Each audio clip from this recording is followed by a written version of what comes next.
Hello, everybody, and welcome to, this is like our seventh or eighth Alzheimer's marathon, RPG marathon, raising money for the Alzheimer's Association. My name's Dom Zook. I'll be your GM all day today, so strap in. We're going to have some fun, and welcome to this wonderful event. Just real quick, I'll point out right below me, there is a how to donate a little thing that scrolls through. All you have to do is !donate. If you're on Twitch, if you're on YouTube, the commands aren't quite working the way that I was hoping that they would. But if you go to the description, you will get the link that you can go to donate.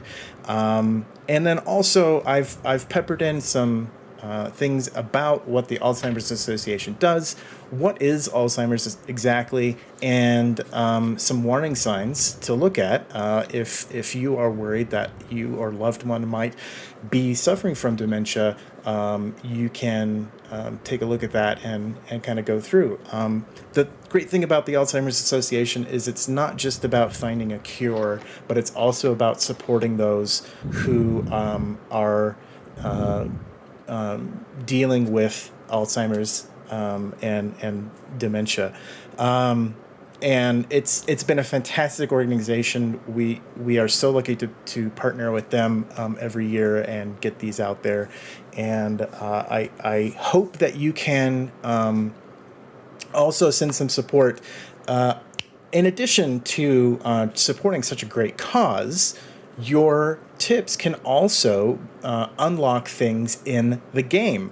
And there are rewards that you can tip towards. So if you go to the Tiltify page, you will see some rewards that you can scroll through. There's, for $15, you can send a toast, which we will read live on air. For, I believe, $25, let me double check here. For $25, you can send plot armor. We have plot armor for Deadlands and plot armor for DuckTales. So if you just want to send plot armor out there, what plot armor does is it allows a random character, to soak one wound or eliminate fatigue entirely once. So it's pretty handy. So there's plot armor at $25. If you get plot armor for DuckTales, it doesn't go to our Deadlands crew. Deadlands plot armor does not go to our DuckTales crew. For $50, you can unlock an adventure deck pull, where I will draw from the adventure deck, that's the one thing I didn't pull out, but I will go grab that really quick. And a random character will get an adventure deck card, which they can pass to another character if that card is not useful to them. However, they cannot draw again. So, they can draw later if it gets unlocked again, but they cannot pass it off and then pull another one. Again, that's for Deadlands or DuckTales, so you got that going for you. For $100, you can add something. It can be an item. It can be a weapon. It can be a piece of clothing. It can be a person. You decide. I determine how that works in game. So if you add something into the game, hoping that, hey, I'm going to drop a Tarask in there and see what happens with the characters, I will play with that, but it might not function the way you thought it would function. just FYI. But it will be fun. So those are some things that you can unlock with your tips. So take a look at those. We're just going to have fun for the day, essentially. DuckTales starts at, I believe, 1 o'clock Pacific time. And until then, we're just going to play Deadlands. I'm going to go grab my adventure deck. Megan, do you want to say anything about anything? Sure. And introduce yourself, by the way. Hi, I'm Megan Caves. You may have seen me around here before. So most of you, if you've been to any of these Alzheimer's marathons before, you've probably heard me talk about this, but Alzheimer's is definitely something that has touched my life more times than I would like. When I was young, my great-grandmother had it, then my grandmother had it, her sister had it, and my mother died last year from early onset Alzheimer's, and I was her caretaker for quite a long time. And so I can tell you firsthand, it is not a disease I would wish upon my worst enemy. It is very horrendous. It took my mother about 10 years to go through it all, and it was, a decline the whole time. So you are constantly on that journey. And my mother was in a facility who could care for her, but a lot of people don't have that option. And it is more than a full-time job to do that on your own. You really truly cannot do that on your own. So any donations that you give going to the Alzheimer's Association, like Dom said, it is a huge support network for anyone who is dealing with it. And for someone in my situation, in which I had my mother with early onset, she was diagnosed at 54. You slip through the system really easily. There is not a lot in place whenever you're dealing with someone who cannot remember their passwords, who cannot remember what they paid money to. It's a huge ordeal, and without something like the Alzheimer's Association, you would be in a lot worse position. So it is really beneficial to help. They also really drive a lot of research and everything that's out there that's going on to try and find a cure. That is the hope, that we can find a cure, because it is on the rise. It can affect anyone, whether or not it is in your family. Early onset can as well. It can hit you as early as 30. I do know someone who I believe he's in his 40s and has early onset Alzheimer's.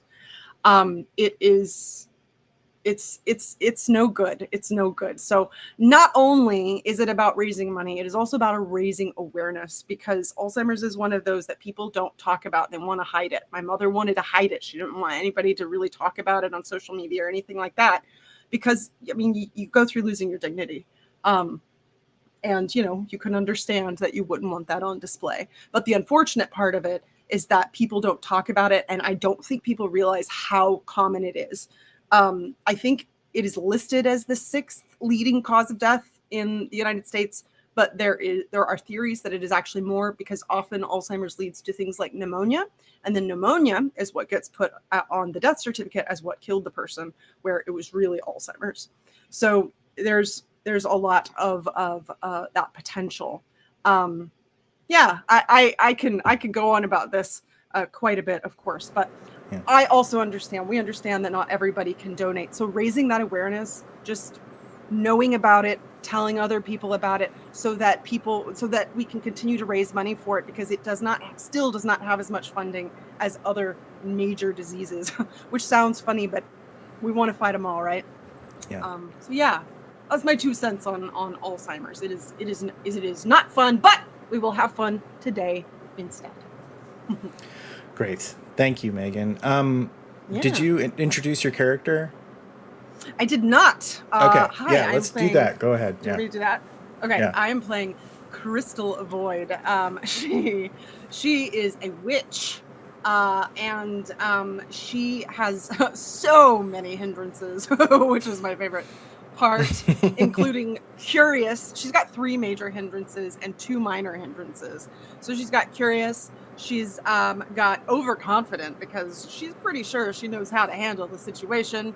She's quite suspicious, because she lives on her own in the woods, and people don't always treat someone like her friendly enough.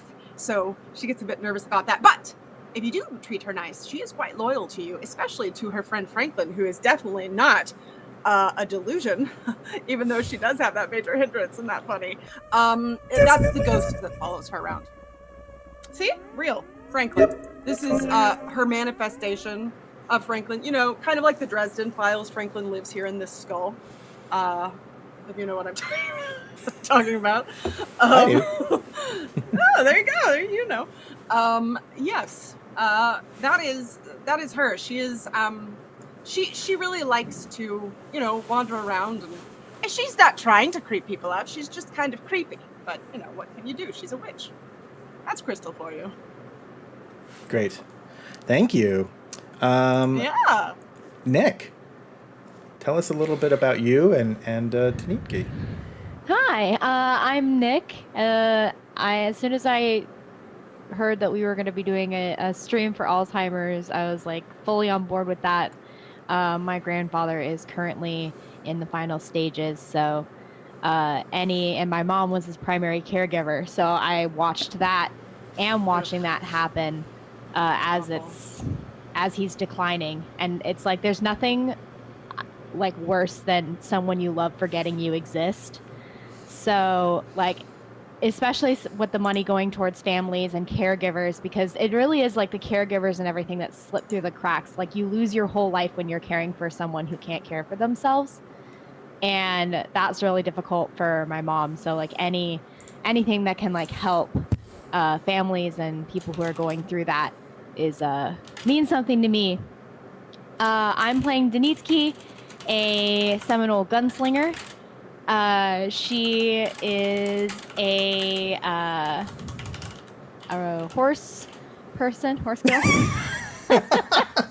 She's not a horse. Hold on. She's not a horse. Horse girl with a gun. So I have a few hindrances, including impulsive and stubborn, two things that I have found don't match well. I almost died last time doing it for the RP. She's not really sure about the witch that she's with, because she grew up like our culture is like very witches are never good, so like she's a little worried, but we'll see how that goes. Yeah. Good times. So you'll notice we are missing two of our fearsome four. Gnome unfortunately is feeling under the weather, and Noir had something last minute come up, so we wish them both the best, and we love them, and we want them to feel better and have a great event that they're working on. So yeah, there no worries. Hopefully the fearsome four will return at some point all together, but yeah. So we have two wonderful people, and before we get started, we have had some unlocks, so I'm going to go through. Let me see here what we got. All right. We have one set of plot armor. Crystal is odds. Denitki is evens. That's a 12 on a d12. So Denitki gets the first point of plot armor. Remember that. Again, I'm gonna need it. You can immediately soak without having to roll. You can immediately soak one wound, or you can eliminate all fatigue. One or the other, not both.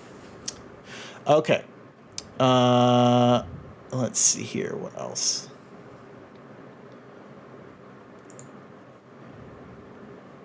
Okay, we got another piece of plot armor. This is going to go to Megan.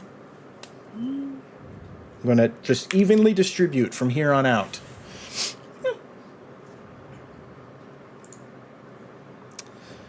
We got another piece of plot armor. So, Nick, you have 2 pieces of plot armor. And 5 Foot Latina has added something, which we will cover. What have you done, 5 Foot Latina? Something incredible, I'm sure. I'm sure this won't go badly for us. Probably not. No. It's only the Deadlands. Okay, thank you all so much. That means we have raised a total of $225 out of our $2,000 goal today. So we are over a tenth of the way towards meeting our goal. I would love to completely smash that goal. I think the longest day we did around 5,500. And so I would love to get there. We'll see. But thank you so much for your donations. Again, 100% of your donation goes to the Alzheimer's Association. So thank you so much. Okay, let us begin. Almost on time. Pretty good.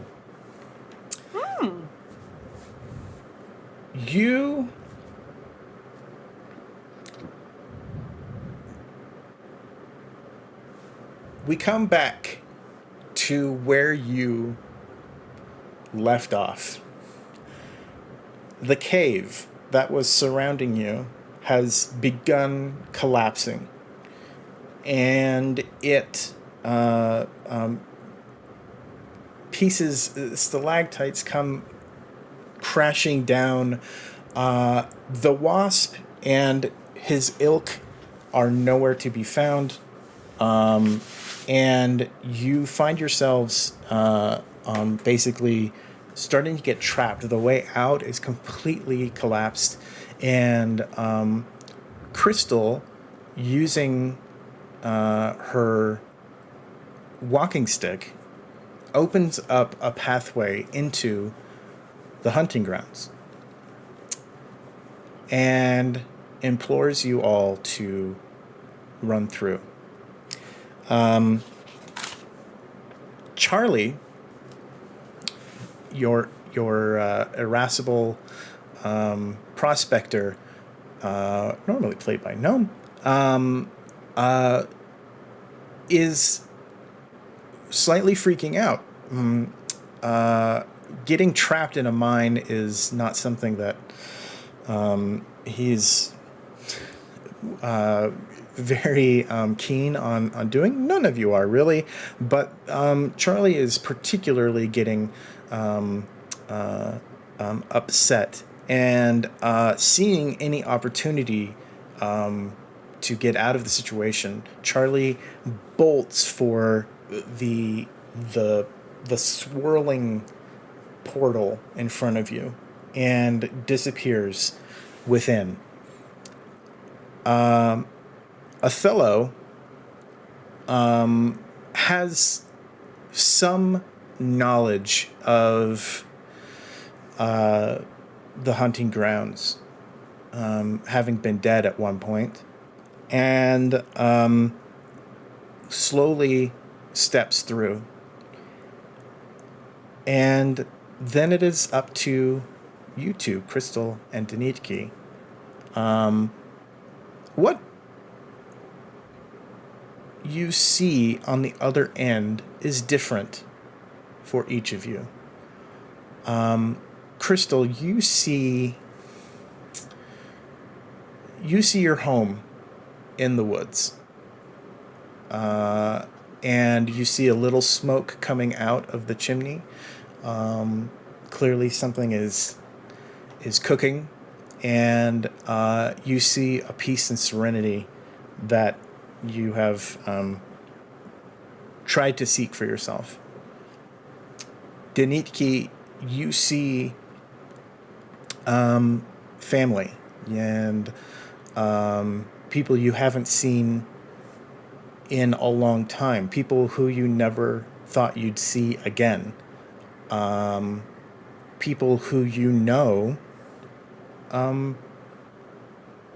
have passed, and but they are all there, and they all appear anxious and welcoming to you, and they want you to come in. Meanwhile, the cave around you it's demolishing, and you can see there are rocks that are landing close to you, and your horse, and it's basically getting untenable. So, do you go through?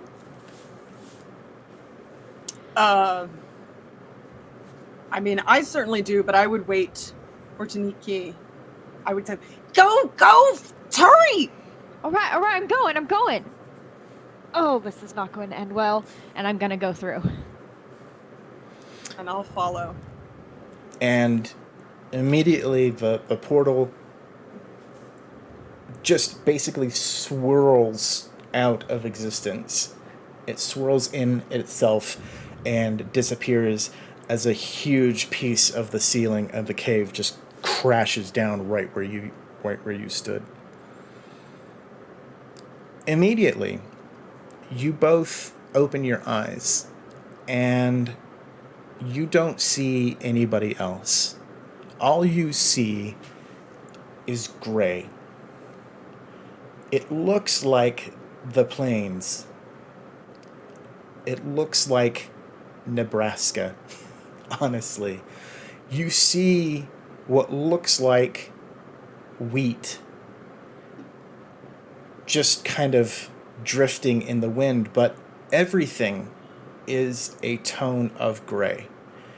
And the sky has a kind of roiling look to it. It looks like a thunderstorm is coming in, but your friends are nowhere to be seen, and the visions that you saw before are nowhere to be seen. And the wind picks up and starts to blow across, and you see something push through the clouds, push through the mist that's on the periphery of your vision. And as it pushes through, the mist kind of parts like a veil around it, and rolling towards you is the largest tumbleweed you have ever seen. We're talking probably 3 stories tall. Tumbleweed just rolling, but it's not making noise, and it is kind of pulling the mist behind it, almost like it's a cape, and it just rolls in front of you and just kind of blankets the way in front of you with a little bit of mist as it goes, and then it hits a wall of mist and disappears as it goes. And as that mist kind of settles down, visions start appearing around you. Denitki, you feel the mist start to close in around you. And the mist that was dropped by the giant tumbleweed, thank you 5 foot Latina, comes closer to you, and almost like a wave, and it crashes up and forms a wall as the mist on either side of you and behind you and above you also comes in like a dome around you, and it starts closing you in. So you and Tohatki are basically getting squeezed by mist, and it doesn't seem to be, you aren't able to penetrate through it. It is hard, like stone. And it gets to a point where it's just uncomfortable enough. It's just tight enough that you and a horse are having a little bit of difficulty.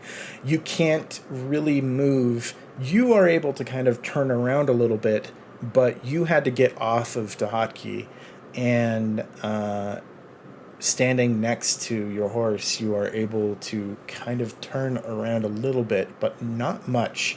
It is snug in here, and the mist again does not part when you try to push it away, and you feel imprisoned.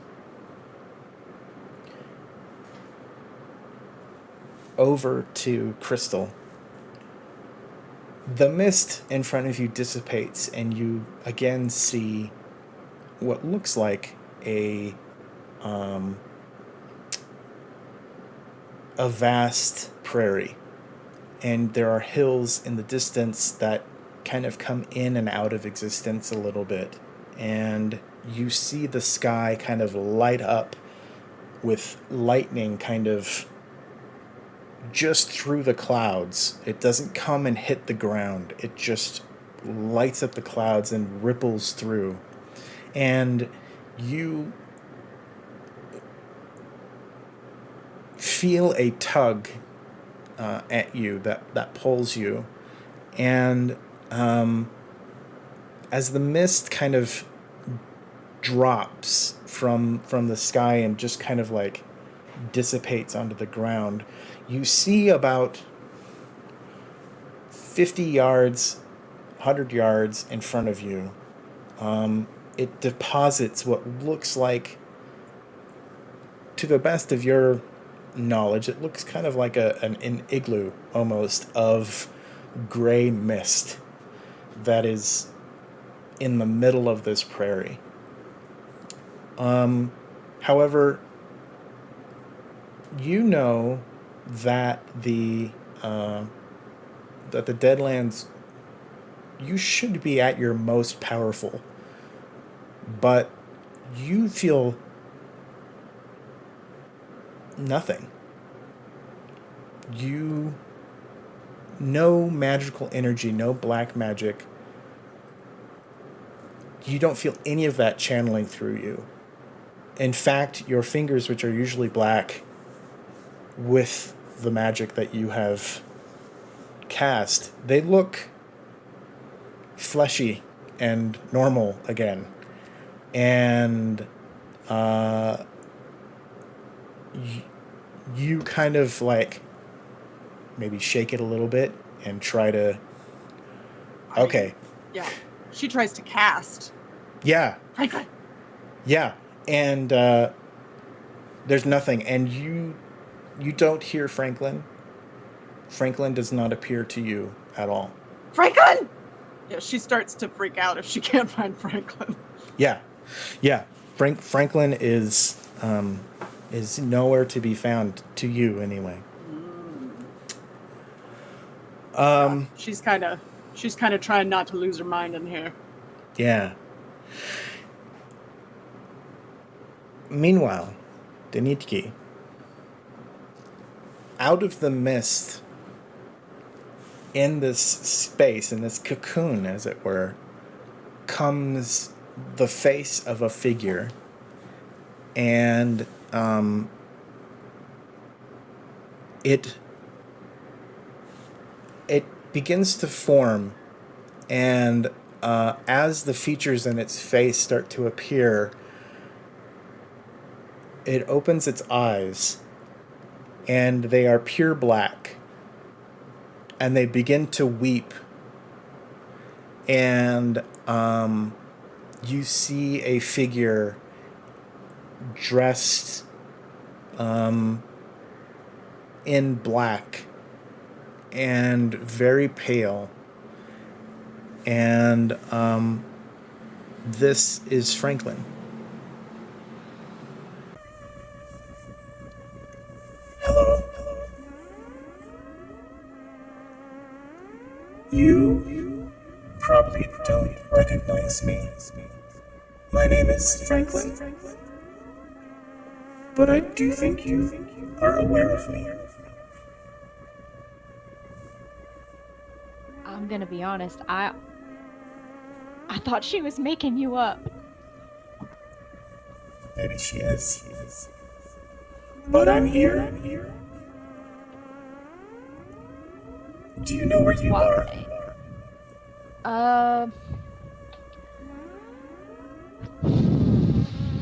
Well, this place is majorly weird. So she said something about the Deadlands?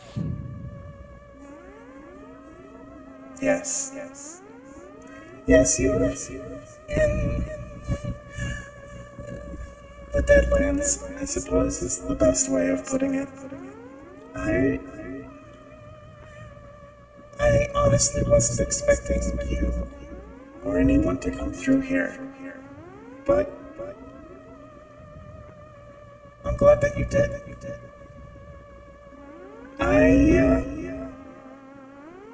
And he looks around and sees your predicament. Oh, you seem trapped. Is anything wrong? Well, I came in here and suddenly this happened. And I'm not sure if you can tell by how jittery I am, but I don't like it very much. Yes, you do seem more jittery than usual. I'm not usually jittery, so this is I Fair don't enough. like it. Yes, I suppose so. Do you know how to get out of this? I've never encountered anything like this, so I'm going to have to say no. I have no idea.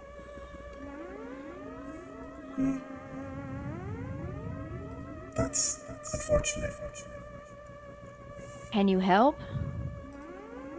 And he, as you say, he disappears back into the mist. Oh, you have got to be kidding me! Crystal. I'm so telling on you to Crystal Void for this.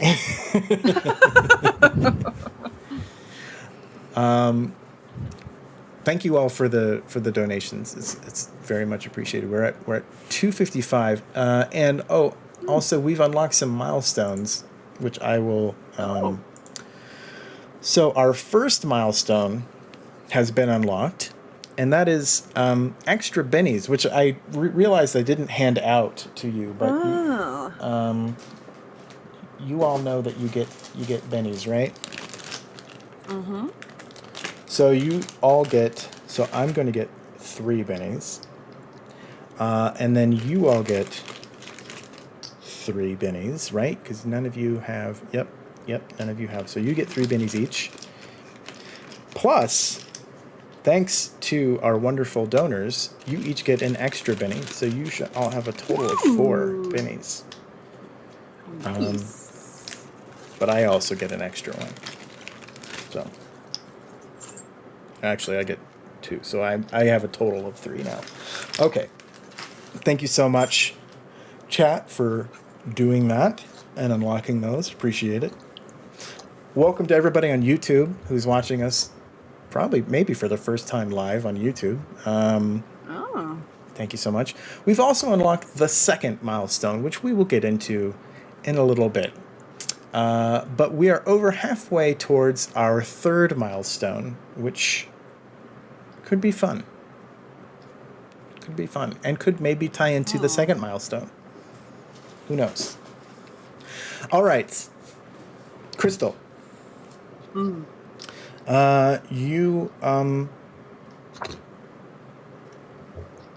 come and you see that igloo kind of in front of you. Are you coming towards it, or do you see other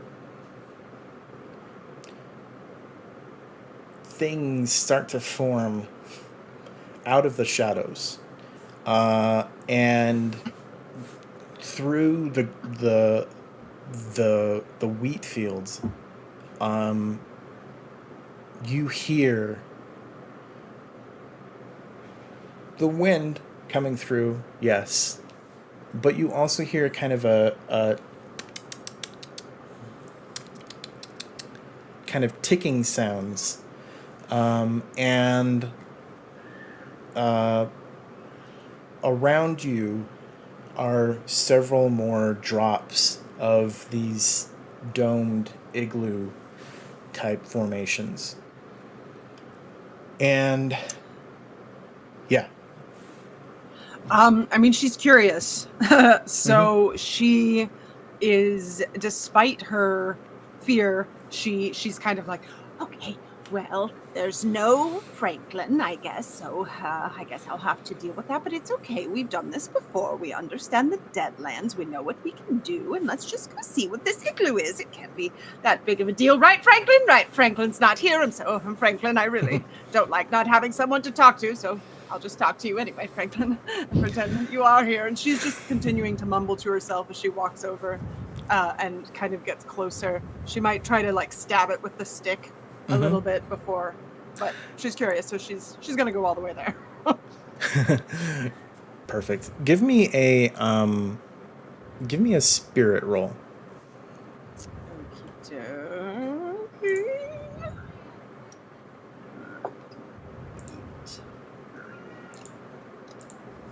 Kitty. I was like, I heard a meow. That was a kid out the window. Oh no! Yeah. You had us so excited for a second. You know. So Bring I've us some begun, joy in the Deadlands. right? Yeah, Kitty. I've begun off correctly today with a crit fail. You started a crit fail. Okay. I did. So. Oh yay! I know, right? This seems very appropriate. So, you reach out to Franklin. You don't feel anything, and your fear, your powerlessness starts to get a hold of you, and you go to poke one of these igloos, these mist igloos, and as you get close to poking it, you pull your hand back, and you just the fear of what might come out that you're not prepared for begins to overtake you, and you get almost paralyzed with fear. Take a point of fatigue.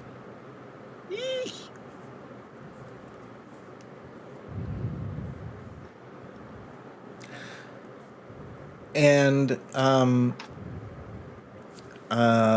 many thank yous to chat, to DJ Regular. Thank you so much for adding another thing into the game. We will get to that. And you kind of collapse to the ground, and this powerlessness is something you haven't felt in years, and you promised yourself you would never come back to this point, but somehow your power is gone. And as you are kind of rocking and dealing with that, out of this igloo you were about to poke, a face begins to form. And it's a familiar face. Krista. Franklin! Oh my god, I don't know what's happening. I can't do anything. Where did you go? Why did you leave? Why would you do such a thing? Why would you leave me, Franklin? Franklin kneels and puts a ghostly hand on your shoulder, or both hands, honestly, and clutches your shoulders and stares intently at you. What did you do? What did I do? I just opened a portal here so that we could not die in the cave. and then something's taken my power. Franklin, I don't have any power. I don't know where it went. I don't know what to do. I don't know how to get out here. I should be more powerful. I should be the most powerful here. Why are you in an igloo? Oh, I was visiting a friend. What friend? You know, I forgot. But you're here now. You're my friend. And it's good to see you. Although, I must wonder, you have power. You have power in your hand right there. What? No, And- where? You look down and you have the walking stick. And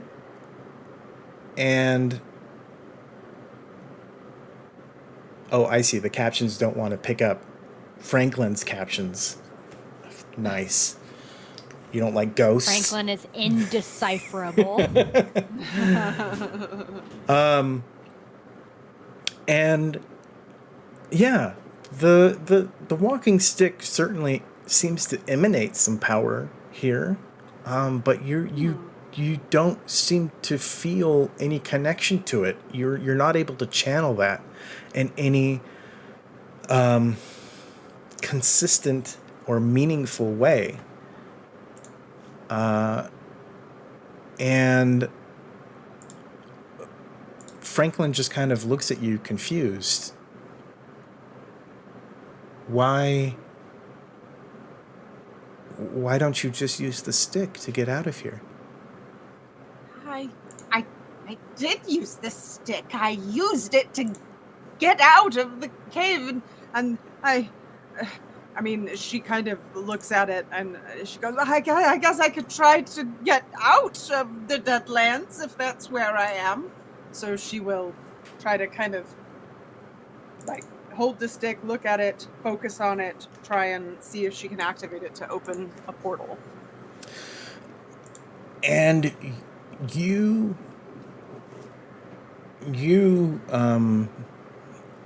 take a lot of energy and focus as best as you can, and that power that normally flows through you just is blocked. It's like having something at the tip of your tongue. You know it's there. You know it's accessible. You know you can feel it, but you are unable to manifest. And it is a mental block on you. And you kind of have your head begins to hurt, and you just aren't able to do it. Almost a vein is like popping out of your head with how hard you're trying to use this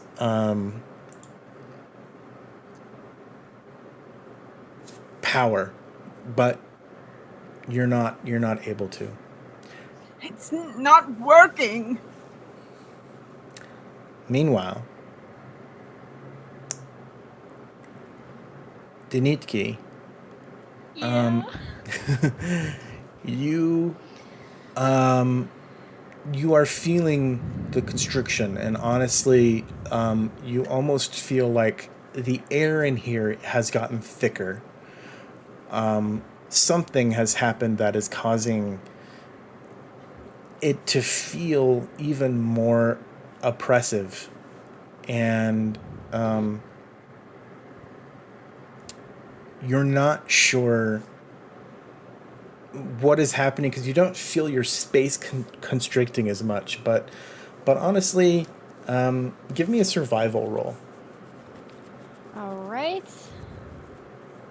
Let me check what that is real quick.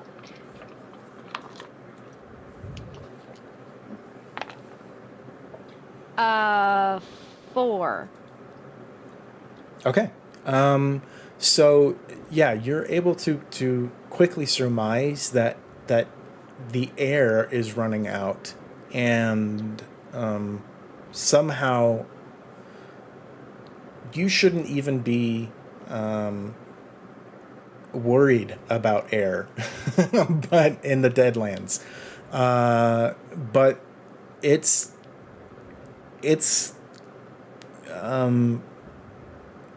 the feeling of oppression is just pushing on you, and your chest is getting heavy and compressed, and your breaths become labored. And what was the item that you took, that you had? What was it, an eagle feather? Yeah. I think. Let me see. I'm trying to get to the... Where was that? Just makes me immune to fear. Yeah. That's helpful. Uh-huh. I know, I was like, oh, I'm going to be in a really scary place. There you go. Yeah. Actually, it just makes me even more like impulsive and stubborn because I'm not scared of it. Nothing can scare me. So I'm like, what's the point? I can just go like full in on this. Absolutely no consequences to my actions. Did you ever read... maybe dying. Megan knows this, but did you ever read Lock and Key? No. Remind me of that. Yeah. So the same thing. Yeah, so one of the characters takes her fear out and puts it in a glass jar, basically, and gets rid of it. So she doesn't have that worry anymore, and it causes many more problems than it helps, because she doesn't have that block of maybe I shouldn't do this. So you feel the eagle feather start, not necessarily pulse, but the magic that's in it, you can feel it emanating a bit more powerfully.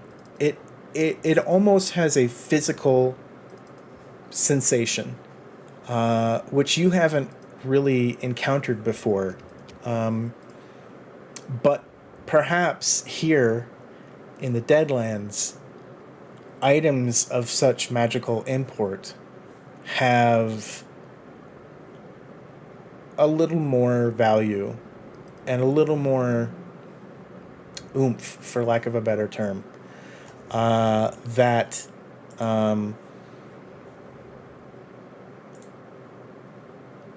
give you some... It helps you kind of calm yourself, and you are able to think a little bit more clearly, but it doesn't necessarily stop what's happening to you. And I just want to say thank you, Valor Studios. Welcome. And Megan, you get a piece of plot armor. So now you both have 2 pieces of plot armor. Ooh, danke. And Denitki, again, you see a face form out of the mist. I think I know how I can help you. Oh, well, please, tell me.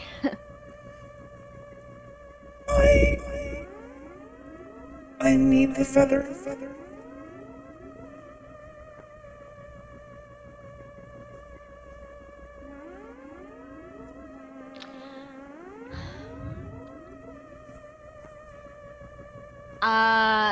See, a lot of people have said that to me in my lifetime, and not a single one of them ended up well.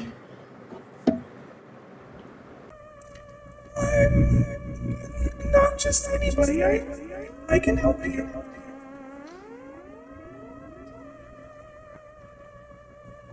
All I need is the feather. The feather's magic. It's potent here, and I believe it can end your suffering.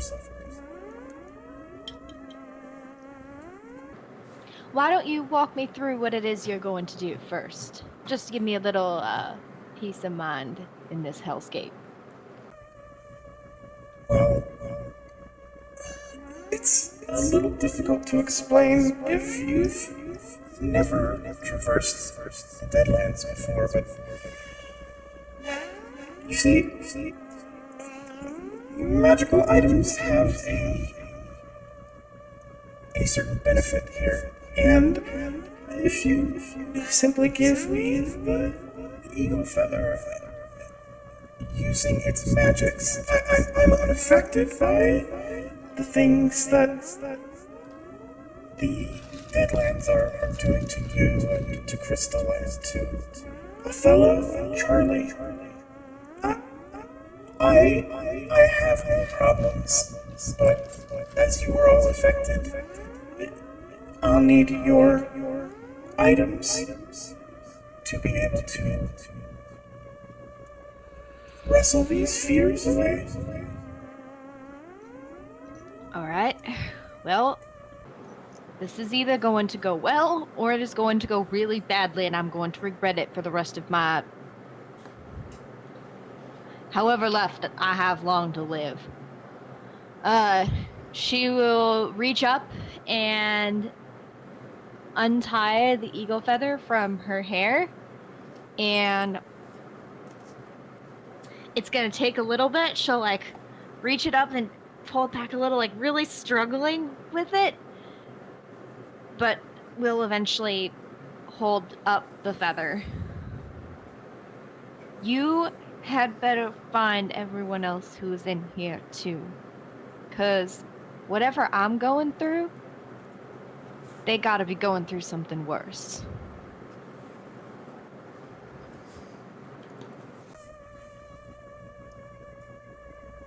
Thank you.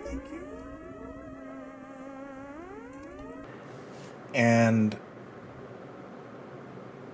you see his head cock slightly, and then he passes through the mist. And suddenly, you are aware of what's happening to you. And that fear sets in heavy. A lot of things, the battle with the wasp, the dreams you had with these people you honestly just met, all of these things come rushing back. How you got the eagle feather, how all these people have tried to claim it from you, and how you've stood up to them, all of that comes crashing back into your brain, and you are reliving all of these experiences that you have somehow managed to avoid. And it is... the weight of this is crushing you. Give me a spirit roll. Okay. 4.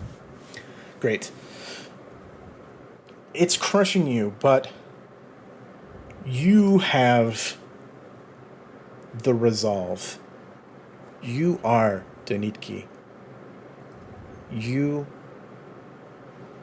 find a little bit of worth. You are more than just what the eagle feather made you.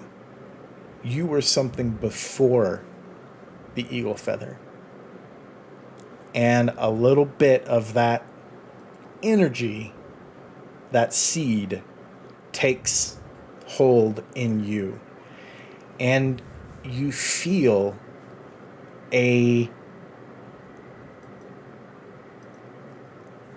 almost a gap in your chest that isn't compressed, where your breath can kind of fulfill you in a way.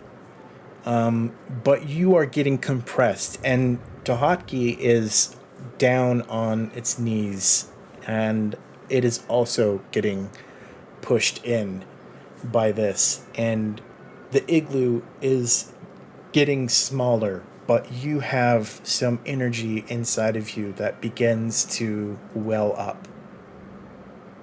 Meanwhile, crystal.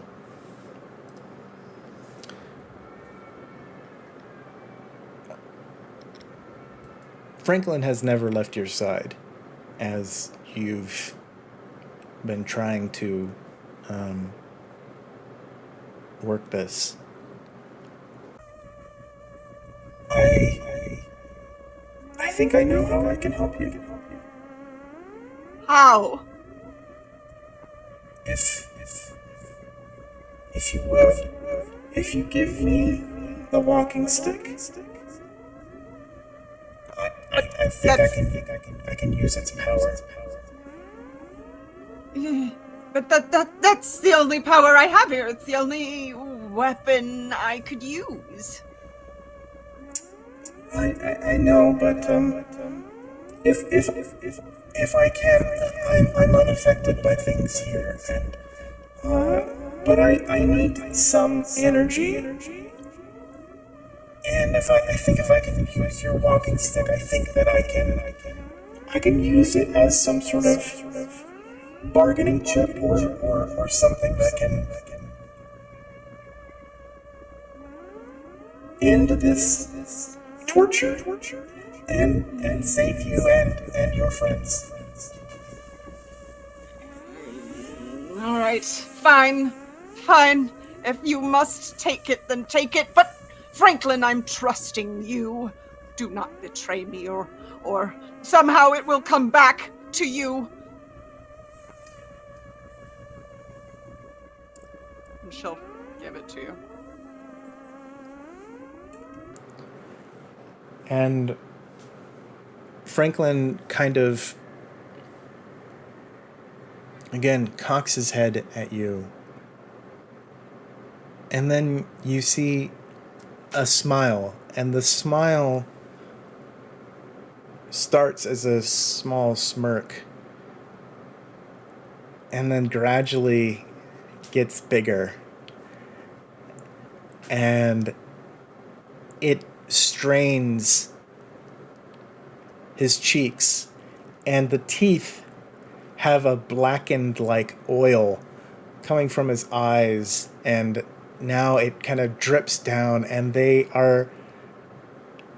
were a regular row of teeth that somehow they start to form into points, and the skin begins to peel away and vanish, and you see a skull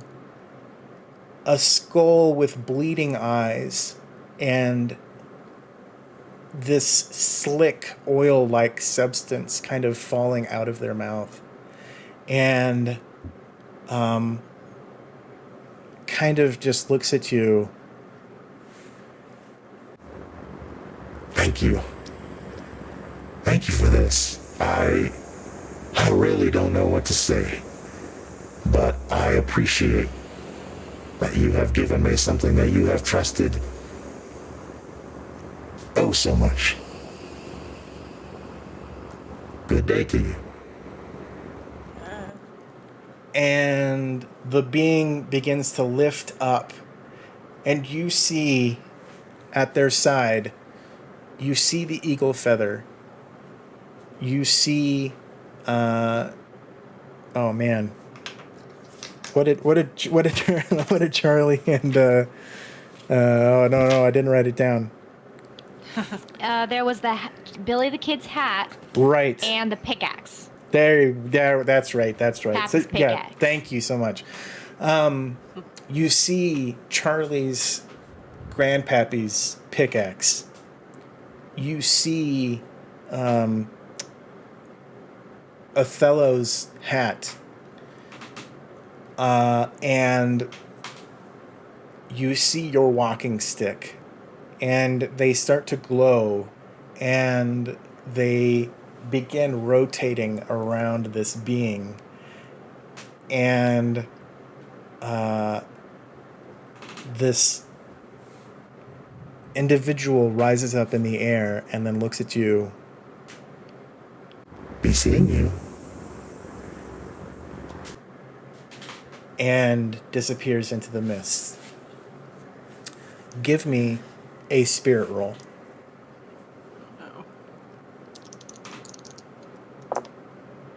Much better this time. I got a 7. Nice. Do you want to go for a raise? So close. No, not after that crit fail from last time. Okay. Oh man, you are angry. And that anger, you realize suddenly that powerlessness is not your overarching feeling anymore. The anger is. And you remember this. You remember this anger inside of you, this hatred, this overarching will to persevere and destroy, honestly. And that was a kind of early, that's how you got into this. That's how you became a witch. And that starts to grow and well up inside of you. And you also feel this seed of energy begin to course through you. And your fingers start very slowly starting to blacken. And you're unable to cast or create anything, but you feel the Deadlands, you feel the black magic seeping up through the ground. You feel it in the wind. You feel it as you reach out and run your hand through the wheat. You feel it in the sky. And you feel it especially in this igloo and surrounding this igloo. And you can reach out and there is that energy is palpable, and you start to gain a little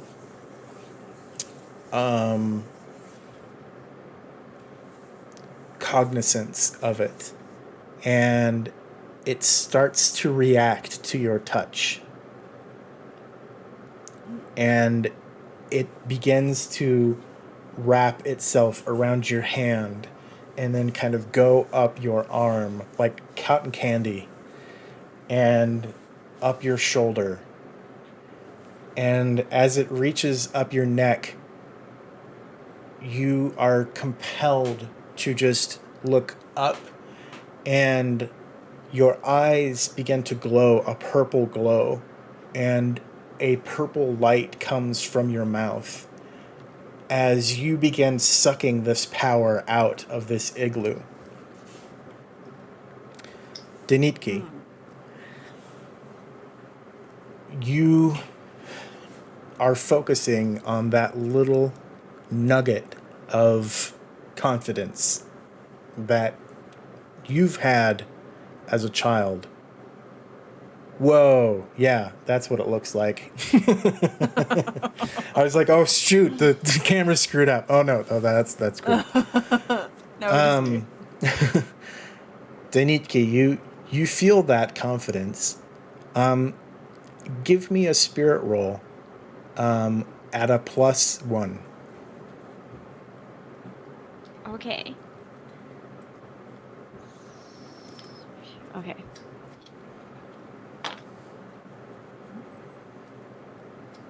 Seven. Nice. Again, so close to a raise, but not quite. You feel that begin to flower and bloom, and your lungs begin to fill with air again, and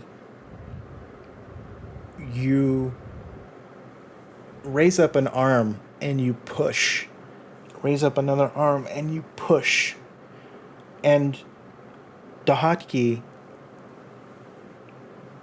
puts a hoof down and begins rising up, and you begin to push out again, and the inside of the igloo bends against your will, and you are able to just get room again.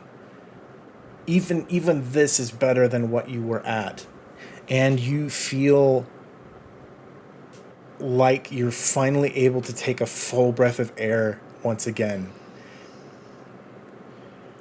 And you feel your hands start to pass through the igloo, and the mist begins to part, and Dahaki gets finally up on all four legs and shakes and whinnies, and the mist begins to swirl like it's going down a whirlpool. And as it begins to part, you see the expanse of the prairie around you, that dull gray of everything, and the wind blowing, and you see the whirlpool start to collapse and get smaller, and you see at the end of this whirlpool Crystal, with the light coming out of her eyes and her mouth, sucking the energy out of the mist.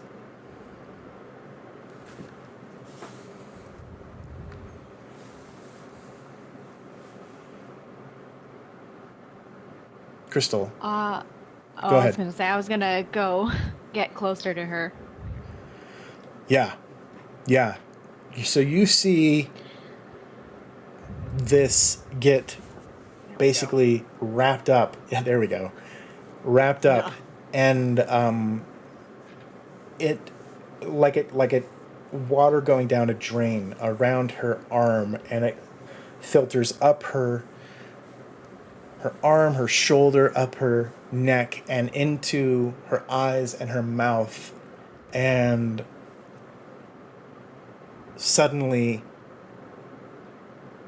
nothing. And Crystal, you are flung back, and you take a point of fatigue. Whew, boy. But you have all of your power is back to you, and then some. And you feel stronger than you've ever felt. This is a power unimagined.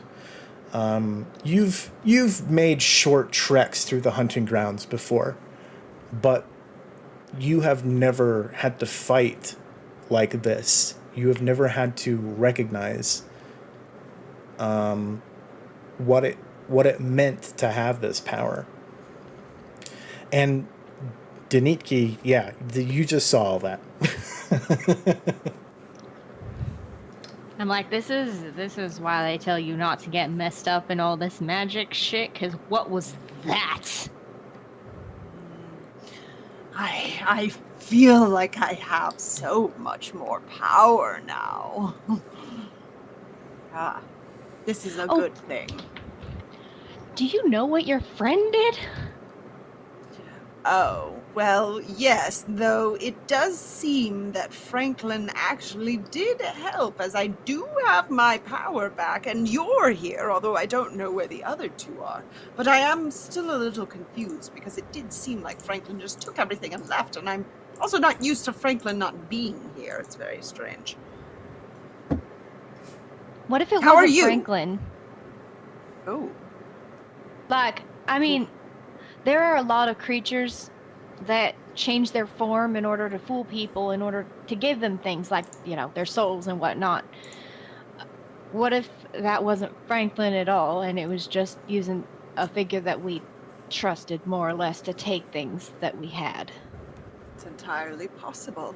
It is entirely possible. But if that is true, then where is Franklin? And why did he leave? And who took our things? I don't know, but I want it back. I do too. It's our only way out of here, as well, as far as I know, unless we can find some other way. On that, you both see in front of you, again, a ways in front. Nothing is ever easy here in the Deadlands, but you see something kind of shimmer and then coalesce, more or less, into a shape. And that shape looks awfully lot like a donkey. It doesn't look like Charlie's donkey. It looks different. And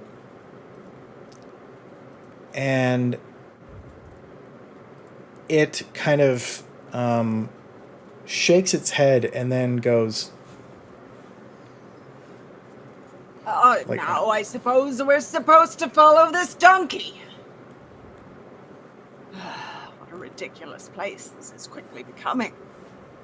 Oh, Okay, it already donkey. was. Yes. And the donkey turns and starts walking. All right, let's Okay. go. Follow.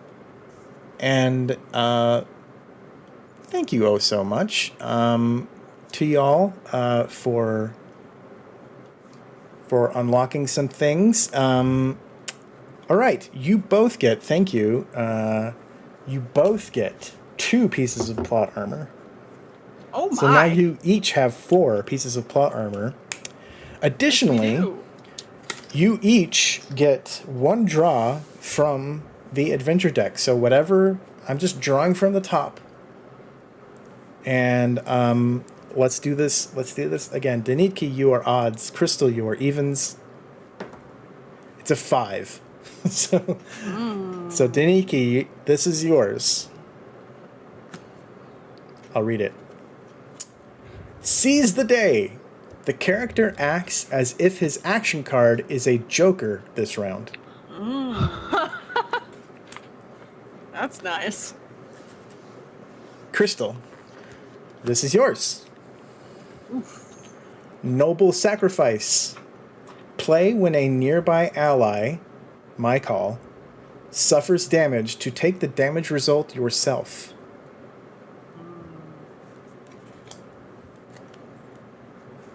Really sounds like something Crystal would do.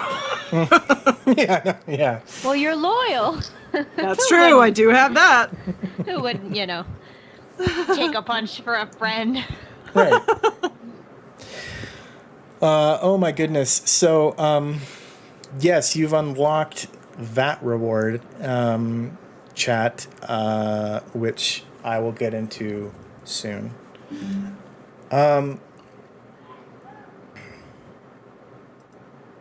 Okay. And we have, I will say, we have now raised $580 towards our $2,000 goal. Thank you all so much. That's awesome. That's very cool. That's what, a quarter of the way towards, over a quarter of the way towards our goal. Thank you very much. And I hope you're enjoying the game. Moving on. The donkey, as you get closer to the donkey walks rather slowly. It seems to not really want to go anywhere, but it is walking and guiding you. And there's still no sign of Othello or Charlie. And but the donkey seems dedicated towards where it's going. And you see in this kind of representation of a donkey made out of light, you see there are bags strapped to it, saddlebags strapped to it, and out of the bags you see many, many sticks of dynamite. Yes. And in your heads, you hear a whisper Canary. My name What? is Canary. You are a donkey with a bird's name? How ridiculous. The donkey kind of hangs its head. He's like, I get that a lot. Yeah, just, Well, it's not his fault. just follow me, I guess. Well, this donkey can talk. Hi, Canary the Well- donkey. Donkeys can't talk, but donkeys can communicate in non-donkey ways here in the Deadlands, I guess. I don't know. Well, it seems like you're conversing in a donkey way since you are a donkey, but Yes, technically, whatever you say. technically, I'm a donkey. Yes, I'm technically a dead donkey. But let's not get into let's not nitpick. But yeah, I'm a donkey. This is not even the craziest thing I've seen today, so you know what? Lead on. Yes, this is true. Yes. Great. Okay, cool. So, what brings you to the Deadlands? Oh, our survival. We were about to be crushed in a cave. Canary's like, are you here for business or pleasure? Yes. Crushed in a cave. Interesting. Yes, quite. Where is it that you are taking us with all your dynamite there? Oh, yeah, the dynamite. Well, I mean, it's not real. It's ghostly dynamite. It's Oh, well, it's just good. affectations, Yeah, we really. I don't know what they place on me here. I don't have any control over that. Does it blow up ghosts? No, it doesn't blow up ghosts. Oh. I don't know why I I'm wasn't doing sure this. if that's how it worked here. Yeah. No, that's not. It doesn't quite work like that. Anyway, I am taking you to people that I know. People. Yeah, because you seem lost. The thing is, and the donkey's head just kind of like goes like this.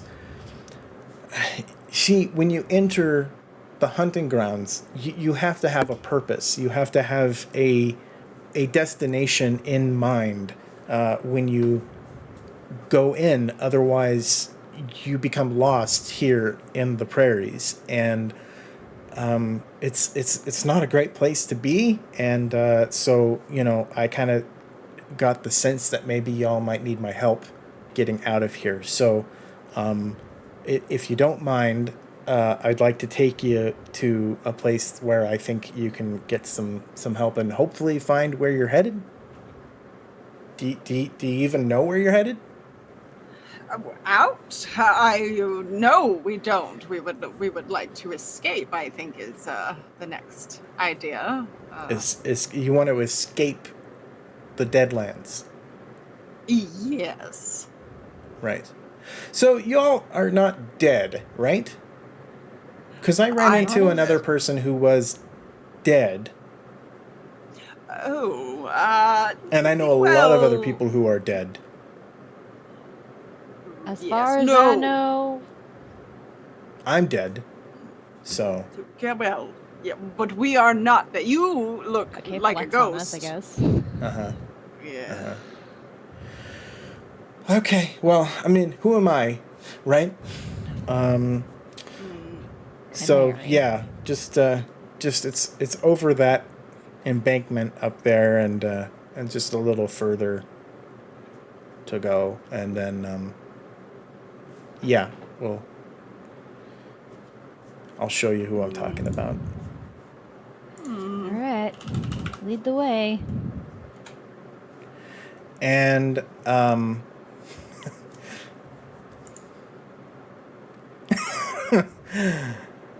Oh my. Oh my goodness. Oh my goodness, yeah. So this is Canary. Why does he sound like Eddie Murphy? Taniki! And I'm not even going to try. Not even going to try. All right. It's just good to know that exists. Thank you, Snap. Dead donkeys are Not the like donkey. onions. Yeah. They have layers. Oh.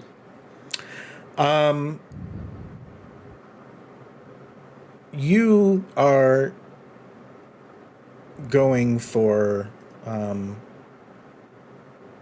you seem to be walking for quite a long time, and the embankment that Canary was talking about just continually seems the same distance away from you. And you remember getting this feeling when you were in the cave of things, when the light seemed to be just around the corner, but you just never able to get to it. And you have this sensation that you've been walking for hours, although neither of you feel tired or in any way exhausted or anything. Although I will say, Crystal, you have 2 levels of fatigue. So while you do feel the power coursing through you, you know that casting anything right now would probably be detrimental. However, it's certainly not, you don't feel weak from walking or anything like that. And Canary, just a little bit now. Now I'm starting to talk like Andy Murphy. I don't. Just a little bit. Just a little bit. Now. Wow. Wow. It's the eyebrows that do it for me. Yeah, those are some eyebrows.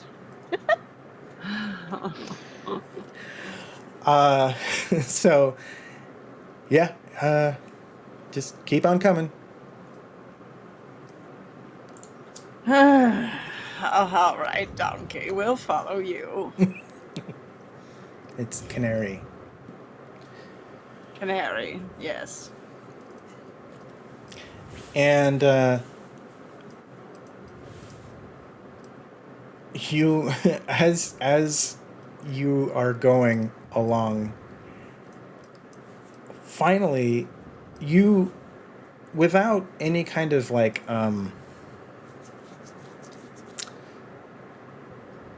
any sensation that you have been walking, you find yourself cresting over the embankment that Canary was talking about.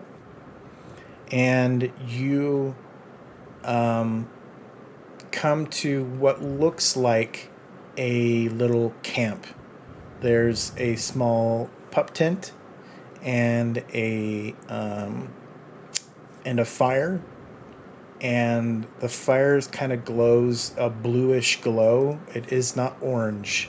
It's a blue-purple kind of fire. And you're no longer in a prairie. It's, in a dream when you are like walking down the street and then suddenly you're in a school hallway. And then suddenly you're somewhere completely different. You're in your childhood house or something. That's the feeling. You were just a split second ago in a prairie, and now you're cresting over a hill, and you're in a forest and completely surrounded by trees. And it's still on this kind of gray scale, but you see a figure over the fire, kind of stoking the fire with a stick. and they're wearing a hat. And Canary just kind of says, okay, just a little bit to go.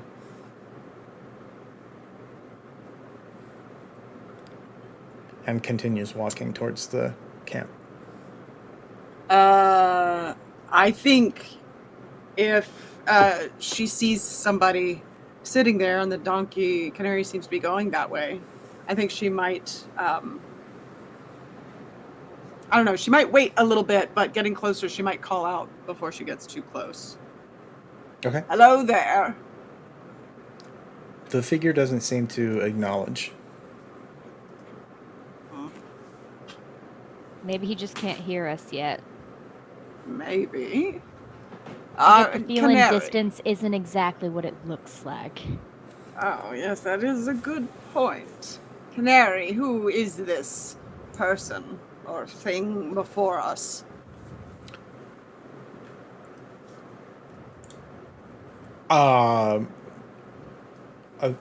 Someone, a friend, I guess.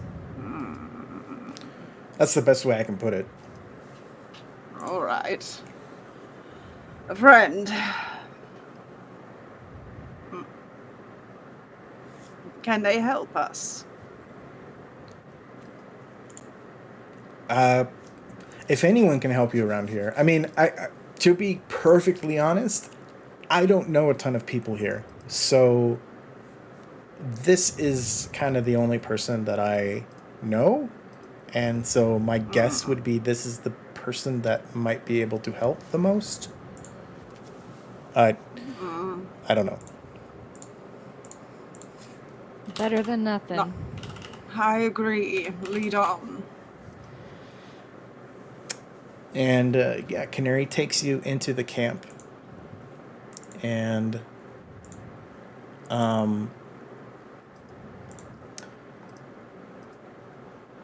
as you enter the camp, Canary kind of circles around you and just kind of looks back and just says, all right, see ya, and kind of dissipates away and goes off into the breeze, and you no longer see Canary.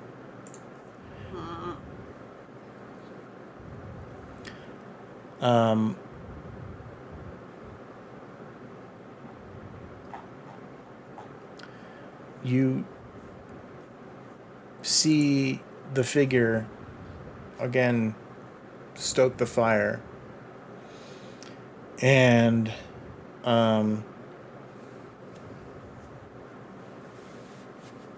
looks up. Howdy. Well, hello. A friend of yours who left, a donkey, led us here saying that maybe you could help us. Well, that son of a bitch. I can't rightly say that I know that I can help you, but I suppose I could try, but I don't exactly know who you are or why I should trust you. Oh, well, the feeling is mutual. I guess I can introduce myself. I am the witch Crystal Void. Maybe you've heard of me. Can't say I have. Well, then that is so sad for you. Now that you have, your life might get better, or your life, or whatever it is that this is.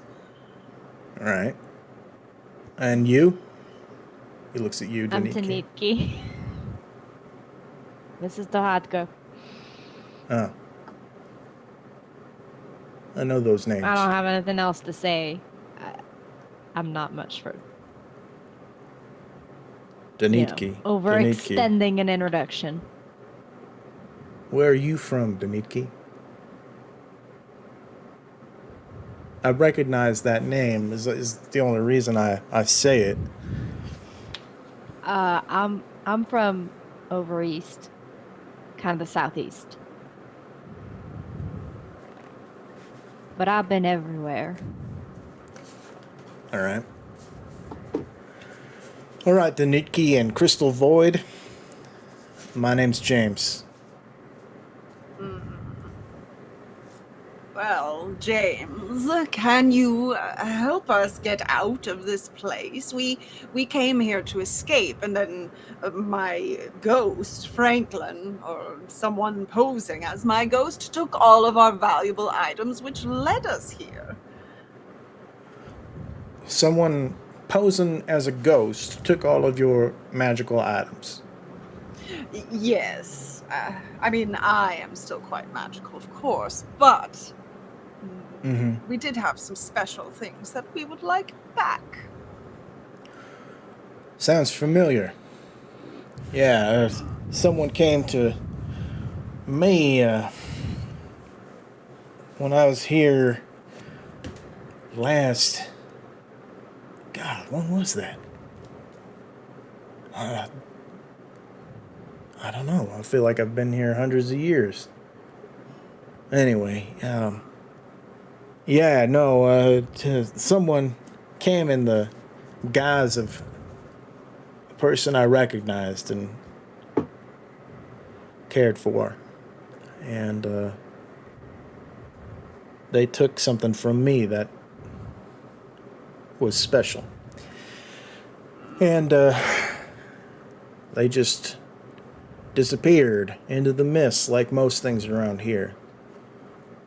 Yes, it was very much the same for us. Which means, if that is the case, where is Franklin? He should be in here. I'm sorry, who?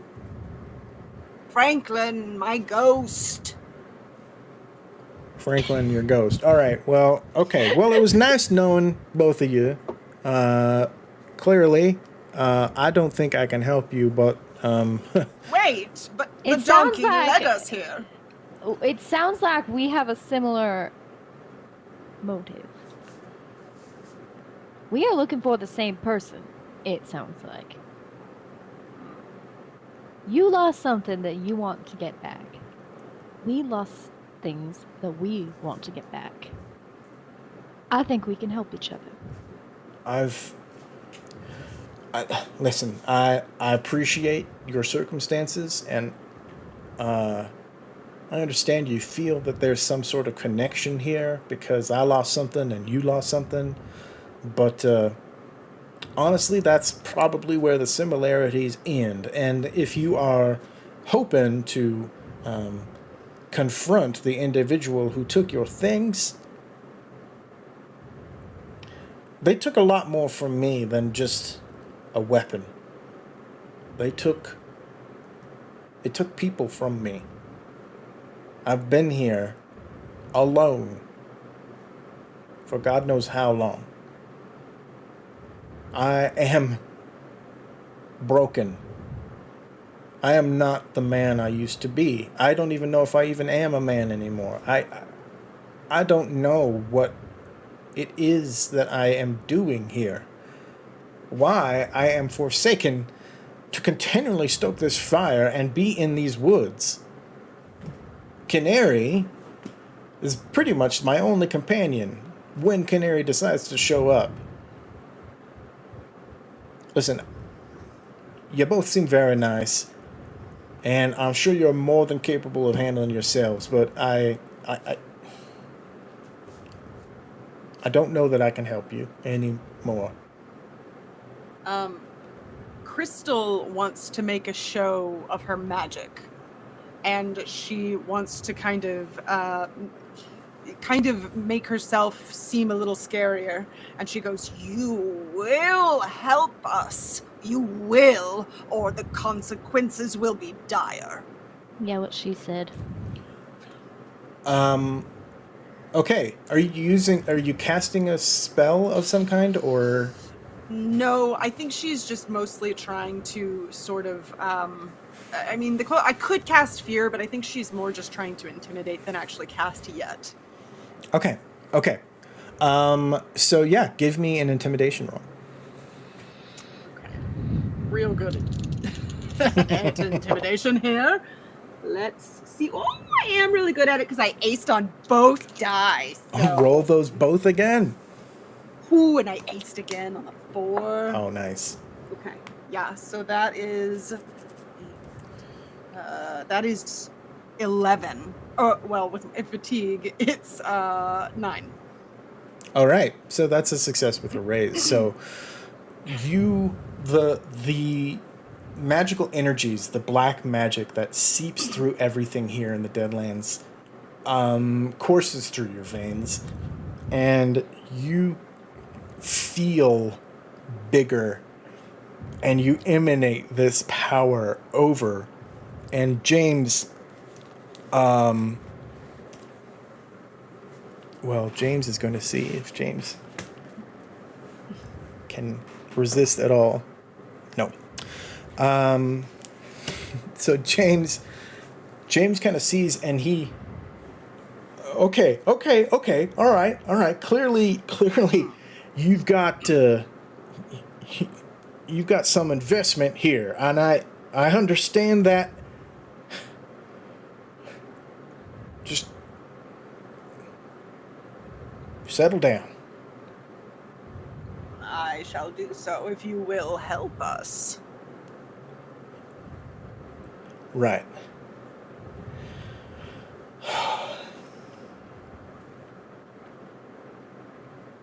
Okay. All right. I'll help. I'll help, but listen, I can't. I can't promise anything. Like, I'll help you track down this being, but I don't know where your stuff's at or anything like that. You understand, right? Yes, but it sounds like we can find all of our things if we find them. Yeah. All right.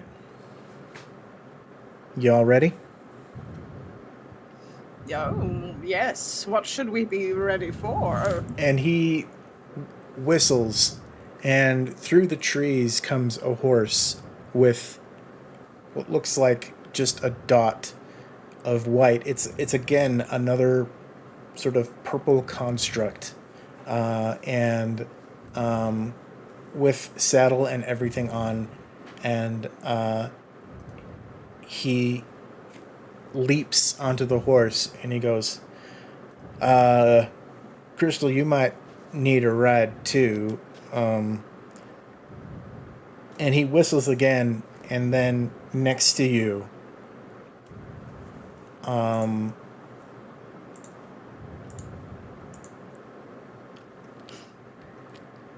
your ride.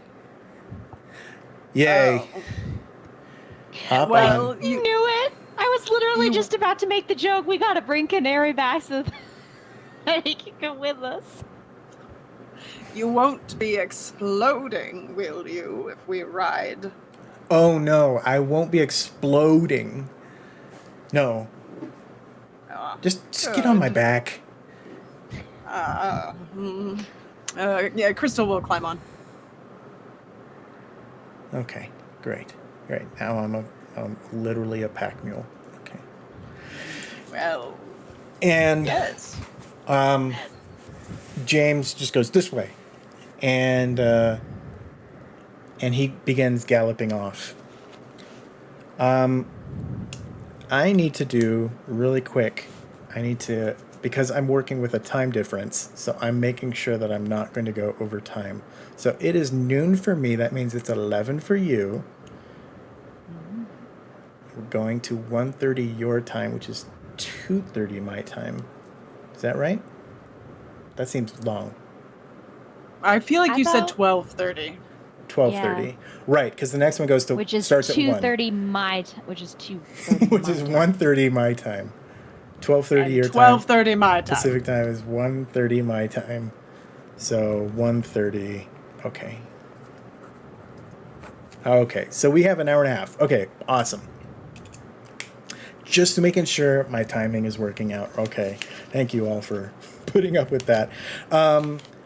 Anybody who's just joining us, we are raising money for the Alzheimer's Association, which, as you can see, Alzheimer's affects 55 million people living with Alzheimer's and other dementias. And it's quite a good cause, one that we raise money for every year. We are trying to raise at least $2,000 this day.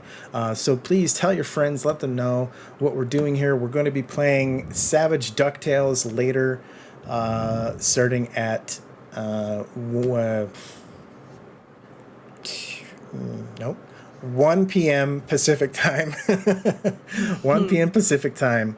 And that's going to be a lot of fun as well. So yeah, I hope that you can tune in. We have a lot of milestones. We have a lot of rewards that you can unlock through your tiers.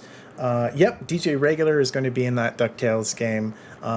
So I hope that you can check that out. But yeah, all right, back to Deadlands. You go riding through, and you pass what look like encampments in the distance, and you see ghostly figures kind of pass in and out. You know, in the X-Men movies, whenever they would go into Cerebro and they would search for mutants, and it would be all the little people kind of, you know, like, I don't know, whatever. It kind of feels like that. Like, you see a lot of disembodied, incorporeal souls as you whip by, and every now and again you get a glimpse of someone that you knew. Maybe it was a loved one who passed away. Maybe it was someone you killed. Maybe it's someone else. But you feel like you have seen some of these people. And James yells out, it's like, I wouldn't trust anything you see here, quite honestly. It very frequently tends to kind of get into your brain a little bit, and you can kind of see things that aren't really there and honestly shouldn't be there. But yeah, so what we're heading to is there's a Manitou who is around these here parts, who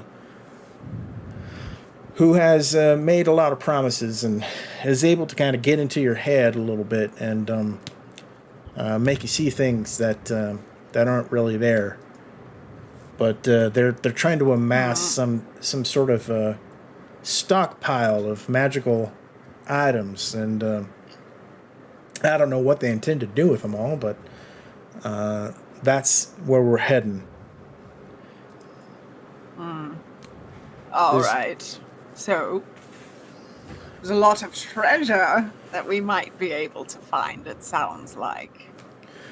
Yeah, I mean, if it's even there anymore, I don't know. There's a lot of things that could have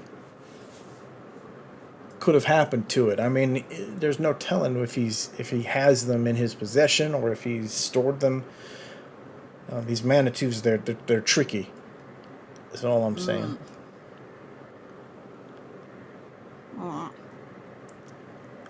Anyway. Well, then we shall be prepared. All right. And James kind of rides a little bit closer, and he pulls his horse a little bit closer to you, Denitki, and I think I remember your name. you pretty good with that sidearm? Yes, sir. Yeah. Yeah, I think I know. I knew a Deniki, just a reputation alone, mind you. You were something of a bounty hunter, if I remember right. Maybe, or just a wanderer who happened Wanderer mostly. to take some of my bounties. Yeah, no, I remember you. No hard feelings, of course. No, I ain't got much use for bounty money anyway now, where I am. But you took some bad people out, and honestly, I appreciate it. Whatever your purpose was in doing so, I don't know, but you actually. Sometimes the world just needs to be free of a few bad people. If I happen to get paid while doing it, then it's just a double bonus for me. Yeah, that sounds familiar. Well, I'm sorry you both find your way here, and he kind of moves to include you into the conversation again, Crystal. So you do magic, huh? Yes, I do. That's a really weird way of responding to that. You're kind of creeping me out a little bit, little lady, but Oh, She that does is that. my She'll grow goal. on you. She'll grow Yes, does she? like mold. on you. Like mold. Yeah, I don't know.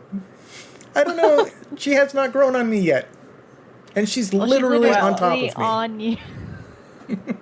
Yes. It takes a little bit, but I promise it will happen eventually. I can be quite helpful to have around and on your side.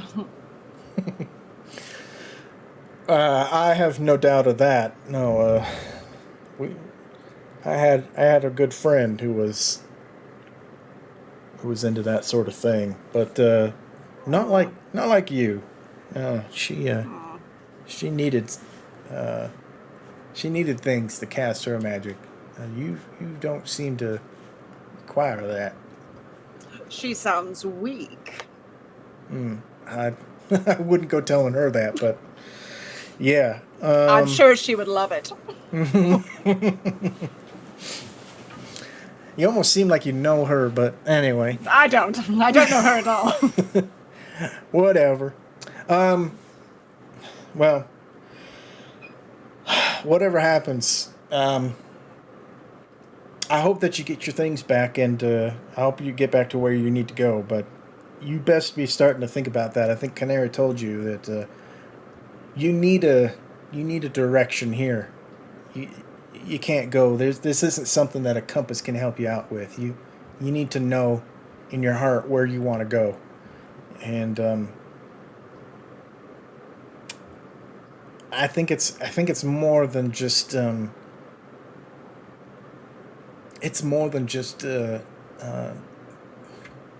visualizing a place. It's honestly knowing who you are inside, and the Deadlands. The more you're in it, the more it tends to break that down. But anyway, all right. I think we're getting close, and he kind of deftly swings his leg over his horse and then jumps off and slaps the horse on the rump, and the horse dissipates into the wind, and Canary turns to you and you're free to get off. Oh, well, all you had to do was say something. And I'm saying you're free to get off. Great. Thanks for the ride. No, thank you.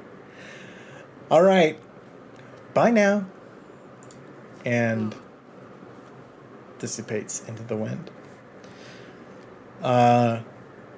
James kind of puts his hand out and then tampers it down, indicating to get low, and he drops down to the ground. And he points out into the distance, and you see what looks like a cemetery, and there are rows of crooked headstones, and with what looks like vegetation kind of growing on them, and moss, ivy, what have you. Again, all in scales of gray. The only things that are somewhat in color are you two, and even James has a purple pallor to him. And you, he kind of points down and he says, you see that mausoleum out there? And you see this kind of grand mausoleum in the center of this cemetery.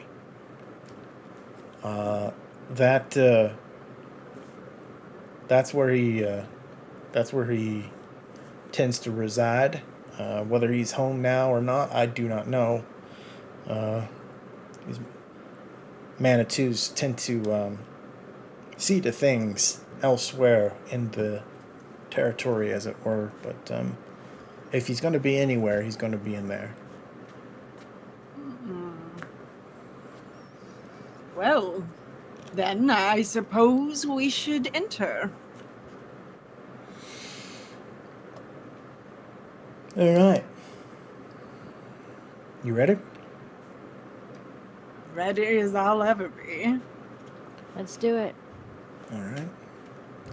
And he pulls out his Colt, and he goes, all right, I think if we can kind of go through that tombstone down there, and then he suddenly gets pulled, and he drops his gun, and he is drawn up into the air, and he screams in agony as his arms kind of get bent out, and he just is like straining against some invisible force.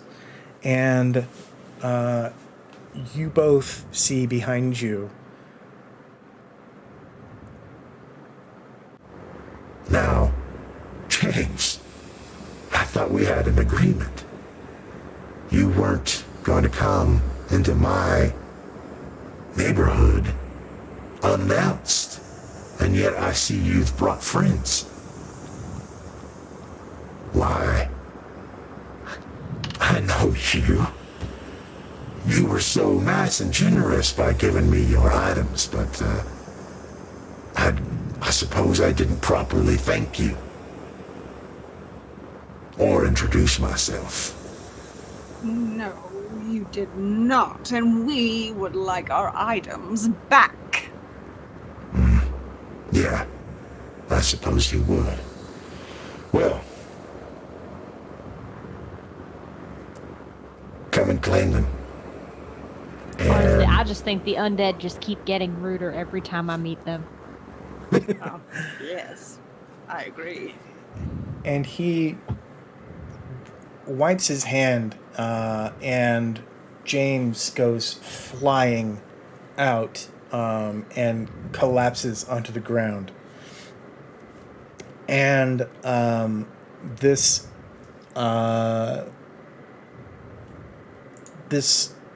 creature, this Manitou, kind of opens his arms and kind of takes his little bow. And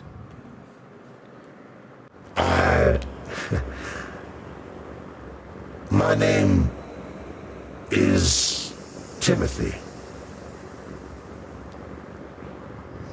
I mean, that's not really the name that I was given, but it's the name you all will understand. What are you? Oh, I am older than the trees. I am older than the dirt. I am older than, well, just about everything. But, and he pauses and kind of considers for a moment. And he comes back. There I go again. Waxing philosophical like. I tend to be annoyed by my fellow compatriots when they do that. Now, I think we just need a good old fight. Don't you? If that's what you want to do, but I am quite formidable. I see that, yes. Yes, you have the power. Black magic. Yeah, black magic never seemed to do anybody any harm, did it? Not unless I wanted to harm them. And you, Demetki. You think you can take me? With that pea shooter you got? Yeah. Yeah, I do. Well, let's say bigger people than you have tried, and they've not met a decent end. And he glances over at James. Now, see, I don't think you understand, but you are in my world. There is nothing here that you can gain dominion over that I do not already have power from. See, I have no fear anymore thanks to your eagle feather. And I can go anywhere I choose thanks to your walking stick. And this hat. I think I look mighty smart with this hat. And, this pickaxe. Well, doesn't seem like I could do much with this pickaxe, does it? Well, maybe. And he takes it and he brings it down and he slams it on the ground, and the ground splits in front of him and rumbles and pushes both of you kind of apart a little bit, and you see the pickaxe kind of disappear into the ground, and he goes, there, now we can a little bit more on equal footing, I say, one-on-one. I don't think you want to double team here. That wouldn't be fair, would it? Fair?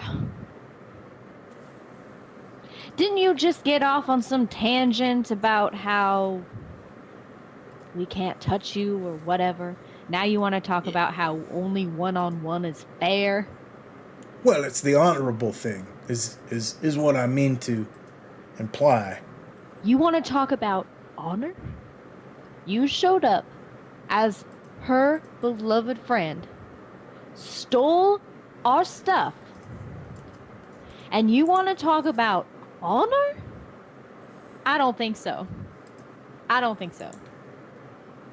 There is no honor in here. You're just being funny. I would agree with this.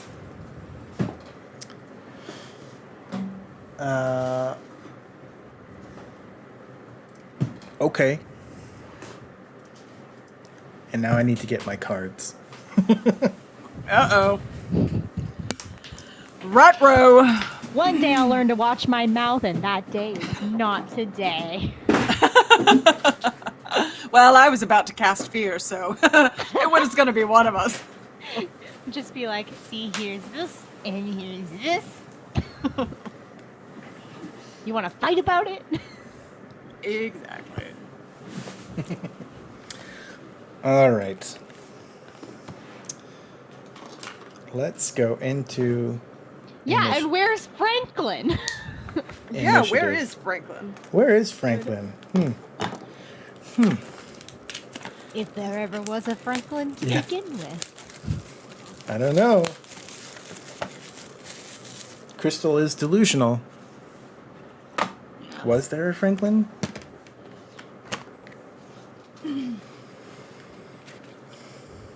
Okay. I like him too much for him to not be real. Alrighty. Just gonna shuffle up these giant action deck cards. They're huge. They are.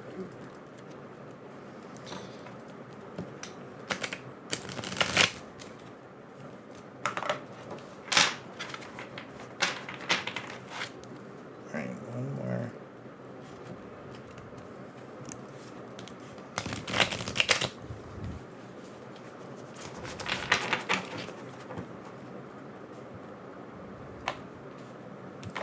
Okay. Here we go.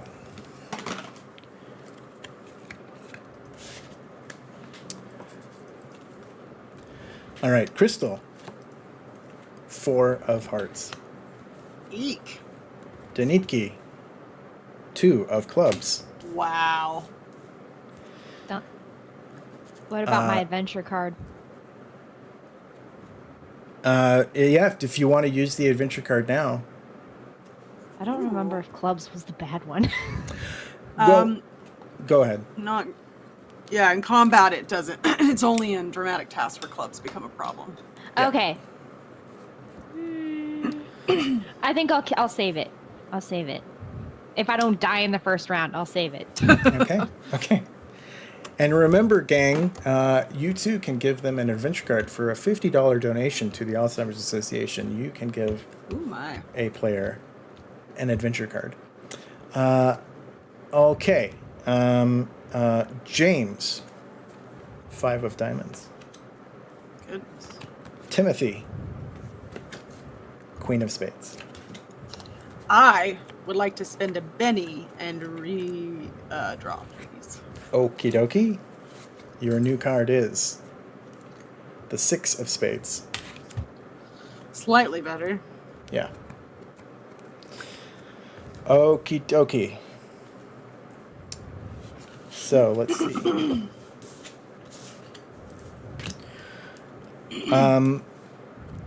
Timothy pulls a weapon out of a holster, and it glows with a bloody red.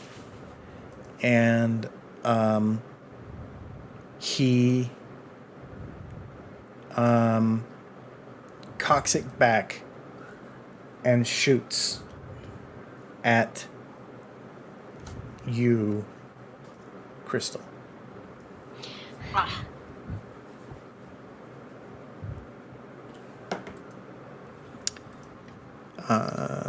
That's not wonderful. I'm going to try to reroll that. That was a 3. There we go. That's an 11, which is a hit with a raise. Ouch. And so now it's going to do some damage.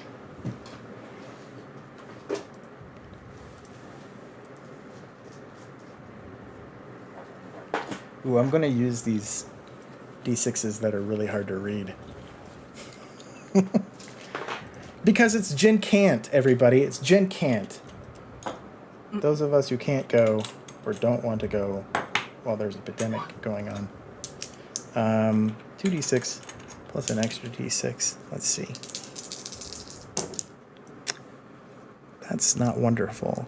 Okay, that's a 10. What's your toughness?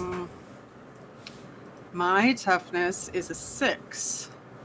So that is a success with a raise. I would like to use plot armor to try and soak that. You don't. So you immediately soak. If you're with using that? plot Okay. armor, you immediately soak it. So you Great. don't have to roll. I just but- like pull it into my body. Yeah. So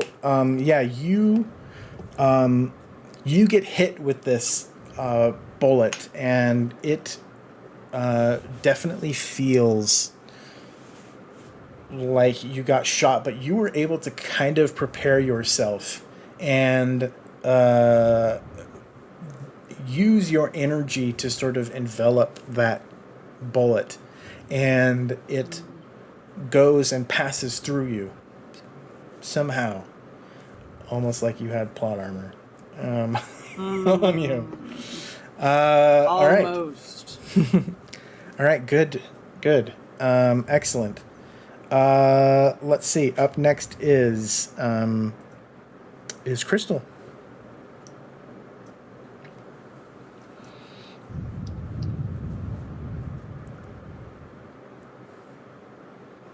Yes, chat. You helped. Good job. You helped. Okay. Let's see here. Powers. I think I would like to start. I want to start by cursing Timothy. Okay, and I want to say thank you, Justin, who just gave you that plot armor right back. Oh, I thank you indeed. Okay. So this one is an opposed roll. Okay. Let's see here. Ooh, I still have fatigue, don't I? Oh my. You certainly do. Okay. You can use plot armor to get rid of your fatigue. Ooh, I will do that. I will do Okay. that. All right, Will I so get rid right of back out I both? go. Yeah, you completely Points? eliminate your Okay. fatigue. Yep. Great. So she kind of like goes, I need to get some oxygen. She takes a deep breath. Much better. And then she kind of like puts her hands together like this and looks up at Timothy with a grin on her face. And then she goes, and all of this black comes out of her hands, this black like cloud at him. And she will, where is my spellcasting? There it is. Make a roll. And this is opposed by spirit. Okay.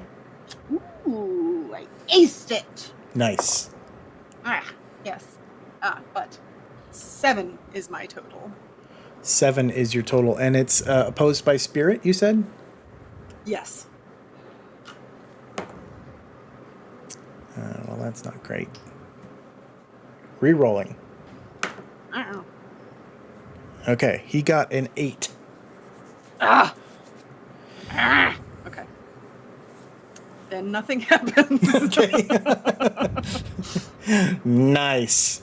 And yeah, that thing envelops him, and you think that you got him, and then he just kind of like, you've got to try better than that. I will next time. Who's next? And you hear behind you, well, that'll be me. And faster than lightning, this you didn't even see him get up, but he just pulls out his Colt and fans the hammer and just lays every bullet into Timothy.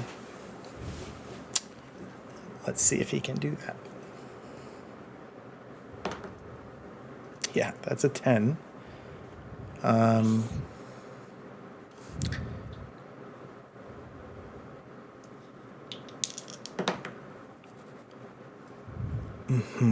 Yep, that's a 6 on a 6, so I can run all that. So that's a 9. Okay. It's a miss. That's a hit. That's a hit. And that's a hit. So, let's see. This is a lot of damage. Okay. That's a lot of damage. Mm-hmm.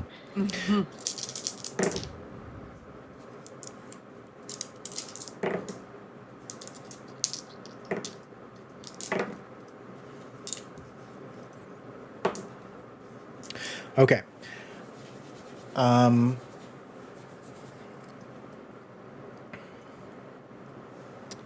Timothy takes 4 shots directly to the chest. And you see the color kind of dissipate. And his color, rather, dissipate. And it looks like he's kind of phasing out. And there is a moment where James then like blows on his Colt and spins it, and it goes back into his holster. And Timothy kind of disappears, and it's silent. And James just kind of holds up a hand as if to tell you, wait. And after a moment, Timothy begins to rematerialize just to your right, Denitki. And he looks a little worse for wear, but he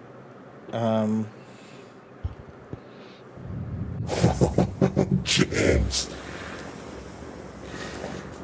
You're angry. I like that. I like that a lot.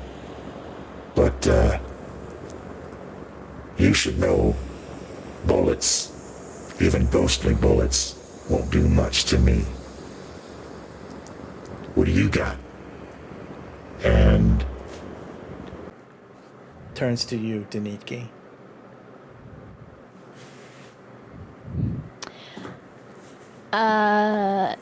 Does he still have his weapon drawn?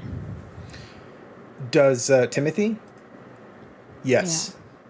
Can I disarm him? Sure. Are you going to try and shoot the gun out of his hand? Yeah. Okay, that's a called shot. So you're going to be at a -4 for this.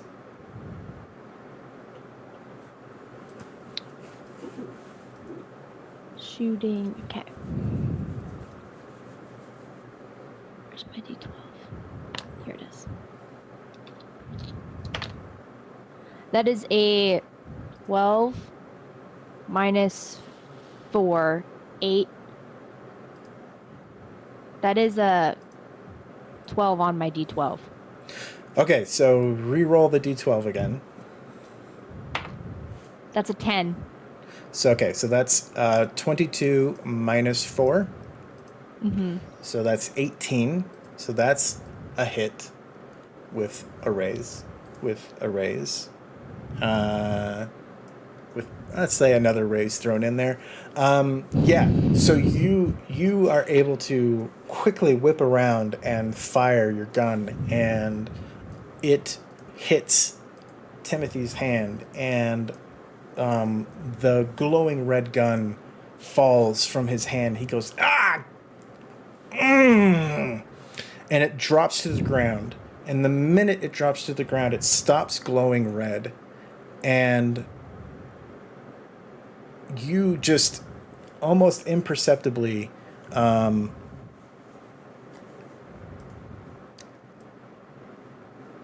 get a sensation that James is moving towards the gun. That's the weapon that he lost. Yeah, I'm gonna try to keep him from picking up the gun just to try to get James to get his hands on it again. I will say, the gun seems to be calling out to you.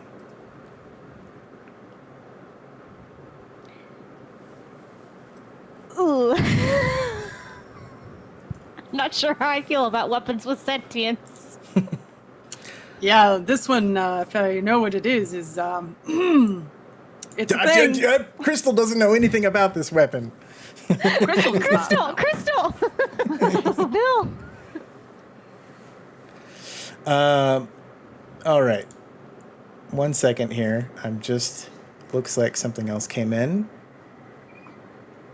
Oh, okay. That's for DuckTales. Okay, never mind. I'm making a note here. I got to make a note for DuckTales. Thank you very much for that. Okay.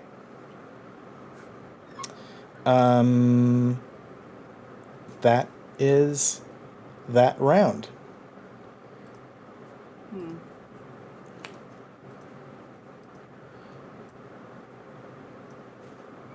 Sorry, let me get this real quick. There we go. Very good. Okay. Next round. Crystal. 6 of diamonds. Hey. Denitki. Queen of clubs. James. 7 of spades. And a 7 of clubs for Timothy. All right. Does anybody want to change their cards? No. I'm gonna just keep it this time. Do you want to change this into a joker, Denitki? No, I think I'll keep it. Okay. All right, you are up. Can I use my turn to try and kick the gun towards James? Sure. Yes. You will, however, take an attack of opportunity from Timothy. Okay.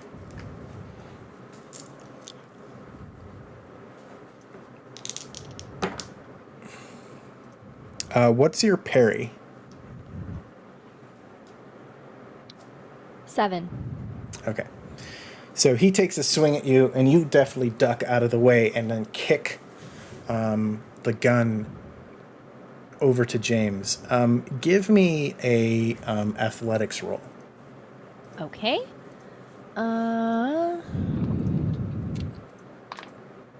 4. Okay. Yeah, you are able to kick it a little bit of the way towards James. Not super far. It's not like you didn't make it to James. I just want it away from Timothy so that he can't pick it up on his turn. And then Right. I'm like, not today, not for you. Okay. That is your turn. Unless you want to move anywhere else. Am I out of his, like, if he were to try to hit me on his turn, he would probably be able to. So I'll just, no, I think I'll stay where I am. Okay. Okay. Fair enough. All right. All right. We have 7 of diamonds and 7 of clubs. Or 7 of spades, rather. 7 of clubs. The 7 of spades, that was James, I believe. So James will go next. James is going to try to make a grab for the gun. Let's see if he is able to do that. Wow, that's a terrible roll. No, he isn't. So yeah, he kind of goes to try to leap for the gun, but something is kind of pulling at him and tugging, and his hand is reaching. You can tell he is really trying, but he is unable to make it to the gun. And that is what he is doing. Next up is Timothy. And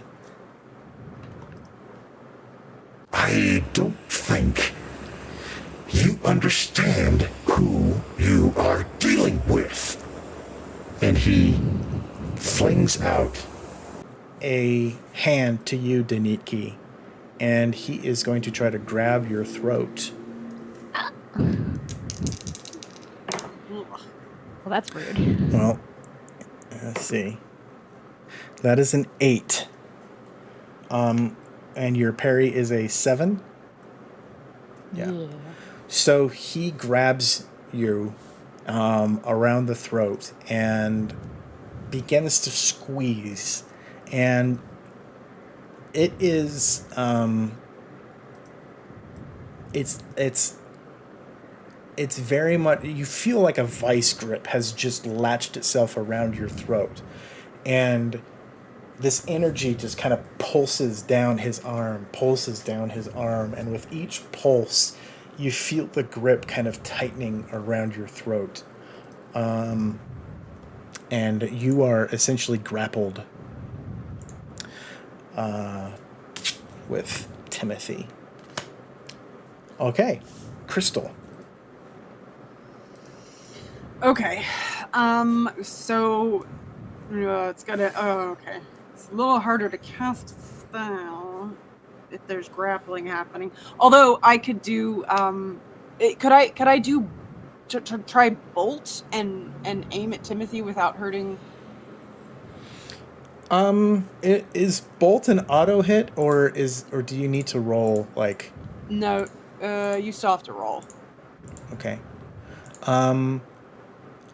Then yeah, I'm going to give you a negative for that. Okay. Then I'm not going to use bolt instead. I'm going to use Wicked Witch and try and scare Timothy this time. Which is another check, but I'll do it anyway. So is it a fear check though? Yes. Because he has my right. feather. Can't make that. Right. I'm glad you said that. What else can I do?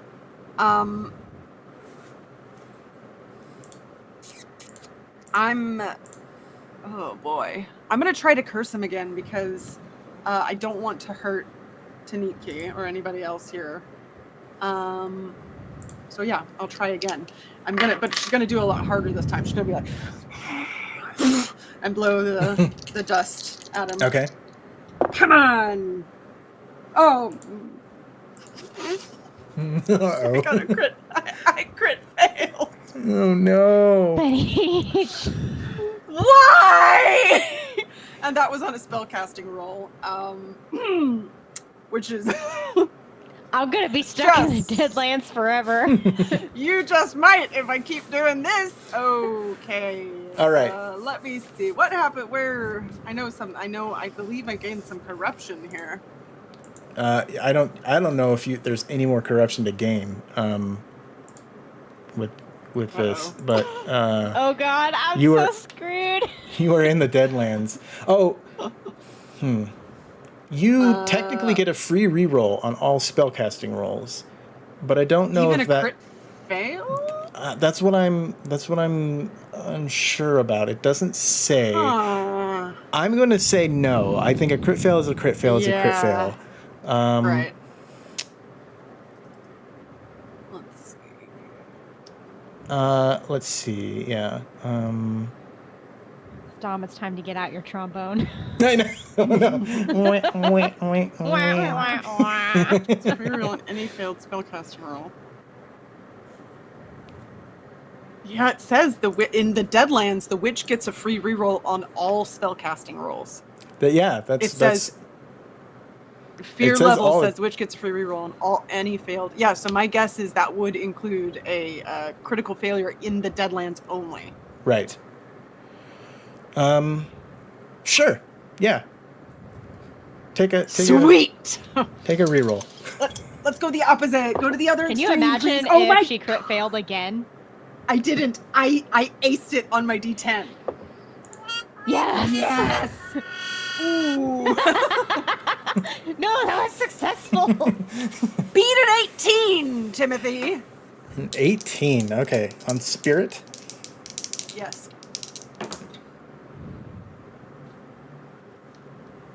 It's gonna reroll that.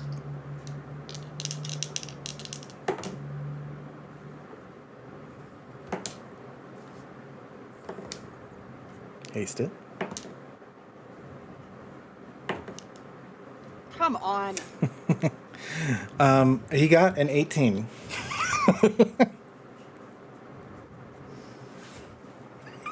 You can like Wow. feel it through the screen. Yeah.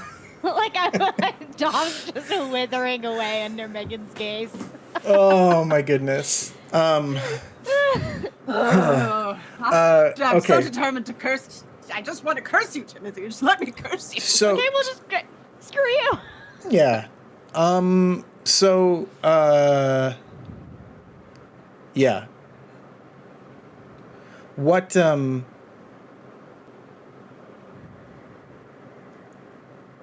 happens on a failure for that? Nothing changes. So Nothing changes, in this okay. Case, yeah, Timothy remains uncursed. Okay. Alas, Yeah. this usually works. It's because Franklin's not here. Oh, Franklin. I could feel the magic slipping through your fingers on that one. Somehow you pulled it out, but yeah, anyway, meanwhile, your friend is gonna die. Bye. And he Nice begins knowing you. crushing. Okay. One moment, because hang on. I don't know. I think I can do this at any time with my knack, my breach birth. I can spend a Benny to make a healing roll. Could I do that? I mean, I guess it's combat, so I don't know. Who are you trying to heal? Well, I guess you don't have any wounds yet, but I'm trying to somehow help you. But never mind. I guess it won't work. She's like running around in circles trying to help. Yeah. What can I do? Okay. All right. New round. Crystal. 2 of diamonds. Oh my god. Denitki. This is not Crystal's day. 3 of clubs. I'm gonna be using my adventure card this round. Okay. There you go. James. 7 of diamonds. And 8 of diamonds for Timothy. All right. So you are using your card. So you are a joker. You can act at any point in this round. And you get a +2 to any roll that you make. Do you want to go now, or do you want to hold on to that? I would like to go now Okay. and try to escape the grapple. Okay. Is that an athletics roll? That is going to be... Can I shoot him? I have my gun in my hand still. Would that make him drop me? You can try to shoot him, except you're going to be shooting against his parry rather than just trying to make a normal shooting roll. Yeah. So it might be harder if his parry is higher than a 4, which it likely is. But you can still do it.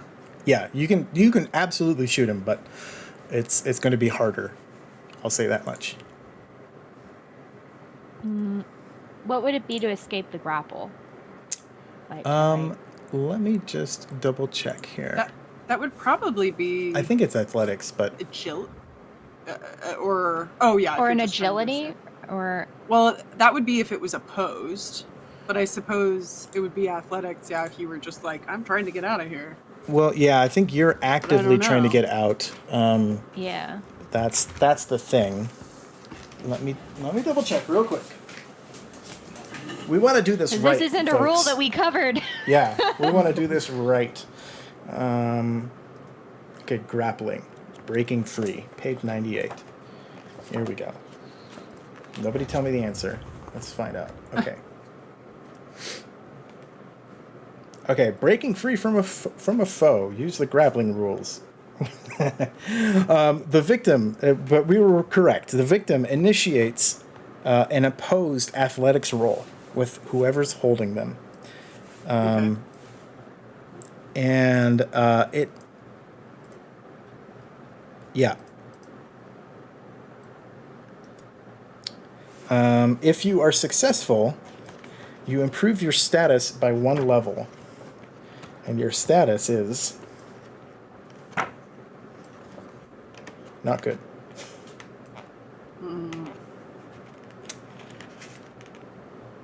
Let's see.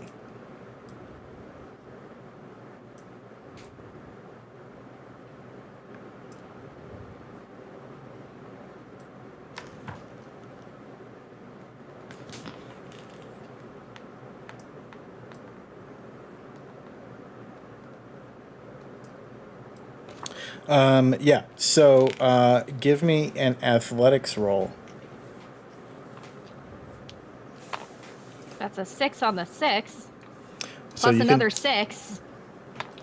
And then a 5. So that's 17.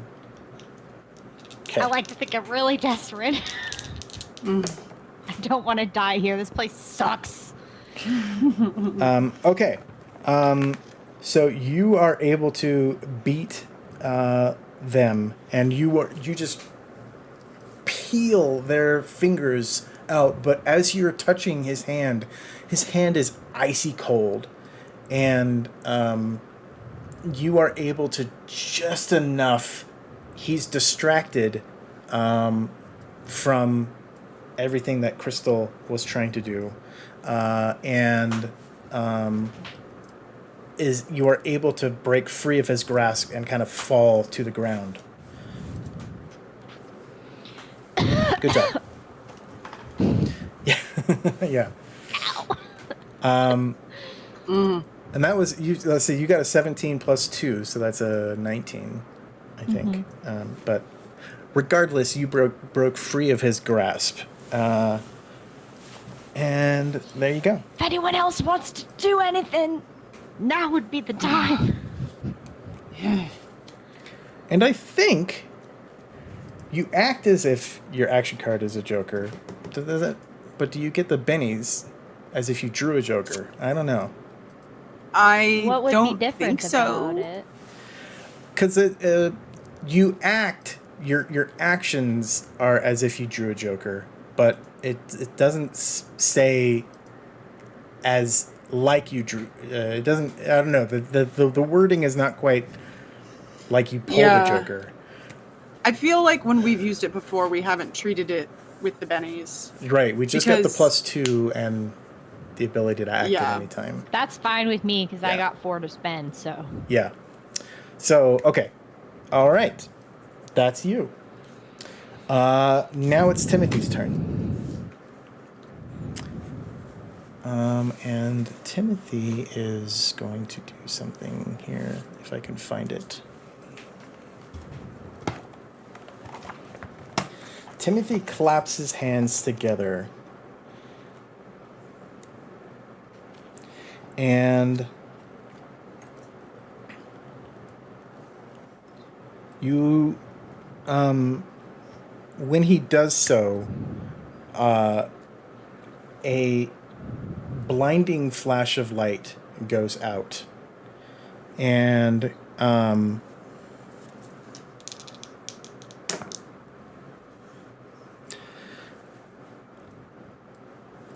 you are all blinded by Eesh. this.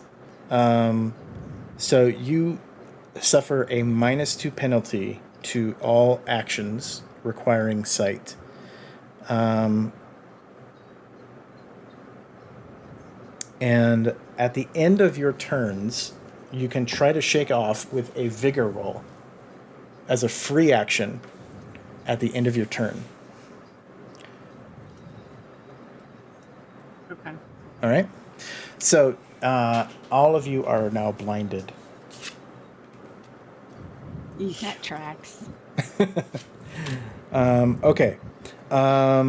James is next, and James is just unable to find now that he's blinded as well. He's just not able to find anything. But let's see if he is able to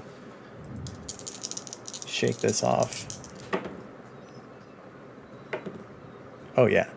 No problem. Yeah. He shakes it off with a plum. He just there you are. But he's unable to grab the gun yet. All right, Crystal. Okay. I would like to try to blast Timothy. A medium blast template. So I want to try to avoid basically anyone else and hit Timothy with this. All right, I'm at a -2 because I'm like, where are you, Timothy? That's not gonna be enough. I'm gonna use my free reroll, Okay. which is great. Just rewind myself and try again. And wow, I did a 7. So let's see, that would be -2. That would still be a 5. So that is still a success. Okay. Is there an opposed roll to this? Not on this one. Okay. Yeah, but let's see. So that's 3 power points. I think I had to do that before. If you wanted to add a modifier, you have to add the modifier before you roll. Is that right? I believe so. Yes. Okay. So okay. So it's just 2.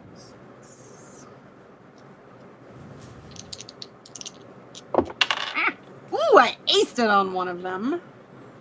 Nice. Yes. 11. So that's 11 damage total. 11. It just kind of explodes in these like black shards around Timothy. Yeah, and Timothy kind of covers his face a little bit, just instinctively, and gets hit with some of these shards. And again, the explosion kind of blasts past him, and he's still standing, and he pulls his hand away and just Looks at you with death. and he's still up. Okay. All right, new round. Crystal, what do you think it's going to be? Probably low, but I hope it's a joker. It's a king of spades. Oh, look at that. Deniki, what do you think it's going to be? I'm manifesting a face card. Manifest a little harder. It's a 5 No! of hearts. I just cursed myself. James is getting a 9 of diamonds. and Timothy is getting a king of clubs. Eek. Of course Well, at he least I go does. first. I should have stayed home today.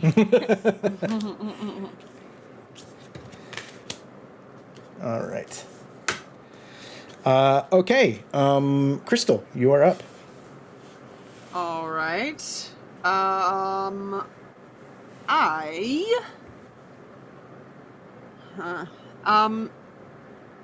see, what can I do?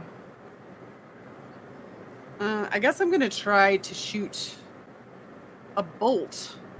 I'm gonna add some damage to it, with some extra power points here. Okay. So let's see. Okay. Get the right die. Ooh, I aced it again. Yes. Ugh, okay, that is but a -2. That'll still be a 4. Still a success. All right, and then the damage will be 3d6. Oh, I aced it on one of them. That is 17 damage. 17 damage. Wow. That's pretty good. The bolt hits him and explodes along his side. And you see kind of a gaping hole with spectral fluid kind of coming out, and bone and other things kind of there. But he kind of holds his side and just kind of says, "Oh, wait a second. You're still blind." Oh, I did the -2 to my roll. Does that the include the beginning. fatigue, or did you take the fatigue away? I got rid of the fatigue. You got rid of the fatigue. Okay, so -2. Okay, yep. Okay, so you're good for 4. Yeah, and he is he goes, "All right, witch. You've Done some damage, but this is nothing."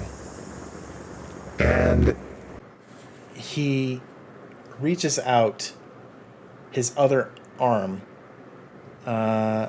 So the one that he was grappling with the neat key is now clutching his side, but his other arm reaches out, and a pulse goes down his arm, and you see materializing a familiar face. And you see the black eyes and the streams of blood going down them. And it is Franklin. Franklin.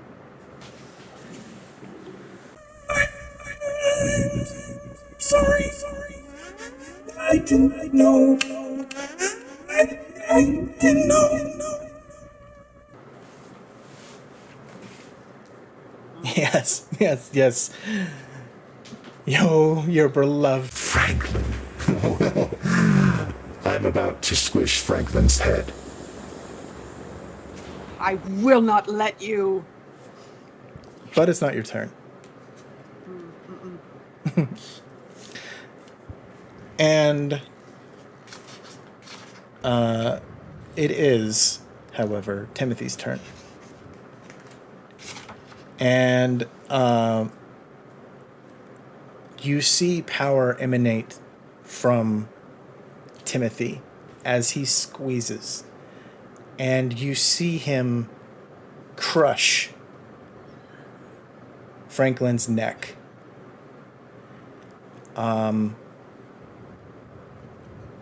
However, you do have a noble sacrifice. Oh no. I do. Yes, I will attempt to save Franklin by trying to essentially switch places somehow with my power. All right. You're about to take a lot of damage. Oh, good. So let's see. That's...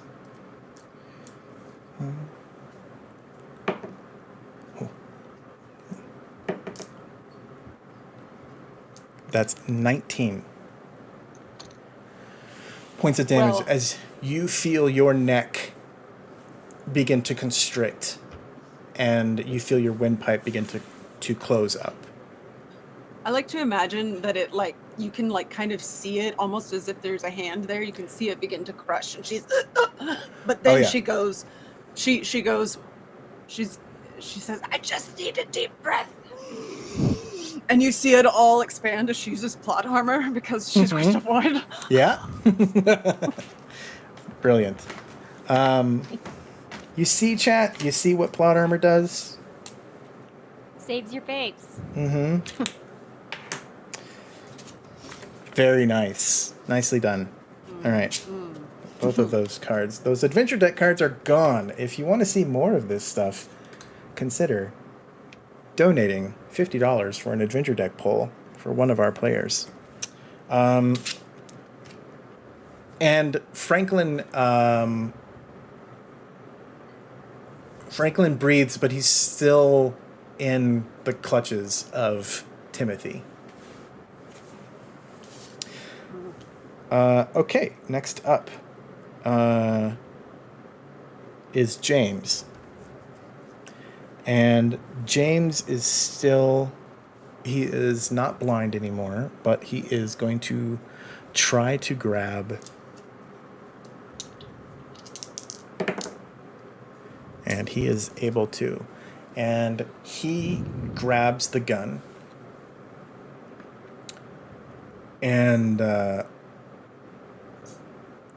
nothing happens to the gun. And he kind of looks at it confusedly and tries to pull back the trigger. And he aims at Timothy. And he fires.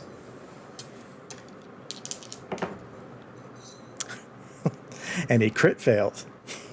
Oh my god. That is so perfect. Ay. No, I don't like that. He pulls back the trigger and he fires. And the gun suddenly just wells up with red energy.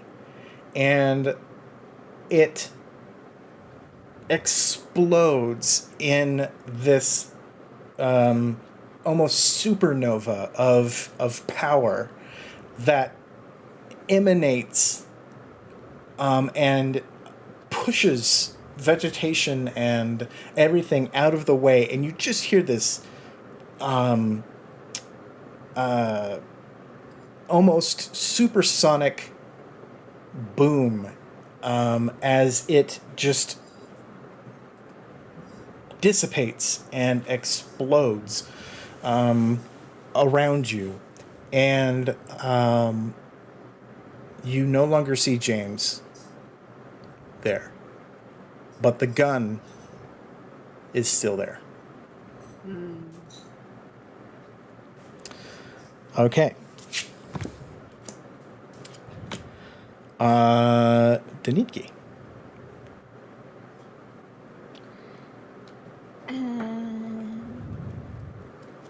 I guess I will shoot him. Okay, you're still in melee range though, so you're still Oh, gonna I be. am? Oh, I need to move back then. Yeah. Okay. I will move back then. Okay. He is going to get a swipe at you. Okay. That's an 11. I assume that hits. Oh dear. That is 15. What is your toughness?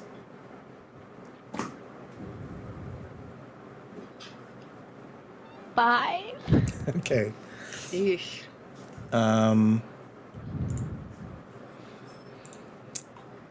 So let me just do this really quickly. I do have plot armor. You do have plot armor. Haven't But used any of that yet.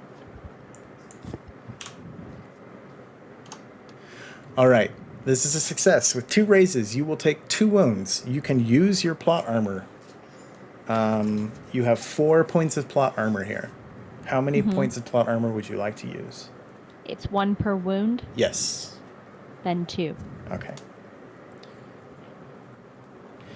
All right, you both have 2 points of plot armor left that I know of. Let me see. Yeah, I don't think we've gotten any more plot armor. Nope. We're at $705 raised, however, which is amazing. We are $45 away from the next milestone. So thank you all so much. I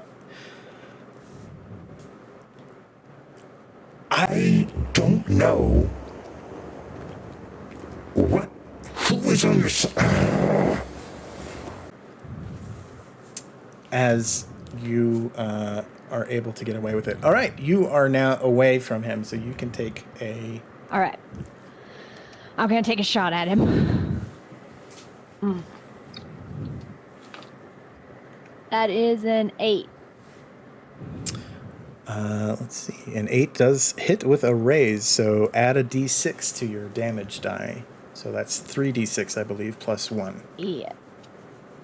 3d6 plus 1. 6, 10, 13, 14 points of damage. Very nice.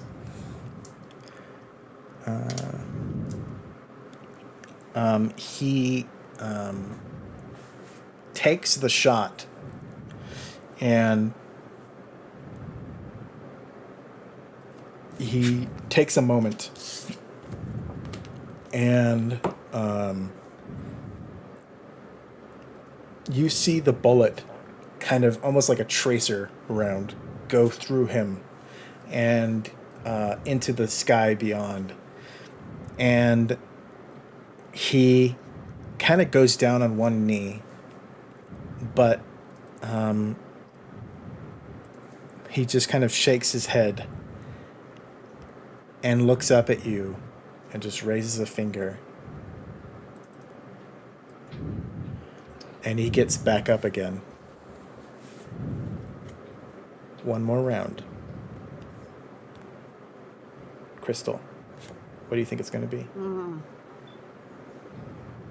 Hopefully, just smack dab in the middle. Or a joker. Pretty much in the middle. It's an 8 of clubs. Denitki. 9. 4 of clubs. There's no more James. And Franklin is unable to help at the moment. It's an ace of clubs. Ugh. For Timothy. Okay. Timothy is up next. Timothy begins to grow larger and bigger and honestly more terrifying than you have ever seen. And I need you all to make a fear roll. Is that just spirit? Yeah.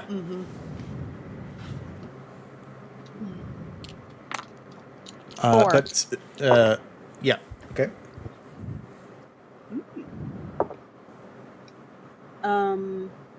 12. Okay.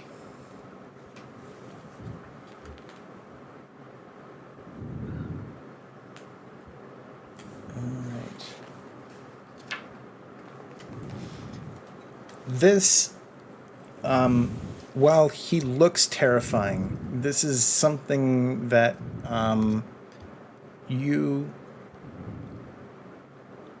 wouldn't say that you're accustomed to, but you definitely feel, oh, hey, thanks for the raid. Hi, Sam. Hi, everybody. Welcome on in. Appreciate it. We are raising money. For those of you who are just now joining us, we're raising money for the Alzheimer's Association. We're trying to hit $2,000 before the end of the day. We are finishing up our Deadlands game, and next we are playing a DuckTales game.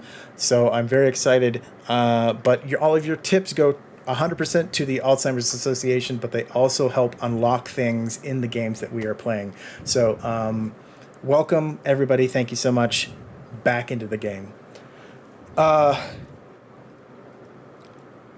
form that Timothy takes, while terrifying, is something that not necessarily something you've seen before, but you have steeled yourselves to this, and it doesn't appear to affect you the way that Timothy was hoping it would.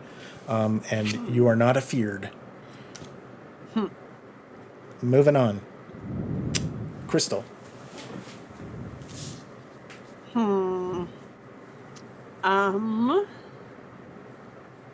I am going to spend a penny to gain some power points back, for one.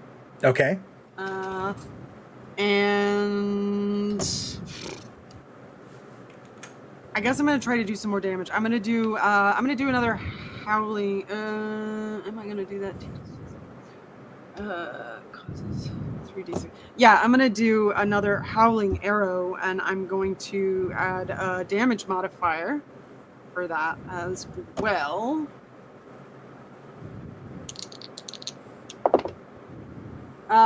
Waste again. So that is brains think 11. That is 11, but -2 would be 9. So still with a raise, which is very exciting. Nice. Because Okay. that means even more damage. Okay.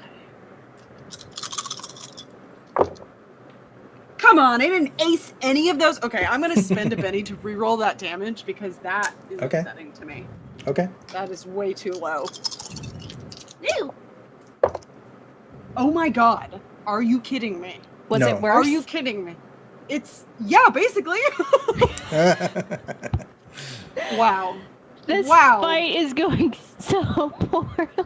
I got a 10 on 4d6s. I got a 10. I rolled 2 2s and 2 3s. Yeah, and that's basically what I rolled before, too. Alright. So what was the power again? It's bolt. Okay. Yeah. This explodes around him, but doesn't seem to faze him at all. Ah! I'm sorry. Okay. Denitki. Alright. Noticing that I did wound him, or I hurt him, which I had been shooting at him not really expecting to. I'm gonna shoot him again. Okay. As you're doing this, the gun on the ground continues to call out to you. I'm so suspicious of that. You know what? Screw it. We have 15 minutes left. I'm gonna try to get to the gun. Okay. The gun is very close to you. You can grab it this turn. I'm gonna grab it. Okay. You get the feeling that you can use your life force to augment this weapon.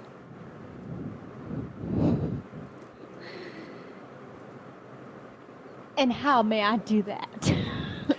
Well, essentially, you shoot like you normally would, but if you want to empower the bullet, you will take a wound.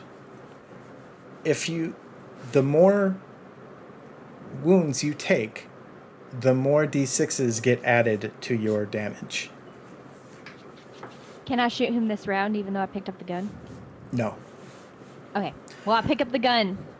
You pick up the gun, and honestly, the reason why you can't shoot this round is just, it's almost like you are taken into another level with this weapon, and you see a history with this gun. You see James using this weapon. You see a mysterious stranger before James with a bandana that uses this weapon. You see person after person after person who have used this weapon, and the weapon has had many forms and many shapes in its life, but it currently resides in a Colt Navy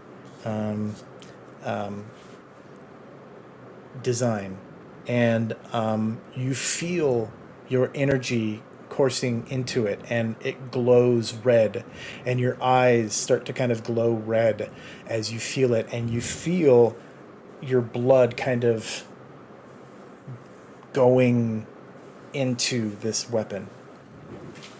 I'm gonna like hold it up and look at it, and I'm just gonna be like, "Do not blow this for us." All right. Next round. I almost said last round, but who knows? All right. Crystal. Ace of spades. The ace of spades. Deniki. 5 of clubs. Timothy. 8 of spades. All right. Crystal, you are up.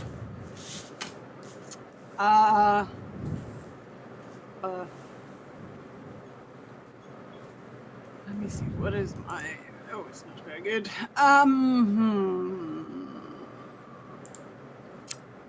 I guess I will shoot another bolt, another howling arrow, but not empowered this time Okay. because I don't have the PowerPoints for the bennies.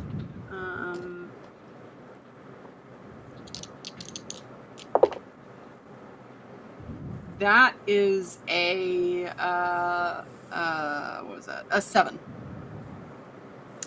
That does not. Are we hit. still blinded? Are we still blinded? Yeah, you're blinded until you Okay. are not blinded anymore. Ugh. You need to try to shake it off with a vigor roll. Is the thing. Okay. Could I have? Oh, I totally forgot. Could I have made one at the end of my turn? You Sure, said go it was ahead. Free, Go ahead. Right? Go ahead and make a Okay. make one. Yeah. I couldn't remember if it was free or not. 4. That does it. Yep. All right. You can see it. Then I will try to shake it off at the end of my Okay. turn too, and I don't because I got 2 2s. Hooray! Nuts. Okay. 8 of spades. Let's see. He is finally.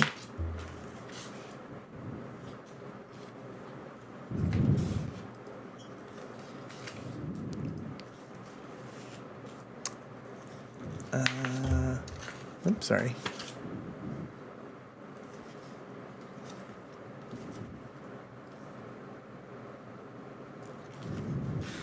No. All right.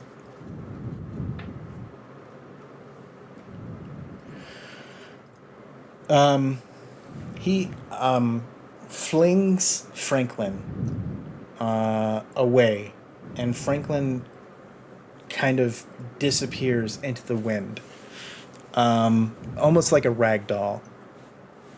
And he again claps his hands together and makes a motion, and around you, little rocks and debris on the ground start spinning in circles, and they start rising up, and dust and mist and everything has a begins swinging around you and spinning around you, and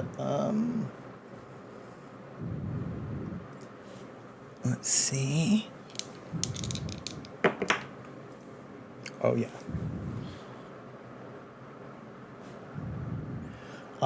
So you are now distracted. Both of you are distracted, and you are also caught up in this kind of whirlwind that is around you.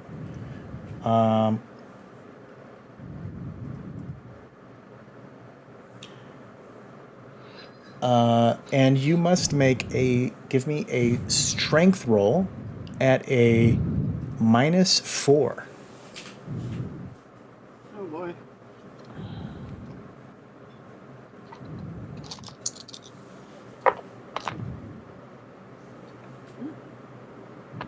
Zero.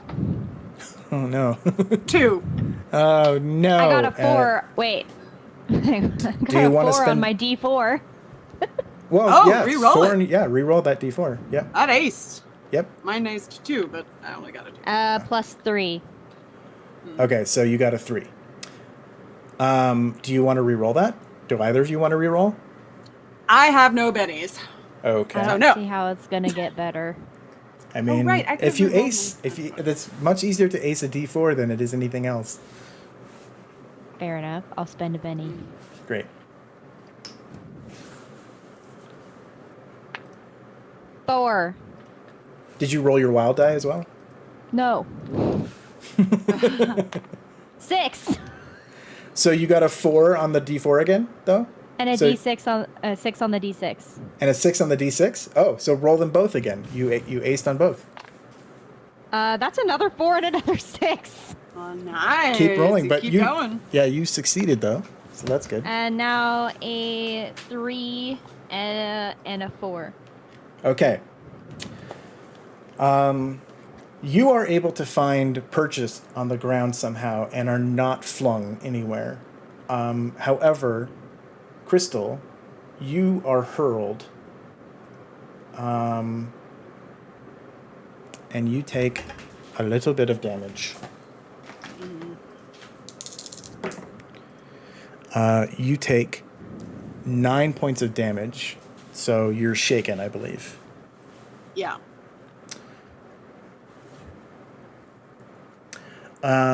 Okay. That's what happens. Deniki, you feel the gun in your hand begin to pull at you. It wants your life force. It wants you to give it energy. And I know it does. You know the name of this gun is Life Drinker. And it is almost begging you to use it. But you know that if you empower this and you hit, you can end Timothy once and for all. I'm gonna steel myself, and I will give my life force to the gun. How much of your life force are you giving? Let's say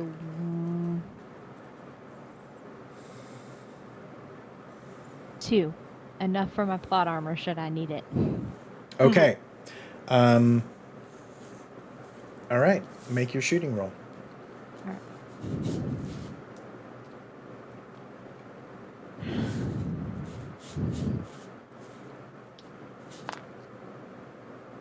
It's a 12. A 12 on a 12?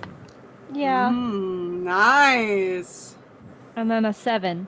And what about, did you roll your wild die as well? Yeah, it Okay. was just, it wasn't a, It wasn't a 12. no. So a 12 and a 7. So that's 19. That hits with a raise. So that's 3d6 plus an extra 2d6. That's 5d6. Wow. And remember, if anything rolls a 6, you can roll it again and add everything together. Really? The damage die? Mm-hmm. God. Not a concern. 10, 11, 12, 13, 14, 15, 16, 17, 18, 19, 20. 20 points of damage. Okay, good. That's enough. You feel these wounds just slice open your chest, and you feel blood start to fill your clothes and just start oozing out of you, and you feel very weak. But the gun fires off, and the bullet flies, this red laser beam almost, into Timothy, and it hits him and drills into him, and he looks at you. Shit.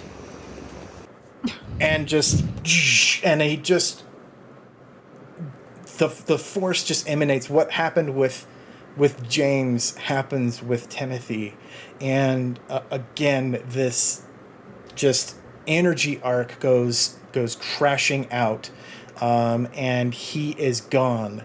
And on the ground you see an eagle feather, you see a hat, you see a pickaxe, you see a walking stick, and that's all you see, as Timothy is no more. And we are out of combat. Well done. And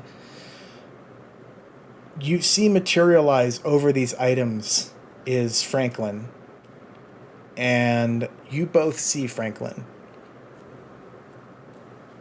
Franklin, are you all right? I think I am. I don't remember much of how. We need to get you out of here.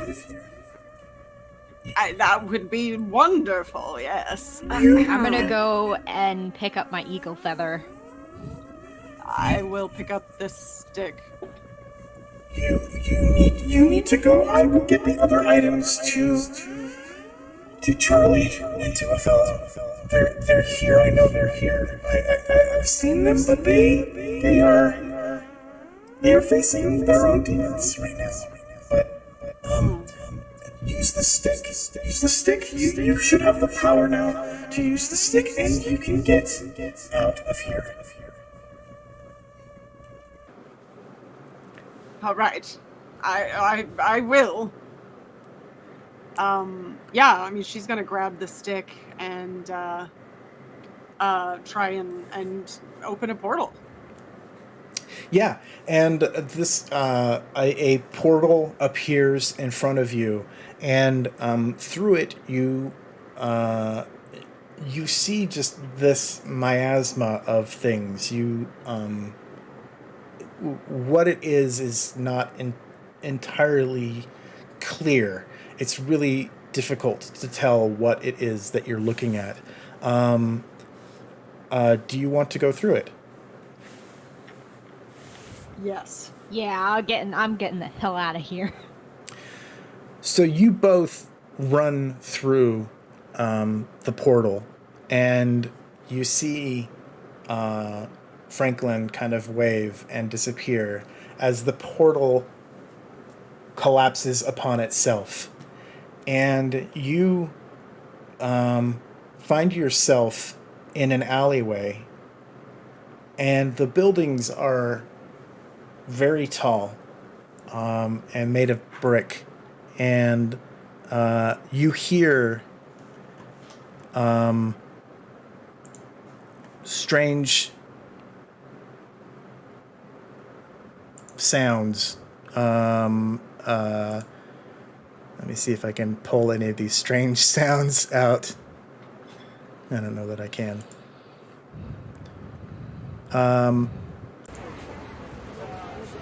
You hear people talking, and you hear horns and other types of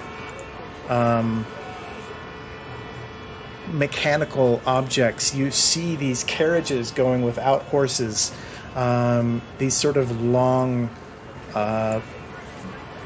sort of swoopy types of vehicles, and people walking with trench coats and hats and umbrellas as it's raining where you are. And this place does not look familiar to any of you. it is, in fact, quite unique, as you are thrust about 60 years into the future and find yourselves in the world of Deadlands Noir in the 1940s. Cool. And that's it. That's where we end it. Ooh. Who knows if we'll ever get back to this, but that's what's happening. Thank you both for joining and playing in this game. Y'all were awesome as always. I hope I wish Gnome to feel much better, and I wish Noir all the best, and I hope that we will see them again soon at some point. If y'all like this, definitely subscribe to the channel or whatever. Follow us on Ko-Fi. Back us on there. But the main thing is to, if you would like to donate to the Alzheimer's Association and support this wonderful cause for us. Before we jump over to DuckTales, why don't you all tell us where folks can find you in the upcoming future and what you might have going on. And let's start with Nick. Hey, I'm Nick. I'm the Associate Content Director over at Infinity Break, which is infinitybreak.com or infinitybreak23 on Twitter. I'm also the DM of Legends of Laia, which is a D&D podcast that releases every other Wednesday on that same website. And you can also find me on Twitter at @by_rogues, which is where I keep updates of whatever I'm doing at any given time. And @byrogues no_ on Twitch, where if I get to 100 followers, I'm going to play New Vegas, which I'm very excited about. So, that's what I've been doing. Oh. So we might not. Megan. Hi, I'm Megan Caves. You can find me on Twitter at Megan Caves and Instagram as well. The next thing I have coming, I think, is Dragons and Things Phantom, which disappeared before the pandemic and is now returning. And I believe that begins on August 26th. So look for that. That's going to be Pathfinder 2e. You can also find me on my production company, which is Gone Rogue Entertainment. It is Gone Rogue ENT on social media. And we are we are on hiatus right now, basically, between seasons of Harbingers, which is my show. It is Savage Worlds as well. It is Deadlands Hell on Earth, which is the post-apocalyptic version of this. So, just a little bit further in the future from Noir, 2097, that is. And things are happening there. So you can catch that on our YouTube, youtube.com/Gone Rogue Entertainment. I think that's the gist of it. Beyond that, I don't know. When things come up, I post them on Twitter. It's the best place to find out. Yeah. Right. Well, thank you both. I honestly can't thank you enough for playing in this. This was a ton of fun, and I do hope that we get to play again in the future. But until then, thank you all, and I'm going to take a brief break as we switch over to DuckTales. So hang tight, and we will be back very shortly. Bye. Bye.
Hello, everybody. Welcome back. We are back with our DuckTales crew.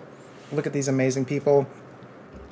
We're going to go around the horn and introduce you to everybody, and so you know who is playing who and what they're all about. But before we get to that, I just want to point out right below me is the how to donate option. You in chat, you just hit ! donate. A link will pop up. Click that link. It takes you to Tiltify, and you donate that way. 100% of your donations goes to the Alzheimer's Association. If you are on YouTube, if you're watching us on YouTube, just go to the description on the video. That will give you the link because the commands aren't quite working the way that they should on YouTube. Alzheimer's is something that's near and dear to our hearts. We know very many people who have been affected by this disease, by dementia, and we have been raising money for the Alzheimer's Association for close to a decade now, and I think we've raised something like over $60,000, I think, for the Alzheimer's Association over that time. So thank you for everybody who's tuned in and supported us.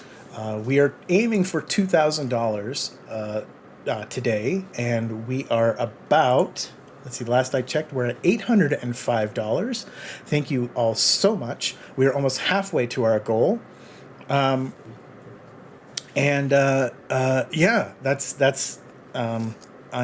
staggered, honestly, by that amount. So thank you so much for helping us out with this. Please share the stream out. Let your friends know. Come tune in. This is our Gin Can't entry. So we hope that you enjoy. Not officially Gin Can't, not officially Gin Con, not officially anything but us. So thank you so much. Anyway. Let's get to our players. Let's introduce them and go around the horn. Starting off with Randy. Oh, hey. I'm Randy Alvarenga. I'm playing Dewey today. I'm super excited. I'm a TTRPG streamer and actor here in Seattle. Wonderful. Robo. It's me, Robo Goblin. Wait, actually, it's not me. I'm Robo Albert now. Hello, it's me, and today I'm playing Louis. And did I prepare for this role by watching the best moments recap, 5 minutes, 5 minute long video on YouTube half an hour ago? I don't know. Donate, and you'll find out. And that's me.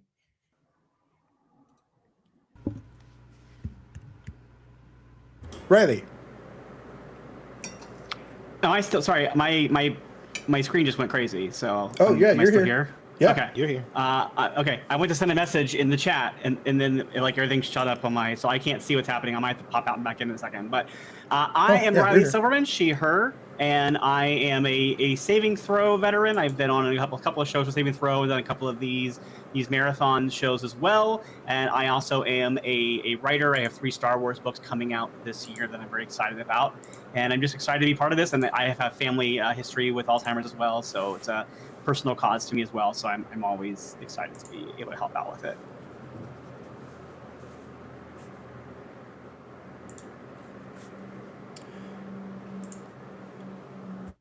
Uh-oh. Do we lose Dom now? Well, I think we... Ronald. Okay. Are we If still you can hear me. I see Dom pointing a finger at the camera, but... Yeah, and my screen is frozen too. Yeah, I don't see Okay. Dom. Okay. I'm checking the actual stream. It looks like Dom's still there. Yeah, the stream is still going. Let's play like that. Well, okay, this is a challenge. In the spirit of keeping things rolling, I am Ronald, aka DJ Regular, aka him. What makes all the Twitch clips? Oh no! Well, we just lost Ron on our. No, Okay. it's you and me, Riley. Oh, now no one can hear me in in the thing. Okay, we'll get there. We're coming. We're I keep coming getting back. an unresponsive page message. Give us 1 second while we reconnect everybody into here. Riley or Robo, can you hear me? Nope. Oh, there's Randy. Coming back slowly but surely. Oh no. Hey, can you hear me? It wouldn't be a saving throw game without having some technical difficulties. But Randy can hear me. That's good. Yeah, I can. That's great.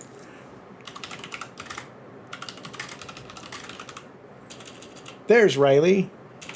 Hey. All right, we just need there's Robo. Let me see. Let me see, Ronald. One thing too, Don, I was noticing before all this happened. That's actually where I put a message in our chat, and then that's when it all went haywire. Part of my face is being cut off by the character sheet. I'm working on that. Yep. Okay, cool.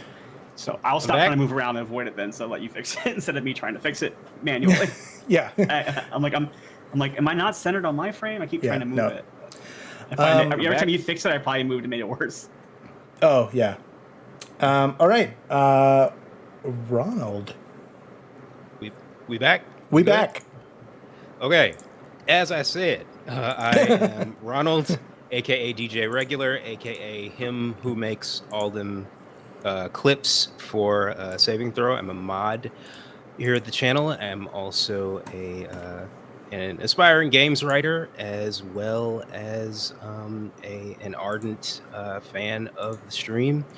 And like a lot of us, Alzheimer's is it's affected my family as well as dear friends, and I'm proud to be able to help support Saving Throw in raising funds and awareness. Thank you very much. I'm just having problems getting Robo's picture back. I see you in here, but I'm unable to get you on the stream for some reason. Get it worked out. Of course, everything was working great before we came back from break. And I'm also trying to eat lunch here, so bear with me, folks. I'm going to mute. The rest of you talk amongst yourselves. All right. Okay. Well, 5 Foot Latina in chat said, did someone forget to make the appropriate sacrifices for the stream? And I think that that's a great question, because that's what seems to always happen, right? Yeah. Yeah.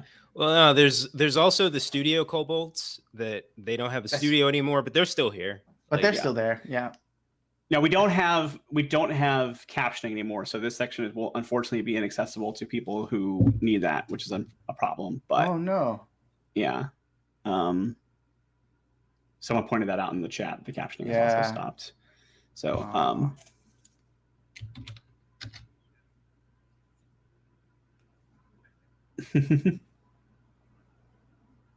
not that I want us to all shut down and be quiet, but I right. No, but it does make me sad though that it can't be shared, right? But I'm really excited. I am excited about captions are back, by the way. Oh yes. Okay, great. Thank you. For those who needed captions, all we were just talking about was the fact that captions weren't working, which is kind of an ironic and somewhat horrific Faustian twist of things. Okay.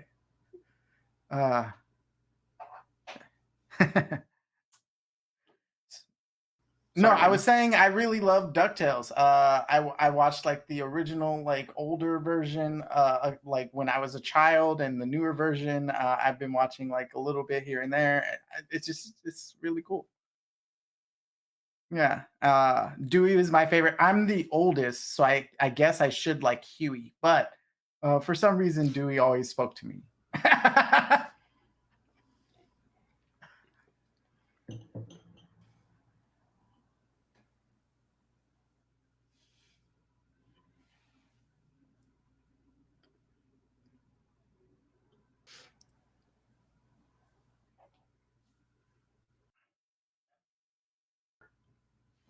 Nice. I chose Webby because there's not a lot of big female characters in at least original DuckTales, at least as far as the hero side. There's a lot of villains or like side characters. And I haven't watched enough of the new DuckTales to feel like I could play Della Duck with enough like confidence. Whereas like Webby, across the two versions of DuckTales, I feel like I can get a little bit of a Webby vibe going on. So, and Webby's cool. Yeah. And I feel like the fangirl vibes of Webby, I feel like are something that I can very much embody and have fun with. Oh, go ahead. Yes. No, I was just going to mention I'm a pretty big DuckTales fan myself. Both versions. I especially like the fact that like the more recent DuckTales, it is very much like an update, but it doesn't feel like completely disconnected from the old DuckTales. And it also like as a slight introduction of who I'm playing, I'm actually playing an original character named Luke Westbeak. He is a private eye detective sort that is kind of inspired by like TV pulpy detectives like Columbo, Jim Rockford, stuff like that. And the reason I picked him was because the reason I came up with the idea is because I feel like it would fit very much into like the modern DuckTales as sort of like it's a character that feels like it would actually like make sense in Duckburg in the continuity, but also like doesn't feel like, you know, like I wanted to play the adult in the room, but like probably not the most mature in the room, if that makes sense. Very much so. Robo, if you wouldn't mind logging out and back in again. Thank you. Yeah, also earlier, apparently when the captions weren't working, anything Robo said was not being conveyed to the audience because they actually don't hear Robo. They only see captions from Robo. So. Yeah.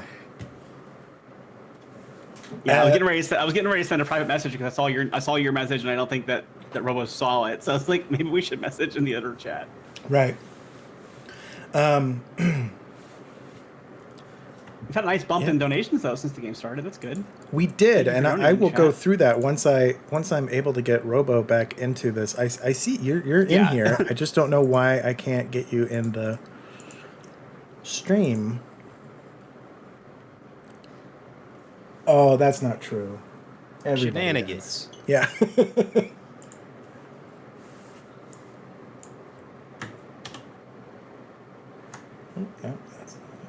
Okay. Let's see if I can do this. There we go. Oh, yes. Hey. And let me see if your captions are coming across okay. Hello, it's me, RoboGoblin. Hello. Yeah, Oh, yeah. looks like it's coming through. Okay. Great. Fantastic. Okay, we are back. So I can talk a little bit about what I like about DuckTales by just showing off a few of my DuckTales things. I have very many golden books and such of DuckTales. That one will. I don't know why my green screen is on. Let me turn that off real quick. But yeah, so my DuckTales stuff may show through here a little bit, but you don't need to know DuckTales to know all of this. And then I have DuckTales Valentines from the day. Nice. From back in the day that I've held on to for so long. DuckTales birthday candles. Oh, man. Yeah, old Uncle Scrooge comics. Oh, man. Love it. Anyway, yeah, I feel like I was really obsessed with it as a kid, and I think that I maybe like it fell off for me as I got older. Unfortunately, I don't think for any reason, like I don't think it waned in quality. I think I just moved on to other stuff. But it was a childhood obsession that was fun. I think I used to have that. So Dom, I used to get Disney Adventures magazine. That was a big thing back then. Yeah, this is the DuckTales magazine. This is premiere issue. Mint. But remember Disney Adventures? That was like the magazine that was like all the different Disney. Yeah, I had that. Yeah. Dom, wasn't there like some collectible you were looking for DuckTales? It was like, I want to say it was like tops of something It was like a. So yeah, so I found it. I collected all of the pudding tops back when I was a kid. Oh. Yeah. Oh gosh, when you said tops, I thought you meant like tops trading cards. I didn't think you No. meant literal pudding lid tops. No, I pudding That's so top cool. lids. Yeah. And I threw it away, but I did take a picture of it before. Let me see if I can find it here. Just I don't know. Just it sets the mood a little bit to know that I had this. But Tom hours here. On, I know. Yeah. on the stream. Oh, there it is. There it is. See if I can I just make it bigger. I don't know if you can really tell, but yeah. That So rules. each individual, and Oh, I made wow. I drew that DuckTales, so I made that and Nice. Cool. stuff. Yes, that's vintage. Back in the day, How excited were you as a kid to go see the DuckTales movie when it came out in theaters? Like that was like a moment. I remember that being a big deal. I was very excited. I also went to Disneyland when they had, before Toontown existed, they did a Disney afternoon area of Disneyland. And so that was fun. But I didn't get to see Uncle Scrooge until long after that, when I was an adult, and they brought out characters that they don't normally show at Disneyland, and Ludwig von Drake and Uncle Scrooge came out as characters, and so I got to Nice. meet them both, which was great. Yeah. That's awesome. Anyway, yes, so I love DuckTales. This is no secret. But I want to showcase what some of you all have been able to unlock in the time that we've been struggling to get things working here. So What's let the me money see been, Dom? here. So the first thing is Mini Marker has donated to allow one of you to draw from the adventure deck. The adventure, or should I say the adventure duck. The adventure duck gives you a card which you can use at any time. This normally in many Savage Worlds games, there is a drawing of the adventure deck at the beginning of the game, and everyone gets an adventure card. However, we are only doing this if it gets unlocked by our lovely viewers. So one was unlocked by by Mini Marks. Yeah, I'm one Coke in today, everybody, for those keeping track, and I know some of you are. So we are going to do this. Let's see. I'm going to roll a die, and actually, I'm gonna legit get one of my D4s out. And Randy's a 1, Robo's a 2, Riley's a 3, and Ronald's a 4. Those are all D10s. This is the problem. I have everything organized Here, I'll roll a d4. Here, I got it. Okay, you roll a D4. It was okay. I'm gonna roll again because it was a 3. I feel like I just gave myself the prize. So I'm gonna let Oh, it just happened to be a 3. No, I swear it was. I'm gonna roll again just to be safe. All right, so it's a 2. So It's a 2. Okay, so Robo, you get this card. Okay, now you can keep this card, or you can pass the card to another player. However, you do not get to redraw a card. Does that make sense? Okay. Okay. All right. Here you go. Your card is this. It is Payback. Play on an opposing wild card. Your damage-causing attacks are made at +2 against them for the duration of the scene. Do you want to keep Okay. that, or you want to hand it to somebody else? Keep it. The one thing I will tell you is the wild card means a specific villain that is stronger than like a goon villain, basically. So like a special character. Like, you are all wild cards in the world of Savage Worlds. So Okay. you are all wild cards. And there are, some enemies which are also wild cards. Named enemies, basically, are going to be a wild card for the most part. So I'll keep that. Yeah, you get a +2 Okay. against a named enemy. I feel like It's it's a valuable it's tool. super cool. Great. Yeah. So gonna yeah, keep you just have to tell me, when you want to use the card, basically. Okay. Use it right now. Okay. Right now, yeah. Attack the darkness. Okay. Attack the Oh darkness. wow. Okay. An anonymous person has given all of you, including Robo, a draw from the adventure deck. Adventure, they say. Adventure. So let's We're go never with going to this. start the session. We're just going to keep like pulling decks Just and gonna, having yeah, tech- we're just gonna. This do is this. talking about content. our history with DuckTales. Mini Marker says, This is "I'm really a named good enemy." I am not an.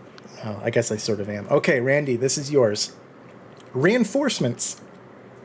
Play during combat. Strong reinforcements arrive for the opposition. The exact number and type is up to me, but should represent a significant threat. Every player character immediately draws an adventure card and may play an additional one this session. That's I don't know why you would pass this up, but Yeah. this is probably one of the most powerful adventure cards. Yeah. Okay. I'm gonna keep that. Okay. All right, Robo, this is for you again. I think you just won DuckTales. Randy. Dark Bargain. Play after contact with an arcane force or strange incident. Draw an adventure card immediately and increase the number you may draw and play by 1 forever. However, you gain the bad luck hindrance or GM's call if you already have it. Discard and redraw if you ever get this card again. I'll keep it because Okay. chaos. Okay. Because chaos. All right, Riley. Peace.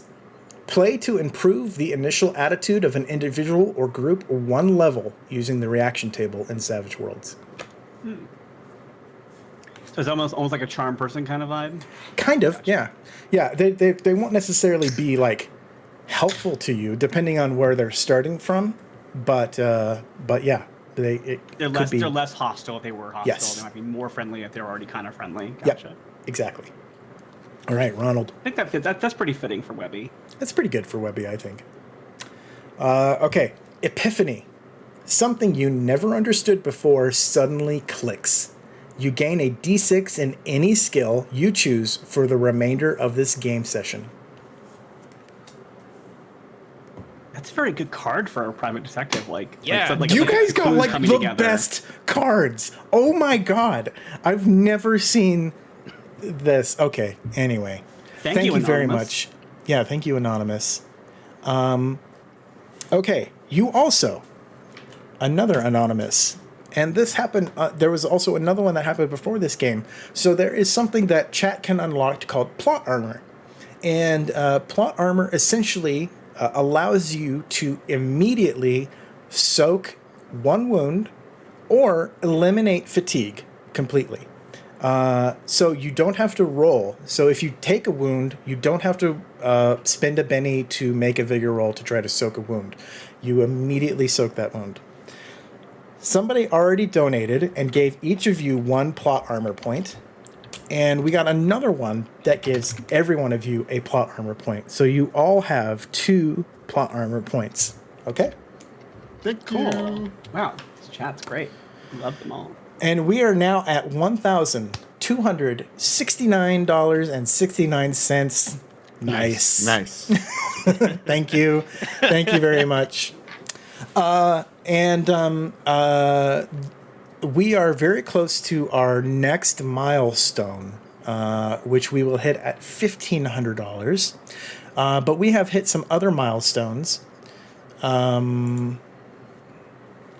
So each of you got 3 bennies at the start of the game, plus those of you who are young got an extra benny for being young. In addition... Sorry, Luke. Yeah. You kids. In addition, we have hit the $750 mark. So you all get an extra Benny. One extra Benny. That includes me. And I get a Benny for each one of you, plus an extra one. Come on. So Wow. I get 5 Terrifying. Bennies. I mean, great for the game, but terrifying for us.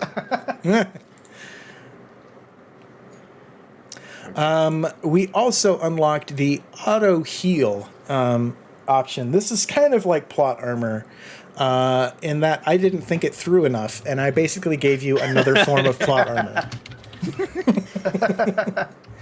So you all have 3 points of plot armor. Hey. Nice. Dom's forgetfulness is our game. Yeah.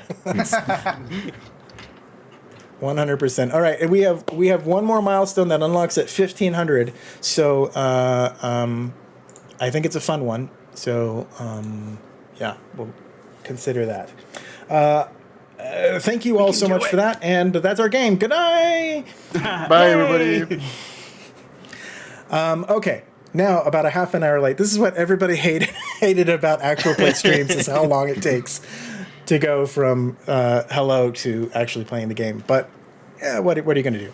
I mean, we're here to raise money first Content. and foremost for Exactly. a cause, so we have to get over the things that people who are generous in donating what they get. I think people are excited to hear Exactly. the things they're doing. Precisely. Okay. Imagine the DuckTales theme song plays out. And we haven't unlocked that yet, so don't do anything. We find ourselves in Duckburg. And Dewey, Louie, Webby, you are with dear old Uncle Scrooge. And in the money bin. And Uncle Scrooge is telling you about the security system that he has recently installed that will protect everything. And actually, I have a prop for this. You were getting props too. Nice. Whatever keeps us from starting the show quicker.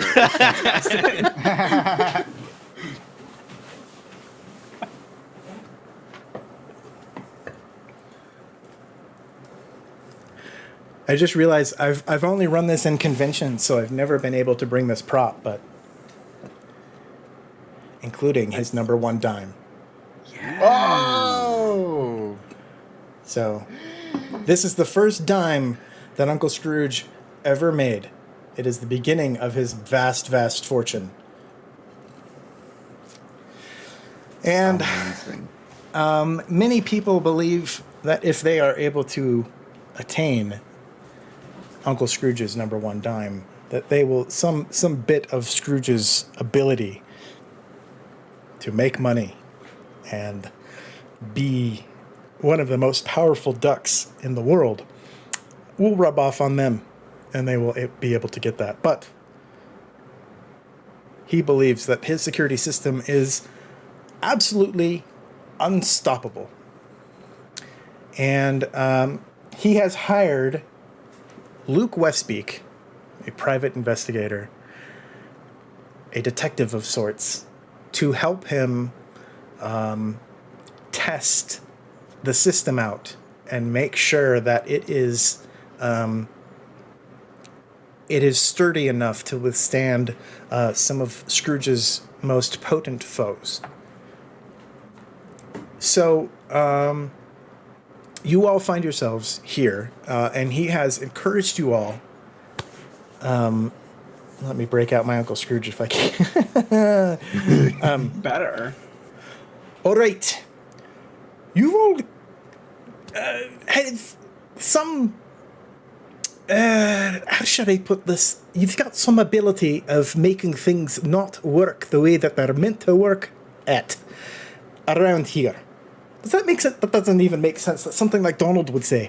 But somehow you have some energy that is able to affect things. I'm a klutz, is what you're saying. That's yes.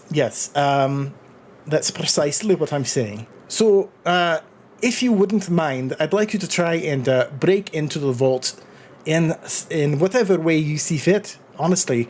And kids, if you want to try to help, you're more than welcome.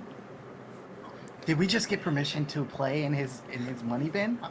Are we gonna not get in the pressure? money bin? you can try to get into the money bin, but you'll probably not get out. Oh. What's in it for us, though? What do you mean, what's in it for us? We get to go inside Scrooge McDuck's money bin. Yeah, but are we gonna take the money though? The journey is more than the prize. All right. To be fair to the kid, prizes are pretty good, but I got no skin in the game. I'm still getting my day rate. So I kind of push the boys. I'm like, do you know who this is? Oh, No. yeah. It's Luke Westbeak. How do you not know? Who is Luke He's Westbeak? the famous detective. Well, I don't know if he's famous, but he is cheap enough. Oh, that's okay. Hi. Nice to meet you, Mr. Luke Westbeak. He Yeah, solved the good, case of the missing penguin at the zoo. Oh, that one. Okay, okay. Good for you. It was just Good at the for you. Uh, zoo, but it was actually not that hard of a case. It was just another cave, but he found it. Good for you. Turns out penguins get really sleepy after their nap. Someone didn't check under a cupboard. Yeah, it's a whole thing. That makes sense. I am a Oh. big fan. Thanks. right. That and Dime will get you a cup of coffee. Well, adjusting for inflation, not so much anymore, but yeah. Thanks. All right, time is ticking. Got I'm it, paying got for it. this, you know. All right. I say we're in. What do you guys think?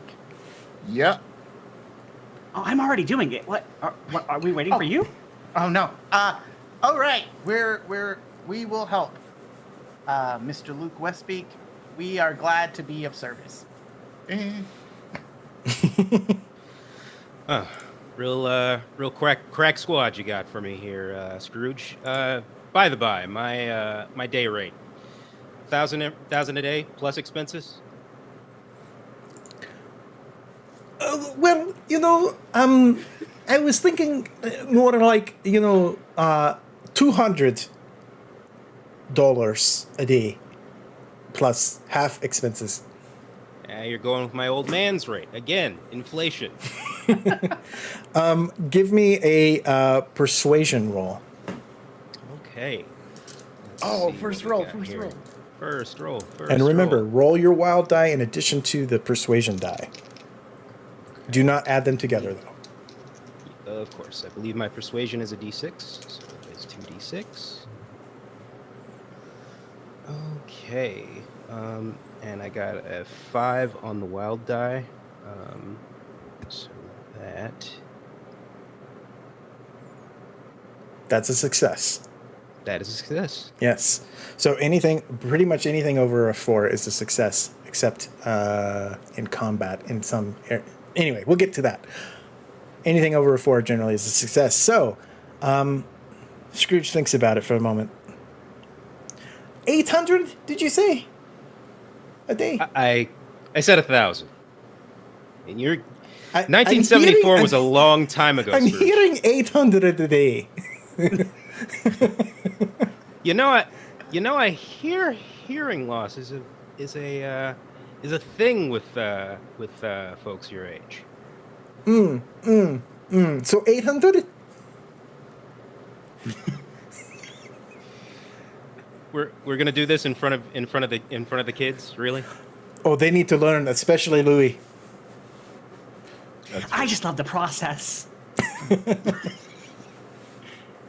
800 I like and you, going kid. down, as far as I know. because I like your kids. Are they your kids? This is kind of a weird setup. Not really. They're grandnephews. Webby's not even related. I'm his Anyway. partner. Well, no. No. We go on adventures as a group. It's fun. Yeah. I mean- Well, yes, but also no. I mean, to be fair, you're from what I hear, word around the street is you regularly endanger their lives in pursuit of glory and adding to your frankly ludicrous fortune. So I would say you could at least give them the credit of being like, associates, if not out and out partners. That's very true. We almost died with this one time. Get on with it. And it, All right, 1,000? all right. Fine. And he pulls out $1,000 I go, ducks. you must be a master negotiator. Is that No, it's because just Uncle that- Scrooge never does that? It's just because your uncle is a man of honor and integrity. That's not true. That's not true at all. Real quick. Oh no. Oh no. Chat unlocked 5 Foot Latina.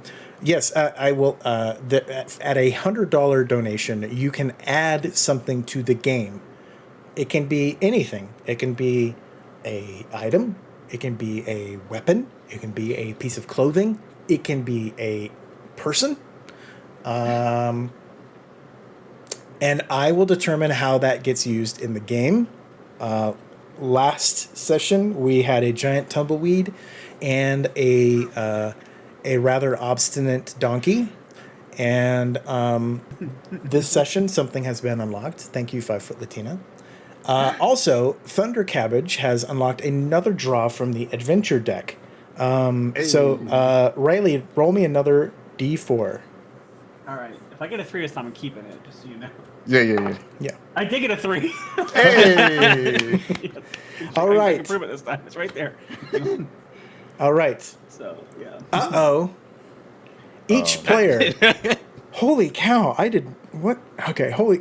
uh-oh. Each player draws a card from the adventure deck and may play an additional card this session.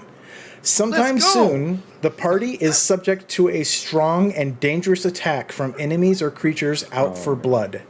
Oh, this is DuckTales. Oh, my And gosh. there we go. All right, so I guess you each get another adventure card. Oh, God. All right. Thanks, chat. Randy. Desperate times. Play to take any one adventure card from the discard pile. There currently is not a discard pile, so people have to start spending adventure cards to help you out with that one. We have to start an adventure before we can start spending adventure cards. Louis, Robo, Parlay. All characters cease fighting and listen to the hero speak for at least 30 seconds. Others may only take defensive actions during this time. This has no effect on beasts and other creatures that cannot understand the speaker. Okay. Riley? Power Surge. Immediately recover all heroes' spent power points. You don't have any power points, Cool. so that doesn't really do anything to you. Cool. So But glad. that so is glad now I in drew the- card that got everybody a card. Yeah, except Somehow you. I got nothing. But- Somehow I got nothing. I'm putting that in the discard pile, so FYI, Dewey, I could that is use it. that is available. so glad that I got And this. Ronald. Rally all allies within 10 yards.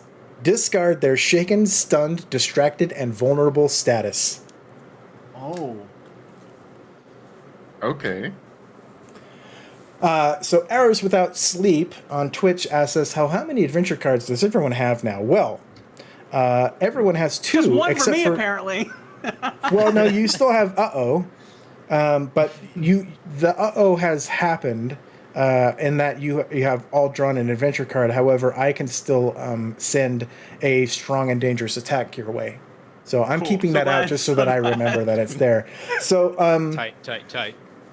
yeah, Riley's got 1. Randy and Ronald both have 2, and Robo's got 3. That's where we're at right now. Could I get a reminder on Epiphany? That's you Yes. add a D6 to. You gain a D6 to any genius. skill you choose. So one skill of your choice for the remainder of the game. So you can either raise a skill that you already have, that's at a D4 to a D6, or any skill you don't already have becomes a D6. That's pretty powerful. Okay. Thank you for those donations. Again, we are $1,269.69 towards our $2,000 goal. Nice. And we're less than 300 away from the next milestone. So, Scrooge again points at his clock. I don't have all day, you know. The money doesn't grow on trees. Got it. Except for this one tree that I found. I was gonna say, judging by the surroundings, points at Webby. Are we going now? Because we got stuff to do. All right. I kind of trundle over to. Is there like a main security console or? Yeah, so Scrooge kind of goes back behind his desk and kicks up to his feet. He seems very confident in himself, and there is a large kind of computer console with 6 different monitors around. They all have different camera angles. They all flip between different camera angles of outside the money bin, inside the actual bin of money, behind the vault, Scrooge's office. You see yourselves, and various other camera shots around there. And there's little joysticks so you can move cameras around and various things. The only thing you can't do is turn off features necessarily. Never was one for real high-tech security. I had an aunt in Poughkeepsie. She was a local mattress magnate. She guarded all of her gains with a semi-feral Maine Coon and an expired pallet of MREs. MREs aren't supposed to expire, but somehow she made it happen, and boy, did they make a stink. Anyhow, let me just take a look here, and Luke will start fiddling with, just sort of fiddling randomly with the security system, sort of poking at dials and knobs. And, okay. I'm actually gonna have him fidget with it. So Luke has has the hindrance that he is all thumbs with tech. Would I need to fail here to break the system, or would I actually need to succeed? What are we doing? I'm going to say you need to succeed, because you are not good with technical things of any kind. So even if you're trying to break the system, you won't necessarily break it. Okay. So your goal is to break it. Your goal is not to operate it necessarily. So you will Gotcha. You will have your -2, and then give me a repair roll, which I don't believe you have actually. I certainly do not. So that is a D4 -2 plus your wild die. Oh, right. Plus the wild die. So yeah, D4, and D6. and another -2. So it's a -4 to this roll. -4. Okay. All right, and 1 on the D6 and a 3 on the D4. So that's a whole lot of failures. What that is. So yeah, somehow you are able. Scrooge kind of looks over and goes, "Oh, you found the force field key. Yeah. So So that kind of How about that? covers everything there. That's good. Yeah. That is genuinely impressive. I do not know how I did that. I thought you were supposed to be like this super detective.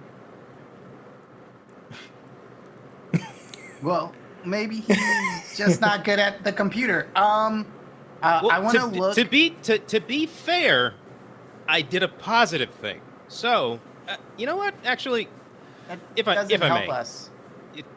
you're right. Very astute. I like where your head's at. If I might, can I actually, rather than actually try to manipulate, like work with the machine, could I like actually look for flaws rather than actually try to manipulate the machine itself? Definitely. Yeah. Give me a notice roll. Okay. Let's see. So that I've got a D10 in notice, and I am also an investigator, so I've got a +2 on research and certain types of notice rolls. Would this count? Yes. This is your goal is to search something out on here. So yeah. Okay. Well, in that case, let's see. So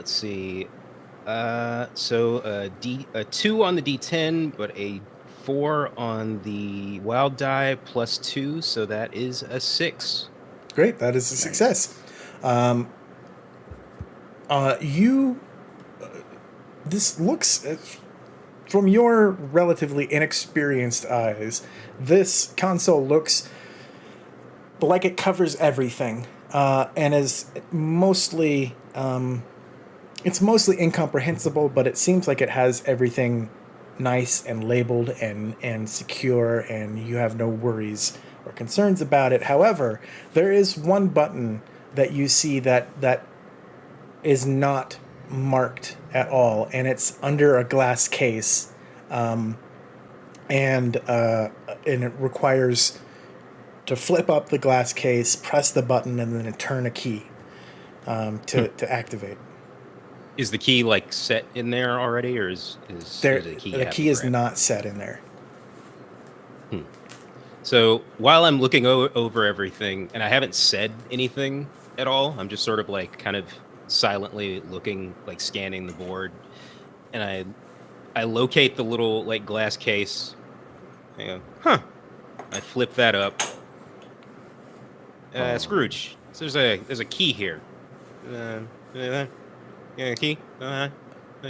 Yes. I'm the only one with access to the key.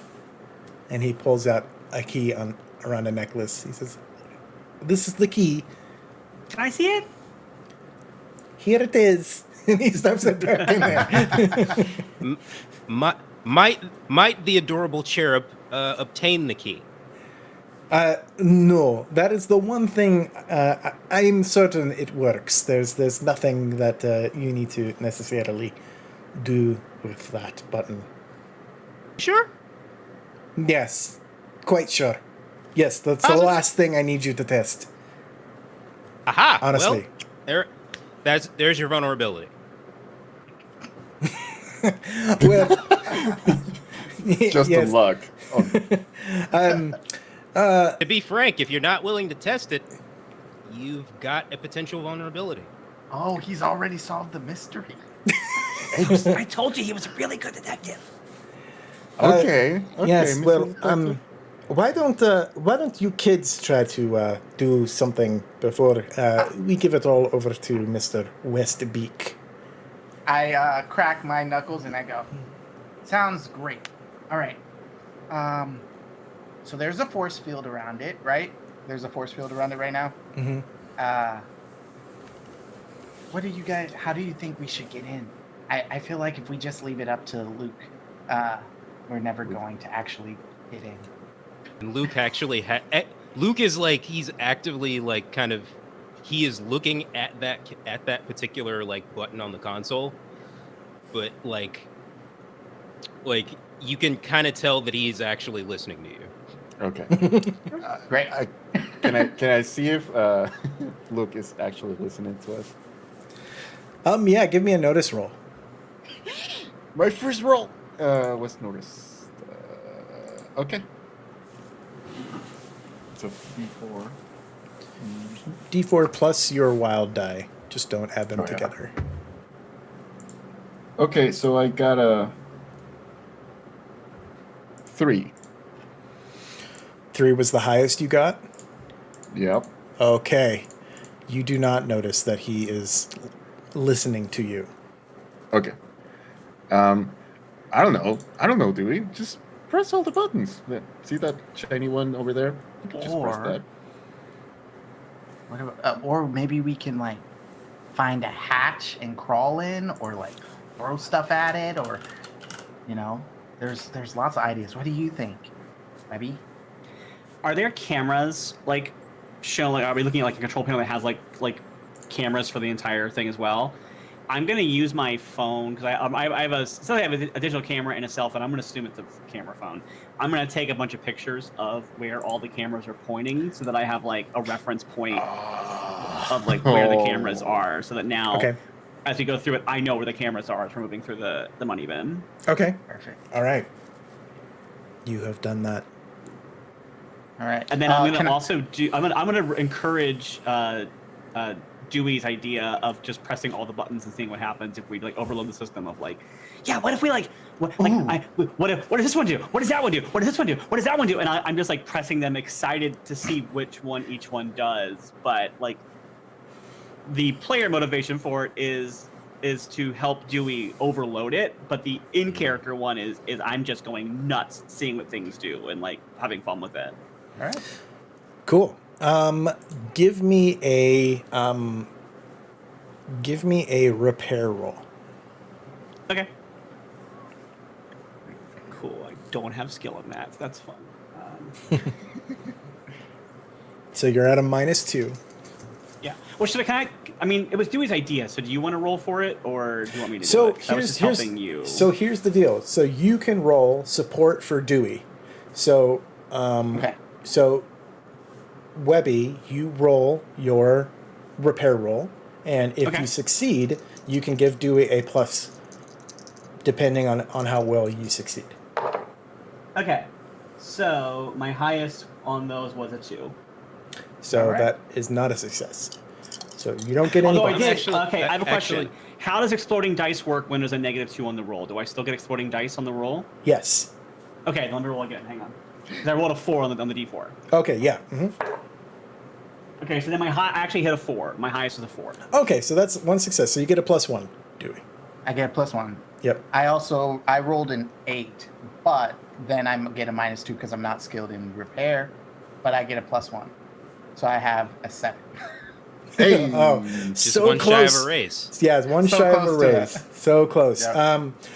Yeah. So you just take your hands and just start going across everything and hitting all of the buttons, and to your right, the vault door to the bin that opens up into the bin, and then there's a diving board that goes out into the bin itself. You hear it unlatch, and it flies open, and then it closes shut, and then it latches itself back again. You see the force field kind of shimmer out and then shimmer back in. Red klaxon sirens and lights are flashing off and on and going, and you hear everything just sort of turning off and turning back on again and turning off. And meanwhile, Scrooge is just kind of still leaning back. He goes, Gyro made this to withstand children in his hands, so there's not a whole lot of rambunctiousness that you could do. Gyro Gearloose? Yes, he's my inventor Yeah. on staff. Yes. Yeah, he is. I actually contracted him a while back to build a tamper-proof remote bugging system for tailing folks. I still owe the Greater Duckburg City Commerce about 30 large for one of their transport vans becoming completely inert. Cool story, bro. While that conversation is happening, I realized that the next move Webby's going to do. You said this is all nicely organized and labeled, right? Yes. I'm taking all the labels off. Okay. So that way, when Scrooge is trying to use the code, he can't figure out which buttons are which because they're not labeled anymore. Okay. Nice. Can I try to I'm actually notice? Sorry. Oh. Go ahead. I was actually gonna if Webby's thing required a roll, I was actually gonna support by like distracting Scrooge to help. Yeah. Webby, this will be a stealth roll for you. Okay. Who actually has stealth? Nice. To secretly get that. What do you want to use to distract Scrooge? Let's use persuasion, and I'll basically just extend that gyro gear loose conversation. Essentially, I'm gonna I'm gonna bring money into it because I owe the Duckburg Chamber of Commerce. Gyro gear loose is his man. Therefore, Scrooge owes me money. Okay. Or so I'll say. Okay. But, okay. Let's see. And that's, what did I say I was going to use? Persuasion. Mm-hmm. So let's roll for that. Ooh, aced. Nice. So that's 6. 6 plus 2. 8. So that's an 8. Great. Success with a raise. Success with a raise. So yeah, you get +2 to your roll, Webby. Nice. Let's see what happens. Okay, so my higher of a 2 is a 6 total. Great. So that is a success. So Webby, you are able to kind of file off a lot of the name tags, maybe switch them around, move them around, meanwhile, Luke, you are able to successfully keep Scrooge's gaze away from the control board long enough that he is not able to see what Webby does. And he even goes, fine, I'll add another 5,000 to your day rate today. Today only, though. Look, hey, you're very generous, Mr. Again, man of honor and integrity. Take note, kids. And he looks around to the kids and then gives Webby a... I don't have a notebook. Oh my gosh, Tom. Oh. Yes. Yeah. Can I notice and see if there are any ducks or like There's a lot of places ducks. that You're all not ducks. D-U-C-T-S. Oh, ducks. Yeah. Yeah.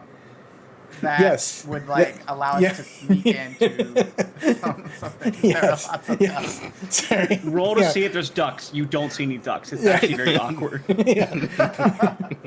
Suddenly, yes, there is like what looks like central air or something coming into the office. There is a grate up above. All right. So, I mean, that's a way we could get in, and I'm looking over at Louis.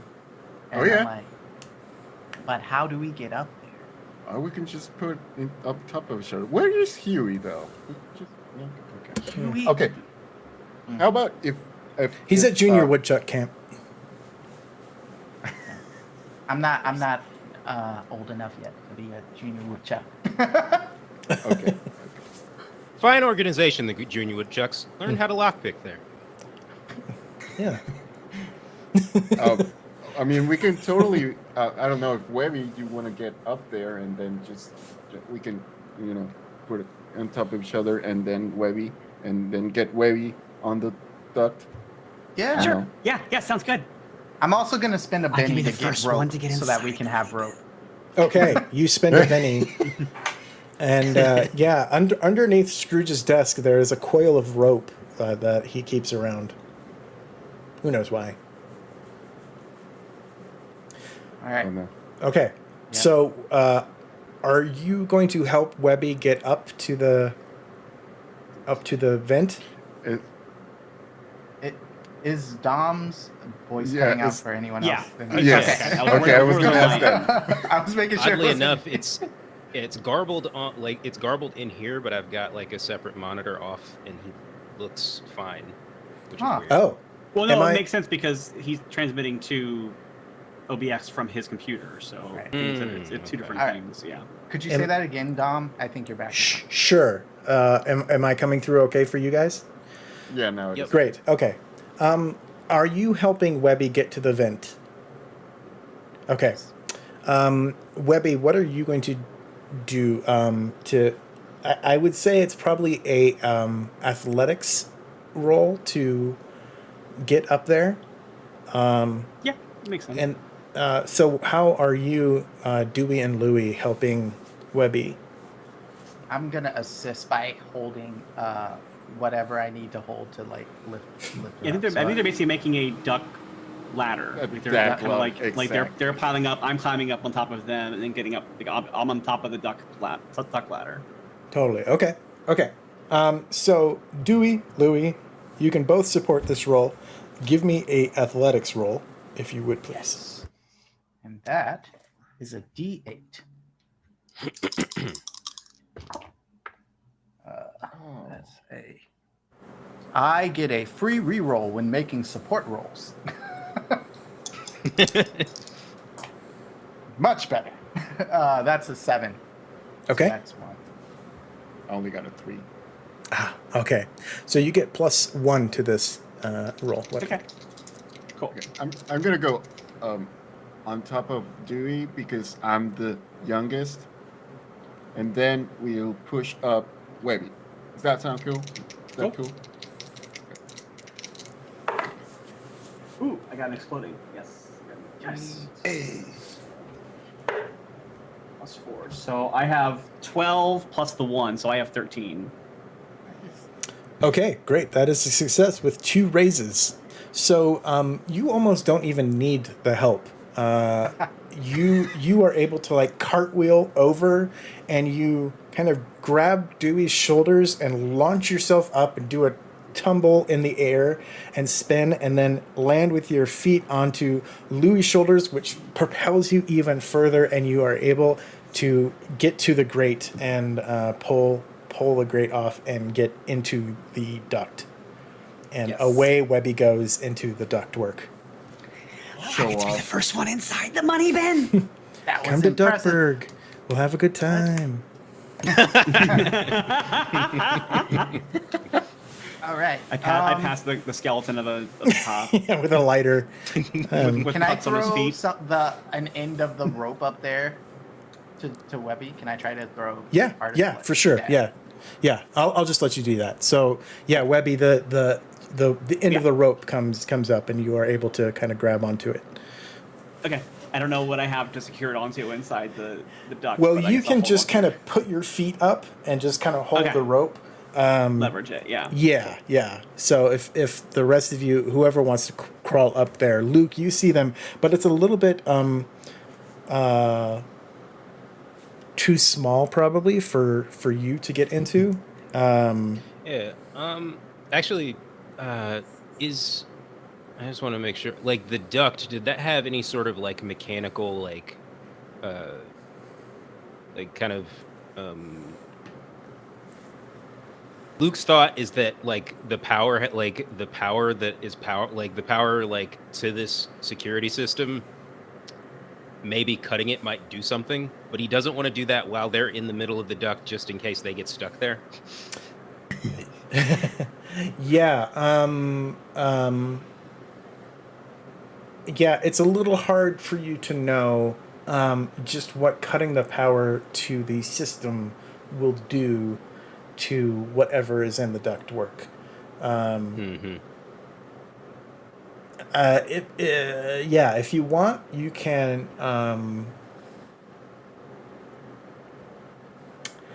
give me a common knowledge roll. Okay. Let's see. I got a D6 there.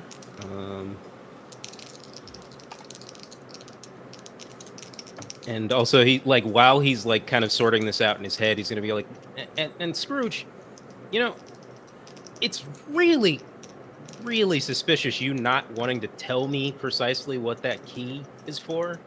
Because frankly, you brought me here, you contracted me for my skills, and then you tell me I'm not allowed to touch a thing that might potentially break your thing, which is what you brought me out here to do. Yes. Yes. Okay. How very verbose of you, Mr. Scrooge. Let's just say it's a plan B. Okay. That is I got a 4 on the die. A 4 on my wild Great. die. All right. That's a success. So, it's entirely possible that if this is a security system worth its salt, that Gyro set up, that it probably has a backup power supply somewhere. Mm-hmm. So if you cut one power cable, it's probably going to not cut anything off necessarily. Although it might be able to buy some time between when that power goes off and the power supply kicks in. Okay. I'm actually gonna look for the secondary power supply. Okay. But I Give will me. take note of that. Yeah. Give me an investigation roll. You can add your +2 to this. Meanwhile, we go back to the duct. Duct. The duct. So, All right, some ducks in a duct. Yep. No, I'm going on for. Webby, I'm loving everyone's I'm duck going work up. today, by I'm the going way. up. All right. No. Yes. All right. Now that we're in the ducks, what are we doing next? We're trying to get into the other room. Maybe I feel like Mr.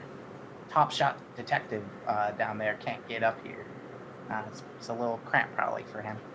So maybe we open a door, that main blast door, and then so we get on the other side of that. Maybe I don't know where this goes, but it's going that way. So at least it's heading in the right direction. Yeah, it's got ventilation for the rooms.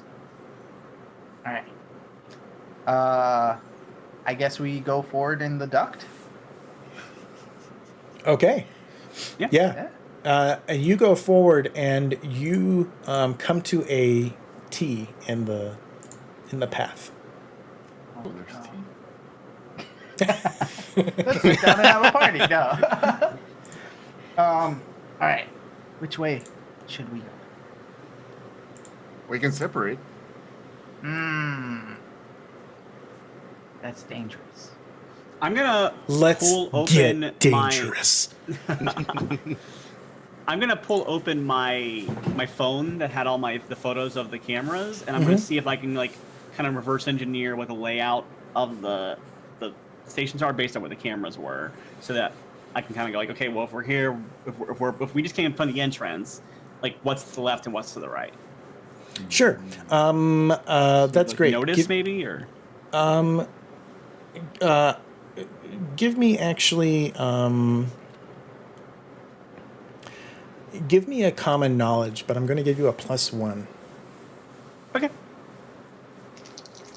Dom, as a heads up, I got a 5 on the on my knowledge roll. Okay. Okay, I got a 6 total on that one. What's +1? With the +1? Yeah, it was 5 okay. +1, so it didn't explode. Perfect. Okay. Yeah, you are able to sort of determine that if you go right along this path, it will take you towards the vault area. And going back to Luke, the battery power is there. You are able to see what looks like a secondary cable system kind of buried into the floor, and then it goes kind of down, and obviously out of Scrooge's office. But that's probably where the battery power supply is located. Okay. Hey, Scrooge. Yes. Is there a intercom system for your whole dealy here thing? I wanna try something, but I don't want to further endanger your precious children. Oh, sure. And he kind of pulls out a drawer on his desk, and there are a number of different controls and knobs, but there is an intercom right there. By all means. And thank you to the anonymous gifter who just gifted $500 towards our goal. Thank you so much. Oh my gosh, we're Thank you so so close much. now. We are very close to our goal. We're at $1,769.69. Nice. Very nice. So we are just a little over we're at $231 away from hitting our goal of the day, which is $2,000. But we can always go over that. But we also hit our final milestone, so thank you so much for that. We'll get to that in a bit. Okay. Thank you so much. Thank you so much, Anonymous. That was amazing. Yeah. Appreciate you. It's a me, Bondo. Hey, Mondo. Just donated for two polls from the adventure deck, I believe. Let's see. So we're now we're only $131 away from the daily goal, which is great.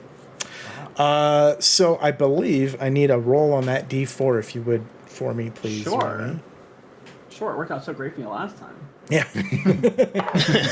So 1 this time. All right. Randy. Randy. The amazing Randy. Randy. Enemy. Play on an enemy wild card in the first round of combat. You may not soak wounds from his attacks for the rest of this encounter, but you immediately draw 3 adventure cards and keep one of your choice. You may play another adventure card this session. That doesn't matter. Wow. You can always play an adventure card this session because I don't care about those rules. But yeah. Okay. Yep. It would be weird if we just save them for other sessions. Yeah. I just go into any other Savage Worlds game and I'm like, I have this adventure card. Yeah, right. Dom said so. Yeah. Well, they used to, Dom said for Adventurers League, you could get things that you could take to other games, but only into Adventurers League. So anyway, okay. Next, who gets the next one? Roll that die again. Oh, we have another one. Cool. Yeah. That one goes. Hang on. That one goes to. That's Randy again. Randy. Or I can re-roll. I can pass that one. I'll reroll. I feel Okay. like it's fair. Yeah. That one goes to. Now it's to me at number 3. Okay. Turncoat. Your hero somehow convinces or bribes a foe to perform a small favor, such as helping the hero cool. escape, revealing the location of the boss, etc. Like it. Okay, and That's a good. I want to that's go good webby back energy, and actually. I want to go back and use turncoat to make Uncle Scrooge let us into the money. I was gonna say that. I was gonna suggest that. Yes. And thank you, Innocent Artificer, for that $131 donation. We have now hit our goal. We're at $2,000.69. Nice. Thank you so much. It doesn't stop there. You can keep donating to the Alzheimer's Association. The more, the merrier. Thank you all for those donations. Very much appreciated. And that's 2 more polls. So I'm going to do Robo and Ronald are going to get these. So this is for you, Ronald, aka Luke. Oh God, no, I can't do this. Mechanical malfunction. A device malfunctions in some way. A gun jams, a bowstring breaks, etc. The device can be fixed by 10 minutes work, followed by a repair roll at -2. If part of a large device, one system breaks down instead. That could come in handy, actually. Yeah. It's like the entire Who'd have plot of thunk this it? mission. Yeah. Yeah. Sure. All right. Robo. Uh-huh. Not today. Play after any attack to change it from a success to a critical failure. Holy Whoa. cow, you have the best cards. Yeah. Okay, I can use that against somebody that attacks me, right? After any attack. Yep. It doesn't have to be against you. It's any attack. That's That is boss. so breaky. I love it. Yeah. Yeah, the adventure decks are. Wow, I have not seen cards like this. Okay. Thank you so much, chat. Thank you for getting us to that goal. But the day's not over yet. We still have time, so let's keep pushing.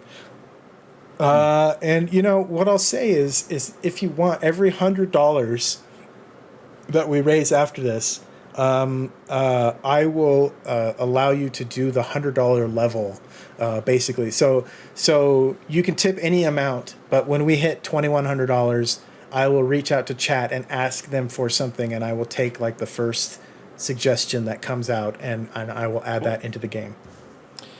Okay. So there we go.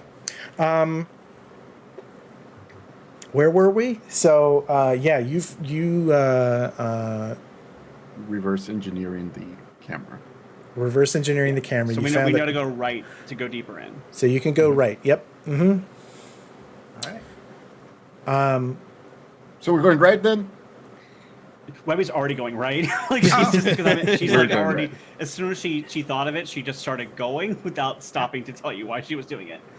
Hang on, Webby, we're coming. Yeah, we don't know what's going on down there, but everything. I mean, yes. She like, I grabbed it, whichever one is closest to me, I grab you and shake you. Like, we're gonna get to go inside. Okay. Understood. I'm officially a member of the Webby Defense Force. Yeah. Her dearly. All right. So I guess we go down. Is there anything like in the way? Anything we see? Any other like exit ducts? you don't see any anything necessarily in your way. There's nothing like blocking your way, but it does go straight, and then there's another right hand turn essentially off to the side. So you can either keep going straight or you can turn right. Does your map have any answers for this conundrum? I can try. It's gonna be a little harder because we haven't seen a room in a while, so I don't know where the cameras are at this point. Right. Can I roll How- anything to see if I? Oh my God. That one didn't quite work out. Oh dear. Oh dear. Oh dear. Oh dear. Can I roll anything to see if I can like echolocate, like locate us no. somehow? Yeah. You want to echolocate? Sure. Yeah. Well, you're a duck. No. Just a- quack, just quack. right. No, not echolocate. I just want to. I know it's gonna be harder than last time to piece together from the pictures that I have. We have, like I said, we have not been in a room, so I can't tell exactly how far we've traveled into the layout that I already saw because I don't have a map. I just have a location of where the cameras are. So Right. I can't exactly tell where each room is. But is there anything I can do to kind of like figure out an idea of which way to go? Potentially. What else do you have in your gear? Remind me. I have camera, cell phone, night vision goggles, and I also have money because I think I'm also rich. So Okay. being Abigail Van der Quack, yeah. So it is getting dark. I will say that much. Okay. There are no lights. There are no lights in the air conditioning ducts. So. Okay. Then I will put on my night vision goggles. Okay. You have night vision goggles? Oh, man. Yeah, and you all just hear the little whine grandma gave them to me. as the night vision goggles kick in, and Webby, you see in front of you, you see the two pathways, but just before the break to the right, you see a crisscross pattern that looks like lasers. Okay. Lasers. Oh my god. Okay, so we should probably go straight instead of right, because to the right, we will get sliced up, and I don't think you want to do that. At least I don't. I don't want to. I mean, I'm not a big fan of it, but if you want to, you can do it. It might be fun to watch, but I think it would hurt. Yeah, I'm gonna throw. I'm sliced. gonna throw a rock down that hallway into that the laser field, wherever Webby said. What happens to the rock? I just Okay. want to see how badly it gets. He gets a bigger picture deal. Oh. So you toss a rock and it bounces against the wall and then goes straight down into the laser filled shaft. And Luke, you actually notice on the computer console, you see a section start lighting and flashing red, and the camera angle immediately shows you a camera that's pointed out, and it shows a duct, but the area around it doesn't quite look familiar to you. It looks like, if you could tell, it looks like there might be something shiny on the ground. And then the rest of it looks kind of reinforced to the best of your ability, but you do see sort of a ductwork there. Meanwhile, the rock that hits the lasers just disintegrates and is gone. Whoa. You don't hear it like bounce down or anything like that. It just goes zoop, zoop. Oh. Yeah, no, quack that. No. Whack that. All right. I guess we're going that way. Mr. Scrooge has been watching too many sci-fi movies, it seems. Yeah, probably a lot of duck documentaries. That's the best laser I have. There's definitely a moment of like, I think Dewey and Dewey and Webby like exchanging glances after Louis' joke, and then just moving on. like you just see animation of just our eyes darting back and forth. Like they didn't like update the cells. They just had the one shot. Of the Right, eyes, yeah. And then we just. I love that. I love that. All right, I'm going to attempt to like communicate to the kids via the intercom. Hey kids, Hello? Quacking. you guys hear me? Yes? Yes, God. Yes. Do we actually? Yes, you hear. What? Yeah. What? Like, Detective A lip- Westbeak? yeah, that's me. So, whatever you did just then, probably don't go that way. The other way, however, the duct is reinforced and there's something shiny beneath it. Ooh, shiny. And I just go. But well, before you, I'm assuming that they're already kind of scuttling Yep. toward whatever I said. I got shoved Something out of the shiny. way in a vent by Louis. Yeah. Yeah. Louis hears the shiny and pushes through and immediately goes forward. We gotta make sure Louis stays safe.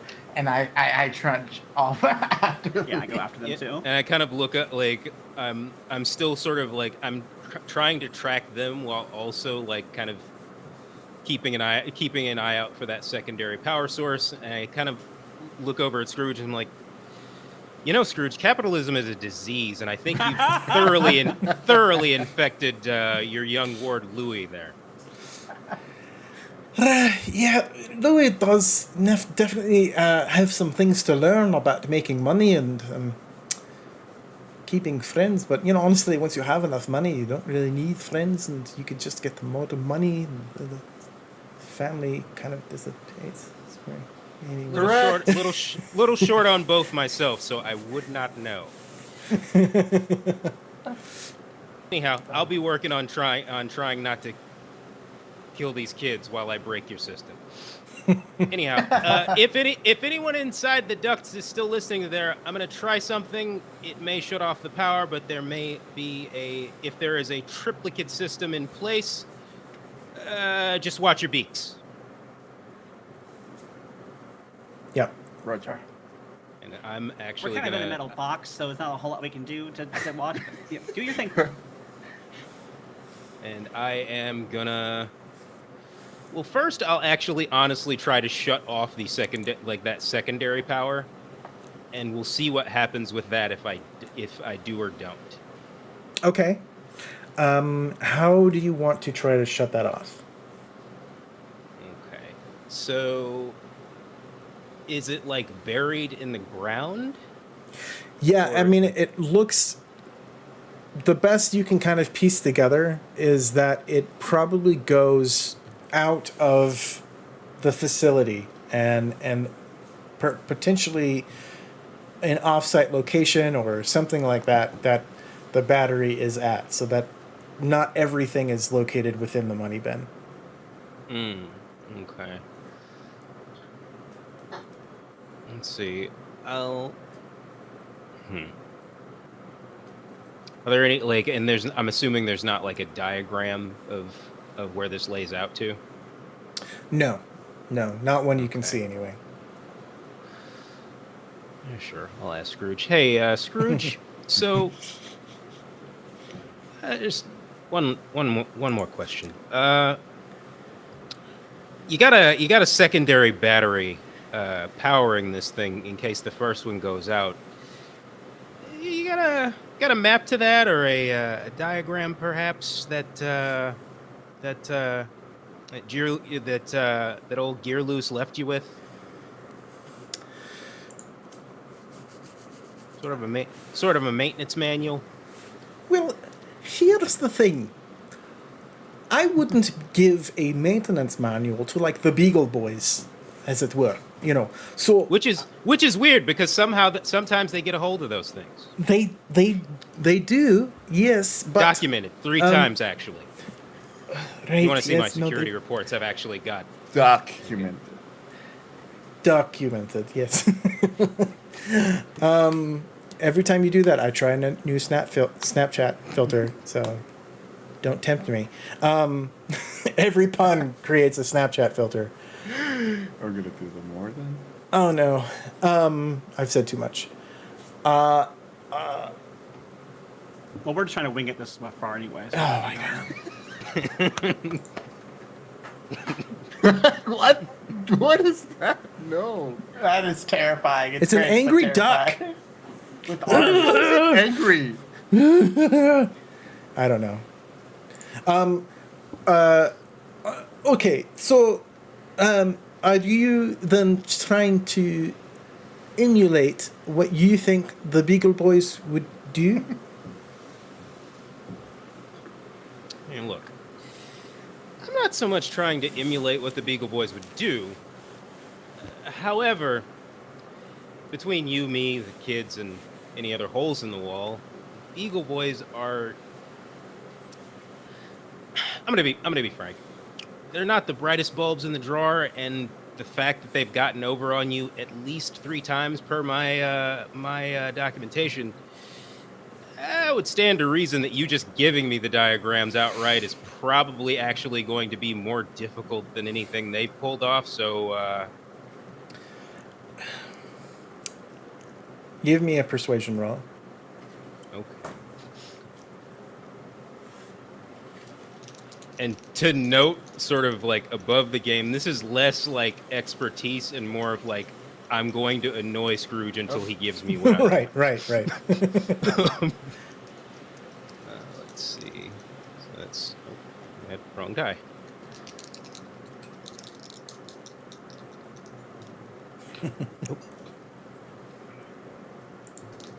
Oh, haste. Nice. 8.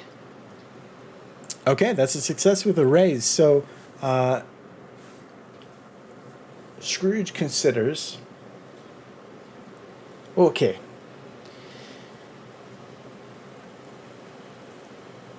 I will give you this on the belief that the Beagle Boys, maybe they got it somehow, but I don't know how they would have done that. But let's assume that they did, and we'll go through it like that.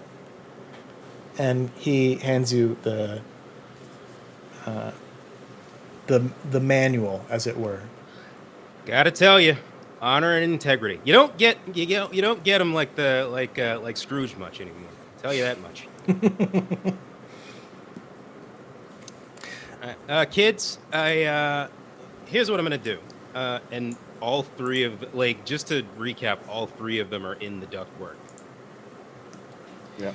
Yes. So that's gonna actually make this a little more difficult. Where did you think one of us would have gone? That was Ronald, less Luke. I think the question still stands. Did one of us Just migrate? letting chat know in case new people came in here.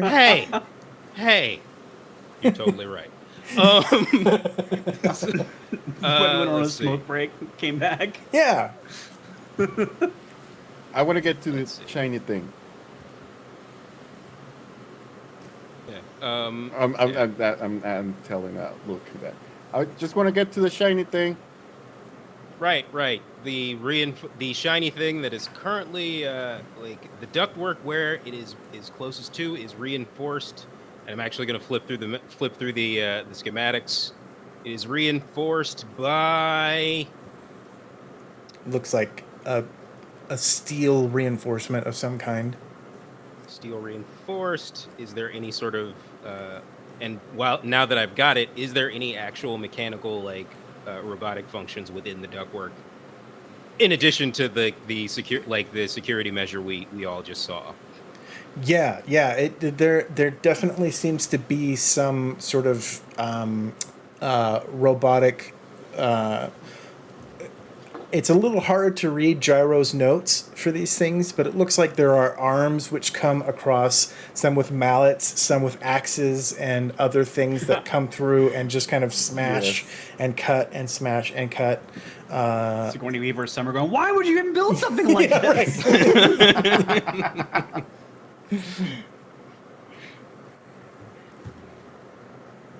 And that's the way that they are all going. That's what's between them and this room, essentially.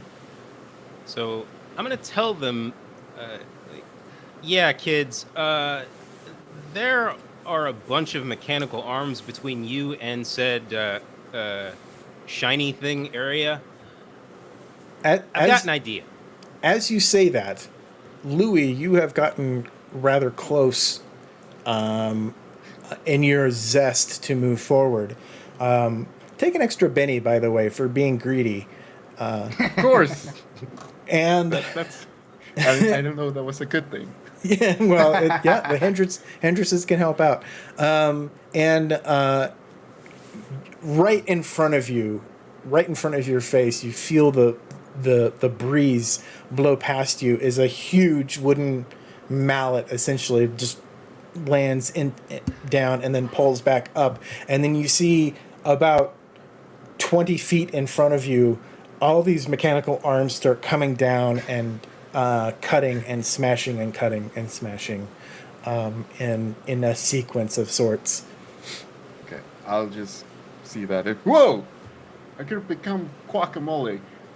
Dewey, you go first. How about we hear that idea, Luke? So, and kudos to you on recognizing that a member of your coterie is values your. Can we get to Just it? tell us the Can thing. we get to it? How about we get to the thing? Chop, chop. Fair. You're all in immediate peril. I get it. Let's get to it. So, I am going to go locate the secondary power source. Maybe we baffle the entire security system, causing the mallets and other implements of destruction to misidentify themselves on a reset and destroy the surrounding ductwork. What does that even mean? The things that are trying to break you right now, they break themselves. Oh, And at the very least, you get a brief window where things are shut down and you can move past those mallets so that they don't kill you. I was gonna ask, are the mouths moving I so do fast like that. that. We couldn't video game style try to go past them, or are they like there's no penetration past them? It's like Galaxy possible Quest. to video game past them, but it's an awful long way to go to do that. So yeah, I definitely don't want to say that you can't do that. It is entirely possible. No, I think I'll let Luke try to do his play so that we can try to like at least on my end. I mean like I'm impulsive, but I think that's maybe a little more than impulsive allows for. Yeah. I am already walking to where the secondary power thing is, and if it's entirely too far, I'm just gonna try and find like an intermediary circuit that acts as sort of a like. So I will say, Scrooge's office. I should have laid this out a little bit better. Scrooge's office is on the top floor of the money bin, and it is right next to the vault that leads into his money bin. So this actually goes down apparently. So you're going to have to go down the money bin elevator essentially to find where it leads. I'll follow that, and before I do, I said, maybe if this works, not telling you kids what to do. You're very industrious, very smart, and Thank you. astoundingly unafraid of death. Apparently, It's happened Very. many times. We've been close many times before. I think we're used to it. this is We wouldn't be very good Speak for partners to yourself, Mr. dude. McDuck if we didn't do that.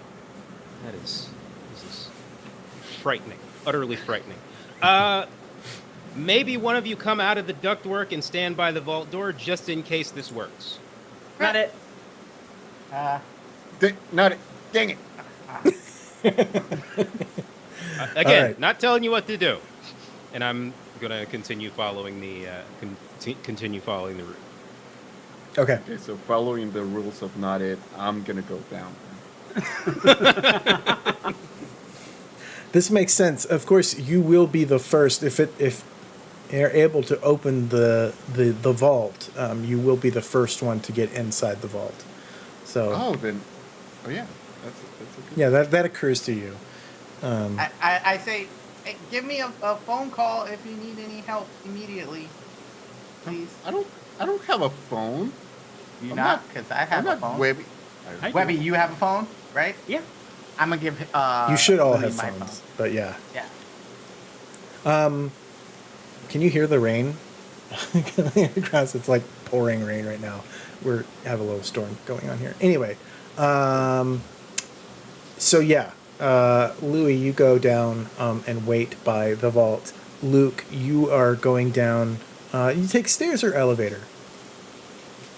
I'm gonna take. I've had bad luck with elevators, so I'm gonna take stairs. That's probably wise.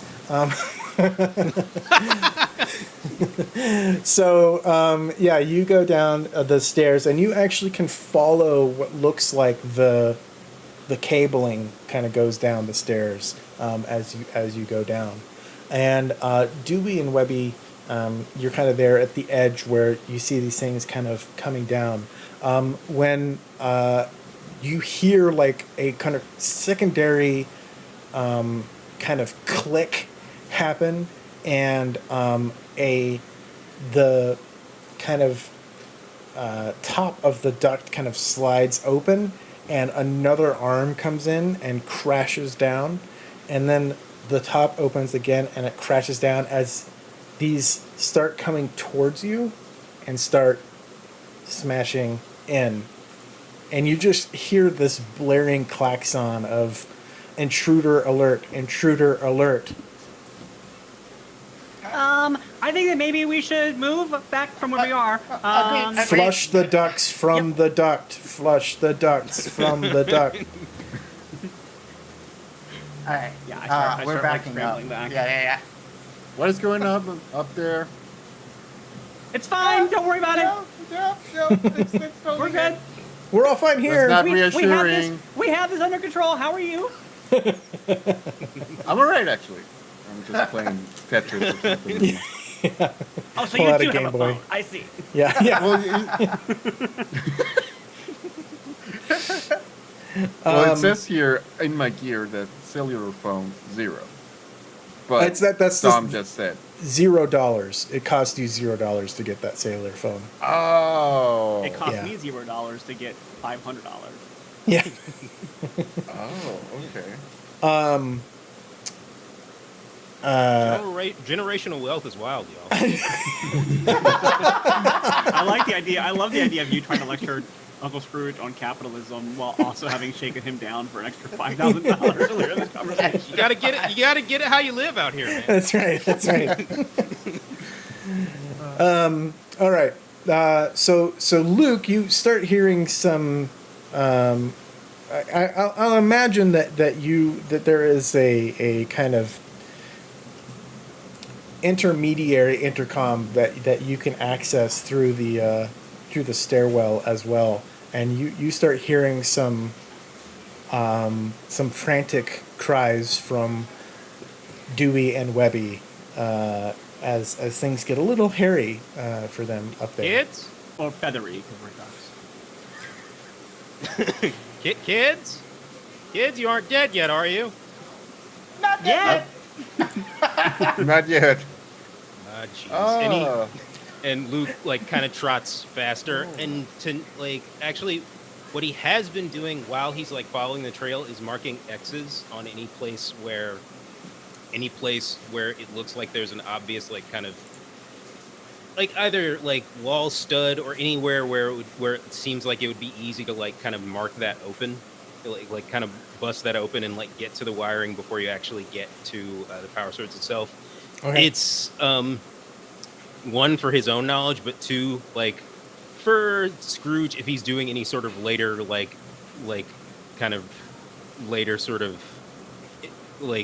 investigation, basically hey Scrooge, here's a vulnerability. Scrooge is getting his money's worth from Mr. West. Okay. Cool. So you are running through here, marking X's with these vulnerabilities. But yeah, he's also hurrying because he thinks these kids might be in serious trouble. And Dewey and Webby, you've kind of been pushed back, and you've now passed back that right-hand turn with the lasers. You've passed that now, and are getting pushed towards where the T intersection was that you ran into. And I'm gonna get a chamomile and an Earl Grey. T puns don't work. Mostly because Snapchat doesn't seem to have a T function, but maybe it does. But yeah, must be a software migration issue.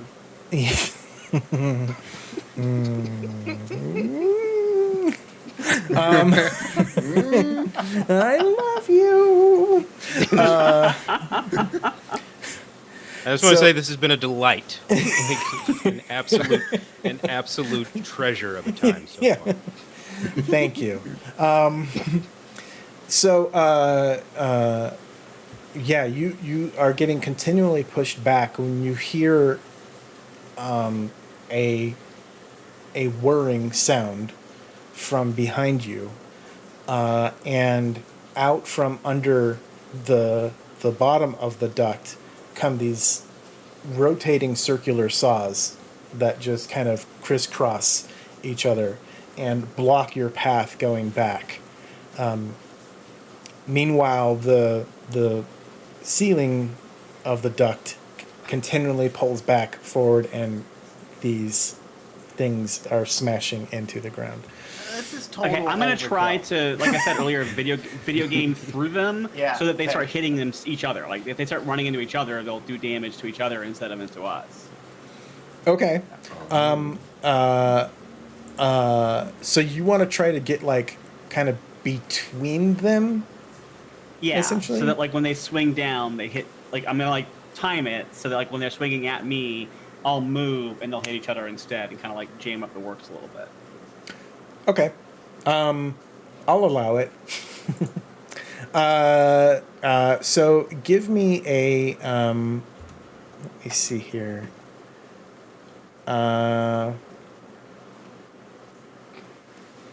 Give me an athletics roll, if you would, please.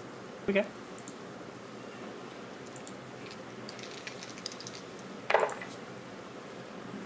Okay, that is going to be a 5. Okay, so one of the massive cartoon hammers comes down, and you are able to kind of grab onto it and leap over as one of the axes comes down and embeds itself inside the hammer, and neither arm is able to kind of pull it through.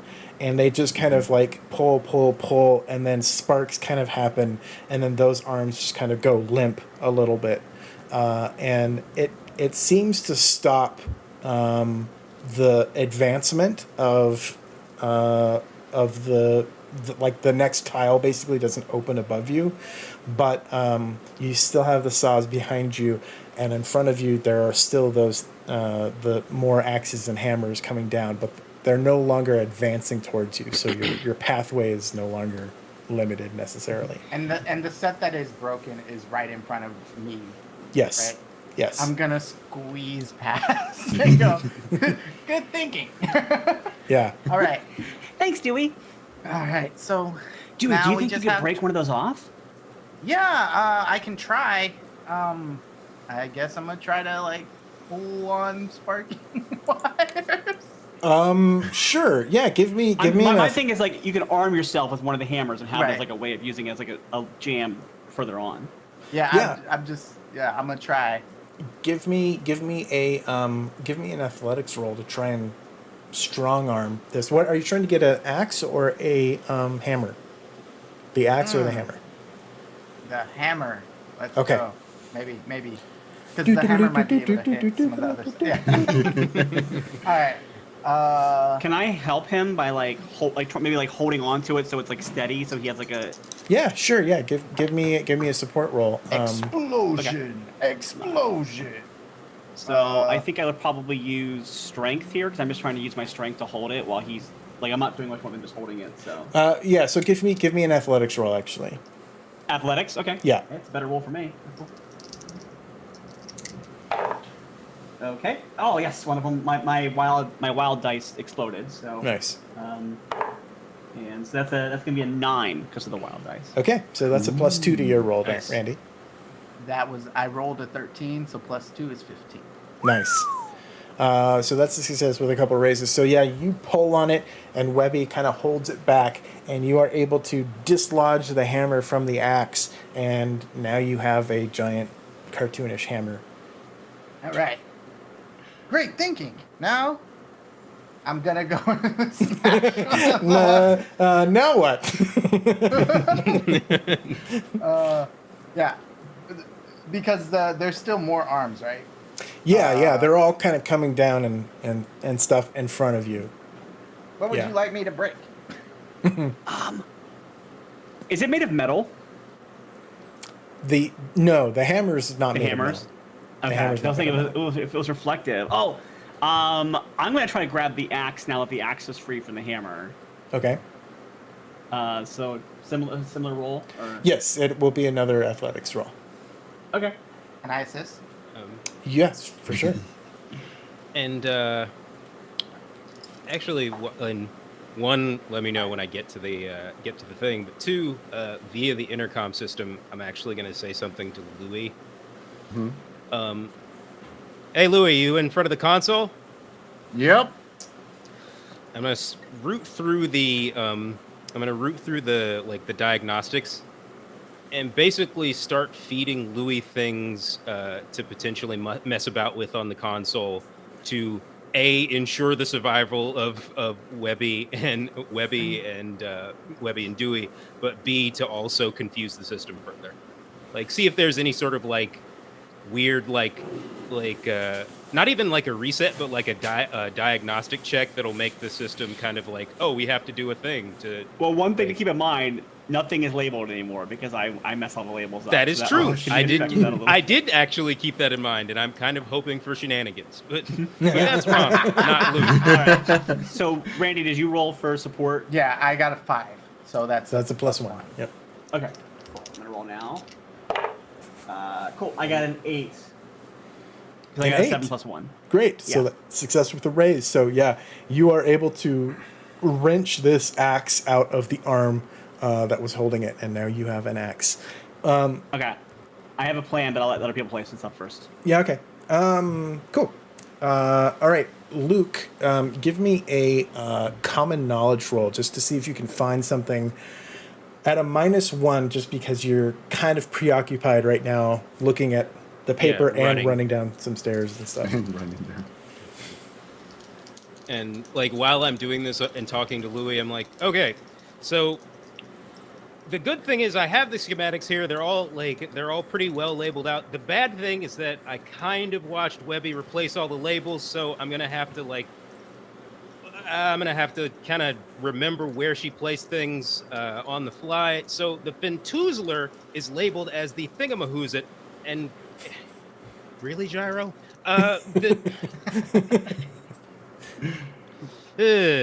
That was no good. I'm gonna re-roll that actually. Okay, use the Benny. Yep.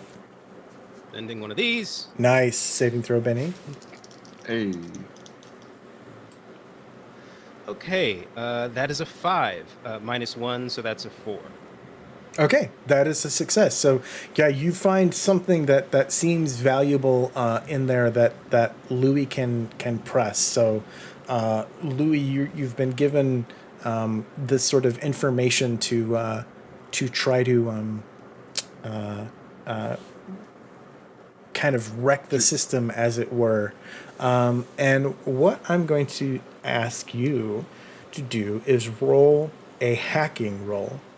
And Quacking. go a quacking roll. Quack into the computer and quack the planet.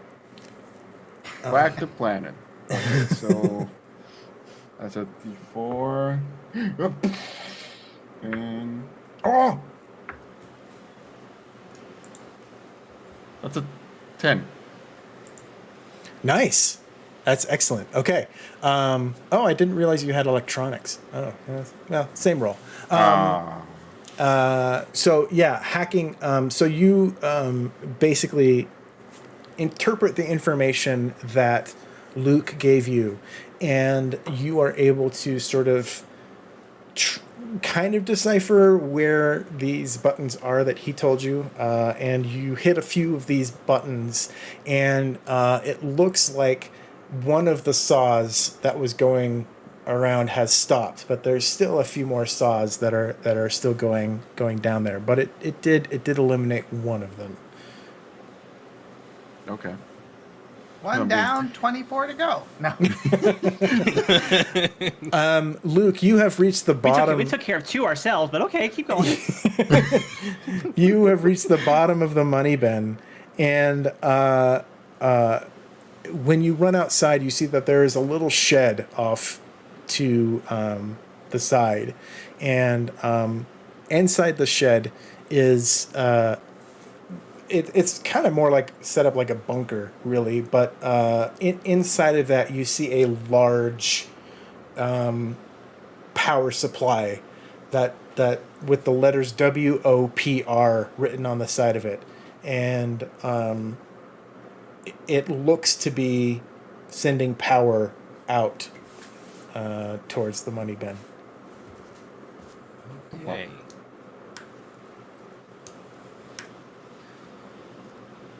Alrighty. So there's the shed. And is there a switch, just to be obvious about it? You don't see a switch. I mean, this thing honestly looks like a giant car battery.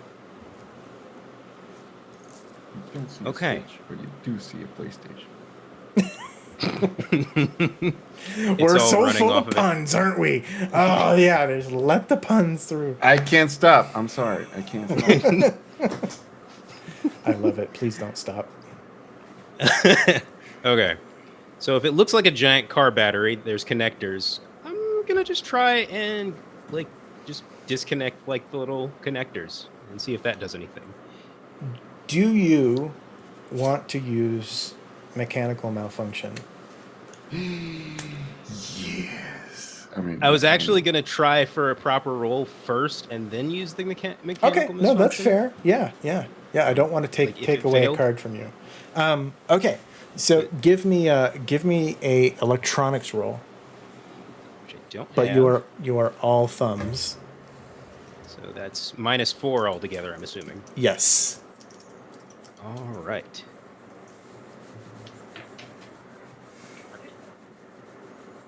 Mistake for rolling dice. So that would be like 5 on the wild die, so that would be a 1. And so I'm gonna like I reach over, like and grab one of the connectors, and I'm gonna assume I shock myself. Mm-hmm. Yeah. And they hear like whoever's in earshot hears that. Oh, okay.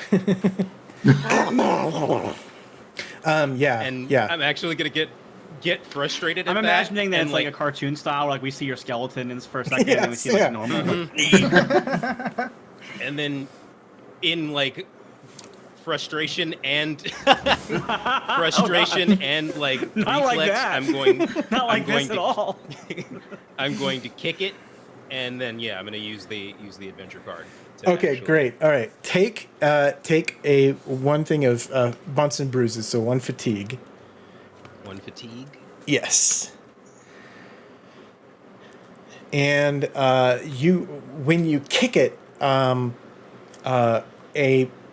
you are able to kind of put a little dent in it, and it kind of loosens up one of the wires, and suddenly, Louis, everything goes dark in Scrooge's office, and Scrooge is like, "What?"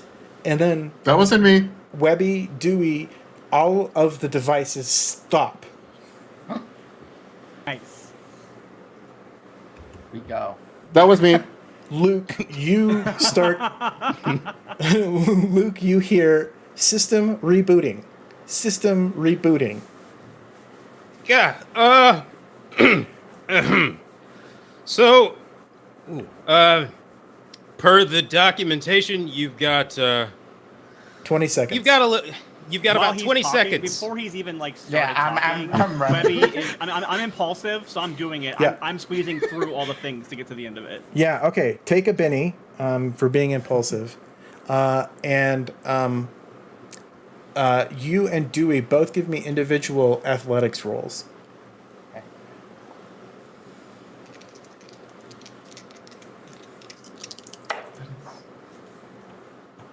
Seven. Oh, I got a 1. You didn't get 2 Sorry, ones, did you? Two on my wild dice. Sorry. Okay. Well, that's a failure, regardless. But Yeah, I got that. Dewey, you are able to kind of hop over these things and make it through. You're halfway down the line. Webby, you kind of the axe maybe tripped you up a little bit, but you didn't quite make it. You're about maybe a quarter of the way Can I through. spend a Benny to mitigate that? Maybe. I might let you do I don't that. have to. No, it's fine. You know, I better play for story, so I'll say that I'm stuck Okay. behind. It's fine. Okay. I will also say that you are about at the area where the lasers were. Okay. Well, then I'm gonna go towards instead of following Dewey, I'm gonna do what my original plan was, which was to take the axe and try to use it to reflect the laser back at itself to kind of disrupt the laser as a security system. As Galaxy Brain cartoon move. Yeah. You can actually time it because you've got like a count. You've basically got a counter on when things fire back up. Yeah. Oh, if lasers are down, I'll go past where they are. Yeah, I the thought lasers were still up. The lasers are down, but you have no idea if there are further lasers into this duct, basically. Okay. So I'll go past where the original lasers were. Okay. And then yeah. Okay. I'm gonna do that cartoon thing where I'm like talking to Webby, and I'm like, okay, whew, we made it, and I turn around, and I'm like, Right. Yeah. There's nothing. And you start hearing the Whopper count down, Luke, and it starts at 20. All right. 19. And I'm gonna count off it along with the Whopper. 17. 16. 15. Let's see. Is there anything else 14. near? Like, I'm actually. Yeah. I'm gonna just 12. count. I'm gonna keep count while I haul Feather back to the vault room. Great. Okay. Okay, question. Yeah. Oh, sorry. No, go ahead. While the power's down, can I somehow override it so I can open the door to the vault?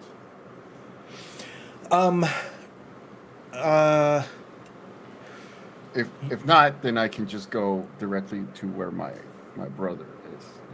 You can try to open the vault door with I'll give you an athletics roll to see if you can basically turn.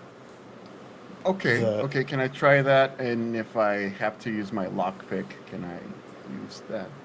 Sure. Yeah. Lockpicks? Okay. Can I What make a is it? pitch for what you could do? Sure. Because earlier, when the system cycled through and we were pressing buttons, the vault door opened momentarily and then closed again. So what if, as it opens when it's rebooting, you just slip into the door once it's open? Like, it might close behind you, but you'll be inside of it. Is it doing that? Because I totally wanted to do that. It was doing that when you were flipping switches. It's a little hard to say if the reboot process would go through that. Can I spend a penny to say that the reboot classes will do that? Yes. Cool. Amazing. Nice. I want Louis to get in the vault and be happy. Okay.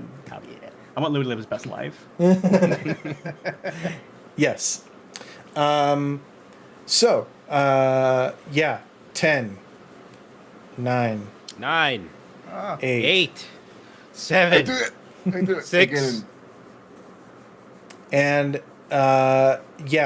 countdown ends, and Dewey, you are able to push the grate open, and Webby, you come to a grate as well, and Louis, the door momentarily swings open, but as it's starting to swing shut, you are able to kind of sneak in, and Luke, you are midway up the stairs on your way back, and Dewey, Webby, and Louie, you all find yourselves now in the money bin.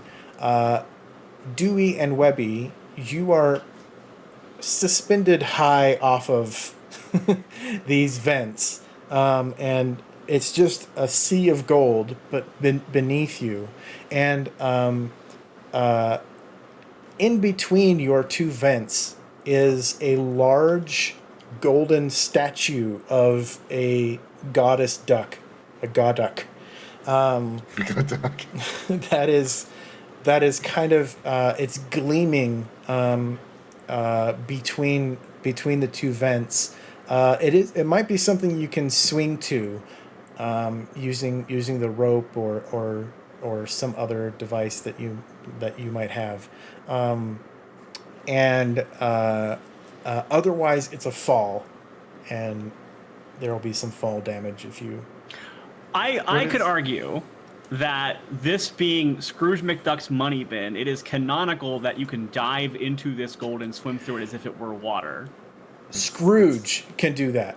No one else. I'm less heavy than Scrooge.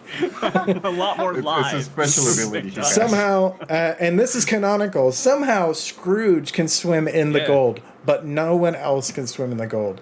Actually So knew That that. seems sus. I didn't know that. That's yeah, I've always attributed to the fact that, like, you know, if you are somehow miraculously a like billionaire that Scrooge Duck is, but also not like a completely detestable robber baron, like if you're that much of a unicorn, you get that power. That's just sure. how it Yeah, happens. It's that Scrooge has access to enough doctors that they can fix his eternal injuries on that occur from diving heavily into piles of money.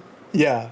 I mean, Scrooge is, he's on the order of, I forget what the actual number is. He's a quadrillionaire of some kind. And he knows Worth a every shot. cent that's in there. And that's just his own superpower is being able to swim. To everybody else, it's like landing on gold coins, unfortunately. Question. Can I use one of my bennies to have myself get somehow a bow? But it's one of those bows that is connected to the plunger that you use on toilets. So I just hook it up on like a rope and throw it to the side of the bend so they can actually just come down the rope. Can I use that? So you have like an arrow or something that has a plunger on the end? Yeah. With a rope. very cartoon though. It is very That's cartoon. the ultimate. That's like a I'm going to say grappling hook. that's a little complex, so I will let you add that, but it's going to take 2 bennies. Okay. I'll take that bet. Okay. I'm gonna use 2 bennies to hang on, and I just throw it. Yeah, Whoa. and that it sticks in the wall close to you, and I'll say it gets close to Dewey, and What camp did we say that Huey was at? Junior Junior Woodchucks. Woodchuck camp. Yeah, I feel like that was a very woodchuck move right there. Yeah, Okay. yeah, Always that's definitely prepared. what you mean. Yep. Yeah.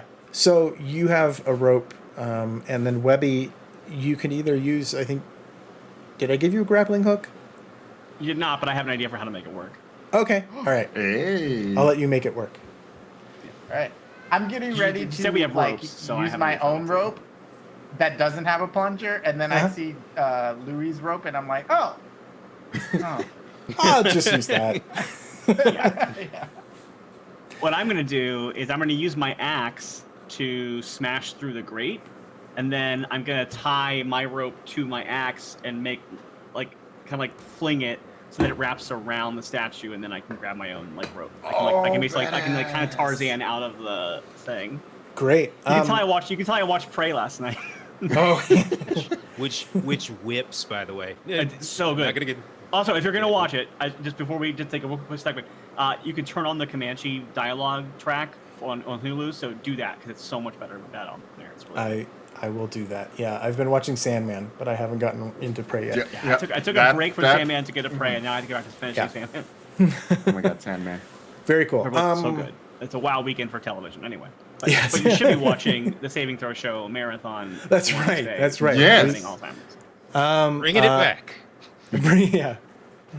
And yeah, don't forget everybody, for every $100 we raise. So any bit that you put in from here till we end goes towards $100, and every $100 I will petition you all to add something into the game from now until the end. So feel free to. In every dollar counts towards that. So. What time are we okay. going to, by the way, just so I can? We make are sure I'm going aware? to 4 o'clock your time. Cool. So Thank one you. more hour, basically. Gotcha. So okay. dumb question. Yes. Can you do Donald Duck impression? No. I'm not even going to try. That's all So I can do. people, Yeah, if that's you all I can do. donate, if you donate a lot of money, we can have Dom. I don't know. Donald Duck. Try to make a Donald Duck impression. Yeah. Yep. I don't know. I'll say if we get to $2,250, I will attempt to do a Donald Duck impersonation. Oh, There sorry, you go, it's folks. Donald. Donald Duck. Donald yes. Duck. Oh my God! You just won the internet. See? You ready? There, I did it. Hi, I'm Donald Duck.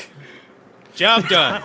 Hello. Good work, everybody. Although Donald canonically, when his voice is fixed, canonically his voice is Don Cheadle.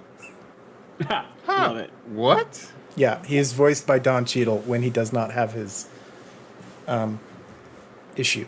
Amazing. The great. more you know. I had Yeah. I haven't seen that episode. That I'm actually gonna have to Yeah. try This that. Yeah, makes there's- me think there's- I need to go through and watch the entire new DuckTales. There's like a couple episodes where Donald's voice gets fixed basically, and it's Don Cheadle.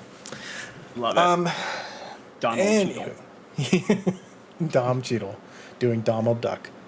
That's if we hit basically another $250 in there, and that also would unlock 2 just random things that get thrown into the game. So anyway, Love it. that's none of my business, although it kind of is. I mean, kind of. You have to make it happen as a DM. Yeah. Kind of is, Oh, like, okay. Yeah. Literally, if it's not your business, we don't know whose it is. Actually, it's a weird thing to say it that way. All right. All right, back to it. So, Dewey, Webby just Webby. did a cool thing. both give me athletics rolls. Yeah. And Luke, you make it back up to Scrooge's office. Okay. They're not dead. They're not dead, right?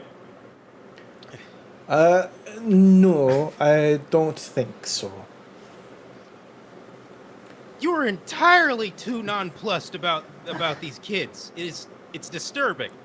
You know, something I feel they're just not going to get hurt. Like, it's just not going to happen.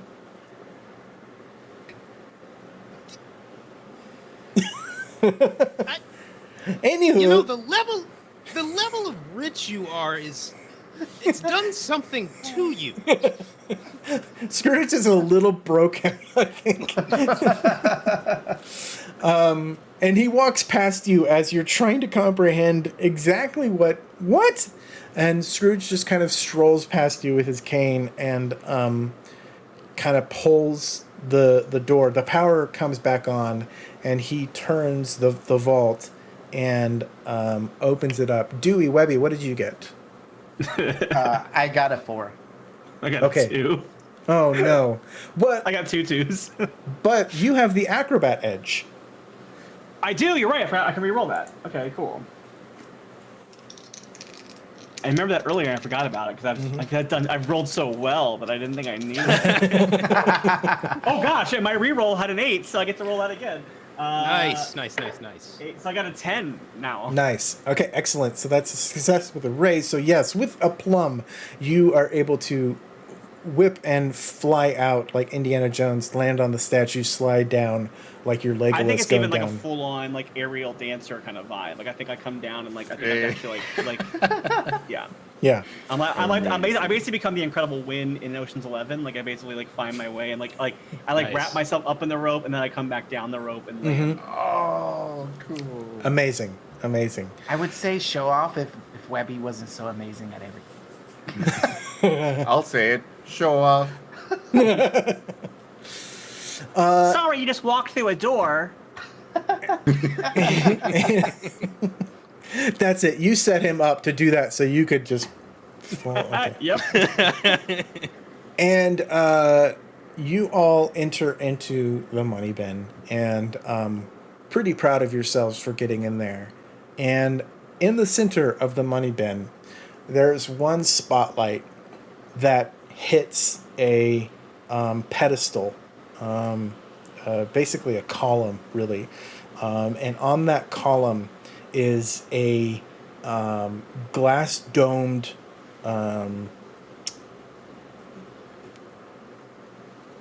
very plush pillow within, and that is where Scrooge's number one dime is. But when you all look at it, It's gone. it's empty. And Scrooge goes, no, wait. Okay, all right. Louis. What? What? Hand it over. I know you have it. Louis, I you don't don't have have it. it. You don't have it. Do I have it? No. You don't have it. Okay. Okay. Why do you always assume it's me? I don't know. That's just It don't know usually you. is you. I don't know you very well, but I think he probably has cause. Oh Who's no. that?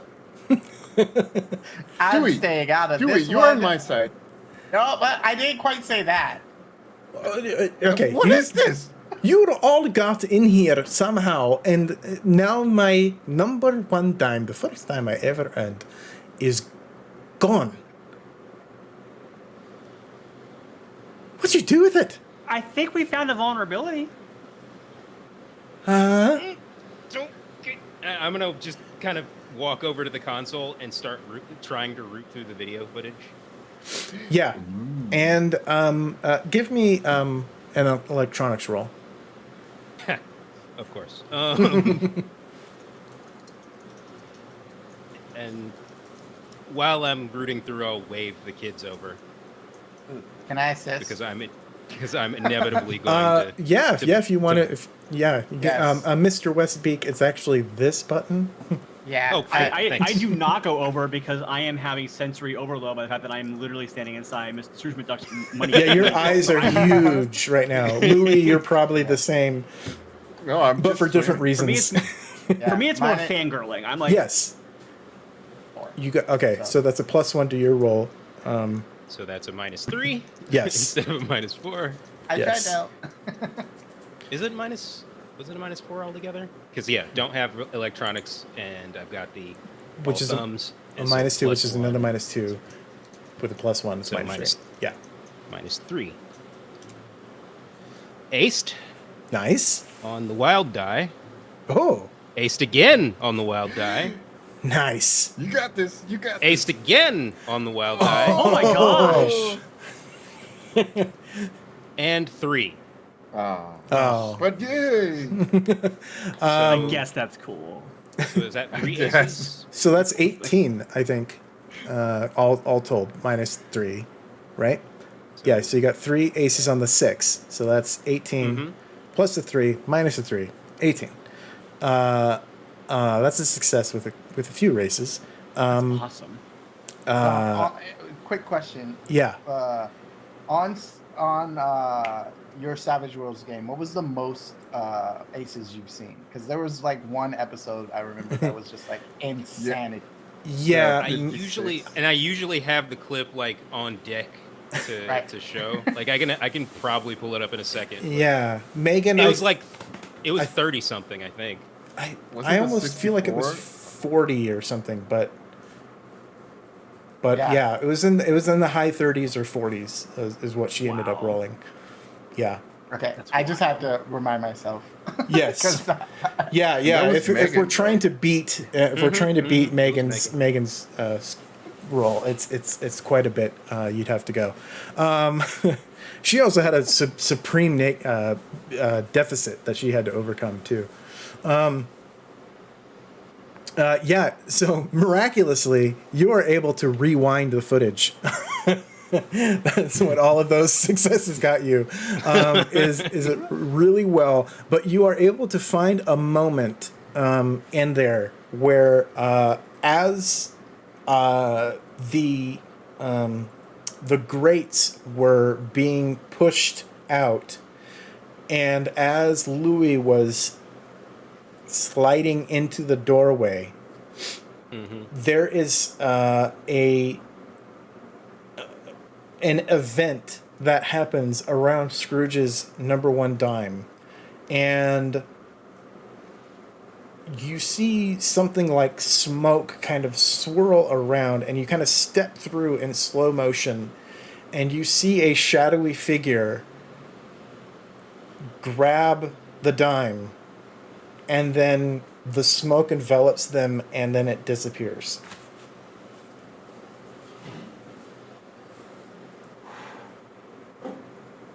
Well, there's your problem. And Scrooge You got ghosts. Scrooge comes over and There's looks at no it. such thing as ghosts. Actually, there is, but that's a story for another day. What happened? I'll believe it when I see it. You get a tap I'll on give- your shoulder, and the ghost of Duckworth is behind you. No, this isn't ghosts. This is something else. This is magic. There's Also only a one thing that person doesn't who wants my dime enough to do this and to use magic to do it. It's magic of the spell. Oh boy. One boy. second, and he pulls the key out, and he plugs the key into the switch, and he turns the key, and he flips the cover open, and he hits the button. And you all notice that one of the oh no, wait, this wasn't marked. Never mind. You don't notice anything. But he presses the button, and nothing happens. And after a small period of time where everyone's just like, That was anticlimactic. smash, and then the window in Scrooge's office bursts open, and in comes Gizmo Duck. And half duck, half robot, half motorcycle, half something else. And it rolls in and says, "Yes, Mr. McDuck." That was really bad. Anyway, you rang. Gizmo Duck, I need you to go to Magica's lair right now and find her and bring my dime back. Yes thing, Mr. McDuck. And, yes thing? Did I just say yes thing? Sure thing, Mr. McDuck. No one said anything. They're all just like, Dom's just playing his own DuckTales game now. And I think Webby is having like mental overload now because like magic spells involved. Gizmo Duck is here. She's just like having a I total, don't like, believe in fangirl. magic. Even I She's don't taking believe in photos it. with her phone. I'm a doubting Thomas. that's true. That's true. Take a Benny.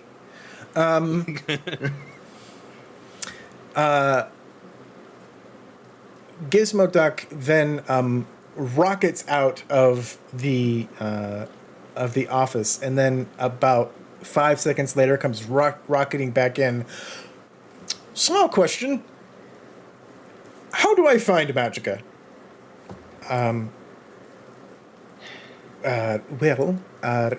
I suppose you could maybe find her secret lair. I don't know, but she's around somewhere. She can't be that far. She has an island that she lives off of, and it's close to here. I've been to it once long ago, but after she was banished, I thought I was completely rid of her, but I don't know where she can be. But I'm sure if you fly out, you can use one of my satellites to try to track down her island or something. But I'm sure she's out there.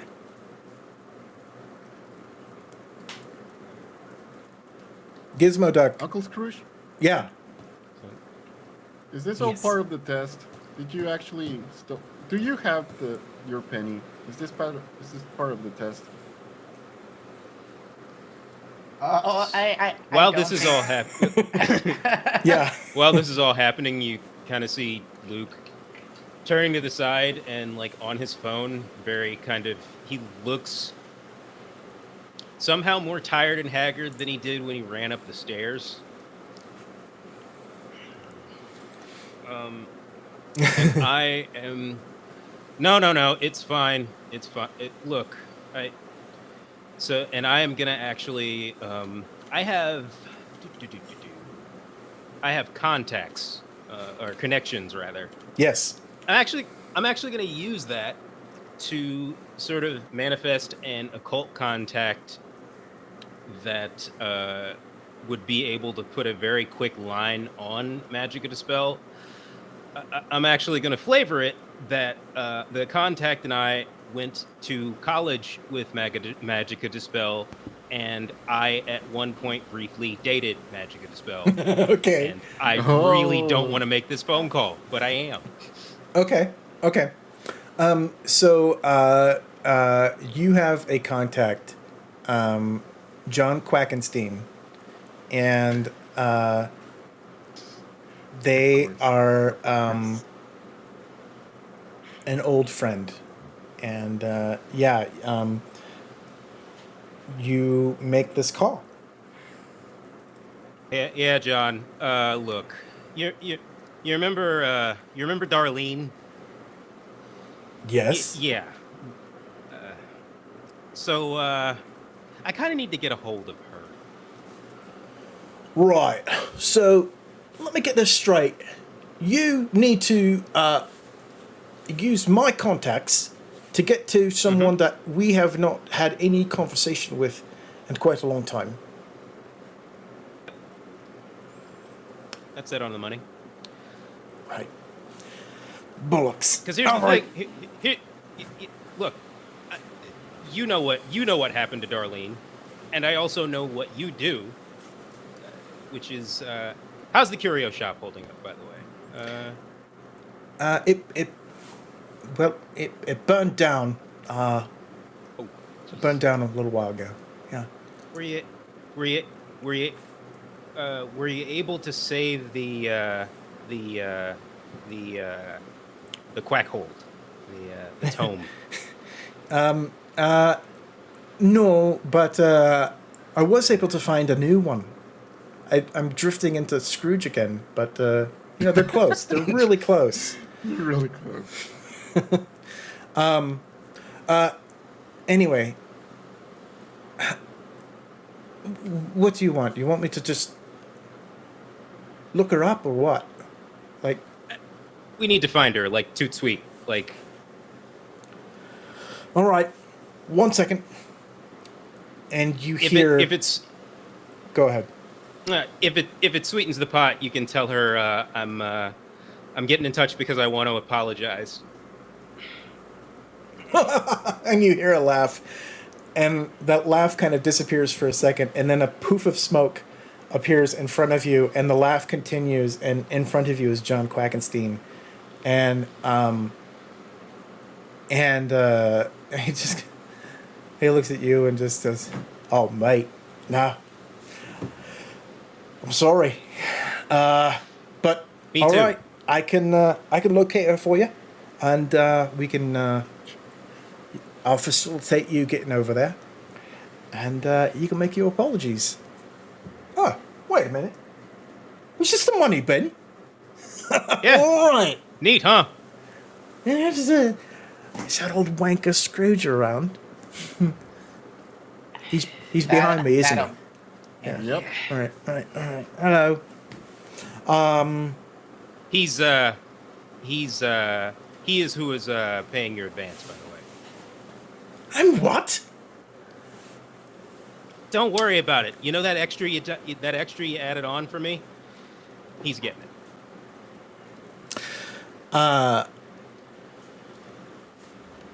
Riley, roll me a d4, if you would, please. You got a 1. Randy.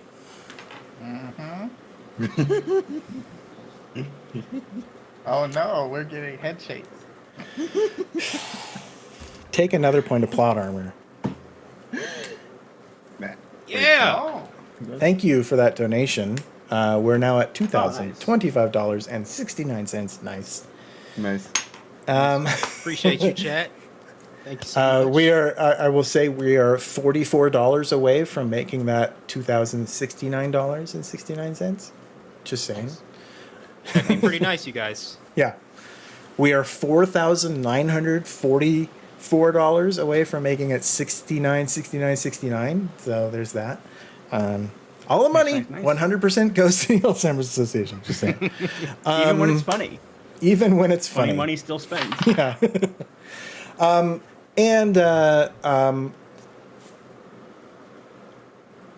John begins casting a spell that creates sort of a circle of runes around you. And you all kind of feel a little tug. And Gizmo Duck is like, well, that doesn't feel right.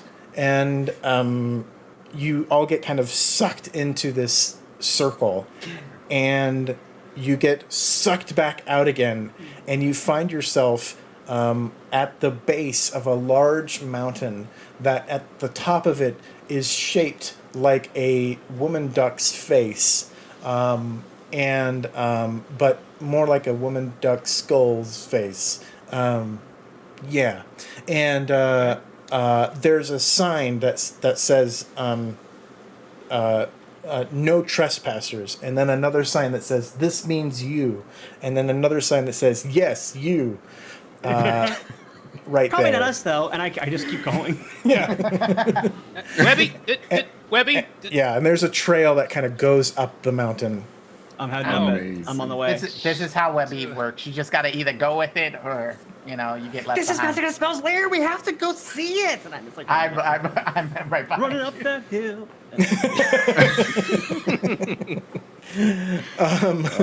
Yes, and as we Can we give- go again? Can we go again? That was a great ride. Can we go? Sorry, chap. That's one ride per customer. Luke, good luck. And he pats you on the back and he disappears. Wait, the invoice. I gotta get you an invoice so Scrooge doesn't. I'll call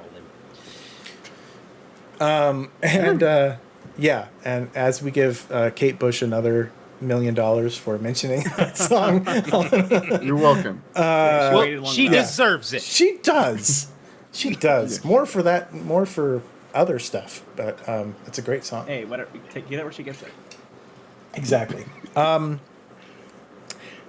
You make your way up the hill, and finally, after what seems like forever, you find yourself at essentially the front door of Magica's castle, and there's a large door knocker there that looks like a kind of a dog's head, kind of like Goofy, actually. Goofy's a dog, right? I don't know. Is he? Maybe? I think he is. Goofy? Yeah, Goofy's definitely a dog. I thought there was like some. But there was. Pluto's a I may be dog. thinking of something else. Well, Pluto's Pluto is. Goofy's like a dog man, and Pluto's like a dog. It's just Right. it's cartoons, but Right. Let's not even get I don't into know. the Kept Cars Disney on the universe. line. Yeah. I mean, no one but you brought it up. It's weird that you would even get into it. Well, yeah. I'm just saying, why did a car have a mattress on top of it? I don't know. Anyway, so there's a large door knocker in front of you, and these doors are probably about 20 feet tall, solid oak that you see, and yeah. Quick question. Mm-hmm. Is magic here like a common thing? Do we know that magic exists? You know, we as adults, yeah. Yes, you have all probably experienced magic, and you've come across Magica before. Scrooge has certainly had plenty of experience with Magica, but also just there are things. I mean, think of it, almost Indiana Jones-ish type of magic items and all sorts of things, not just Magica, but yeah, weird things happen. Dewey, you're pretty sure it's just all... It's all smoke and mirrors, and there's an explanation for it all. Yeah. Okay. Got it.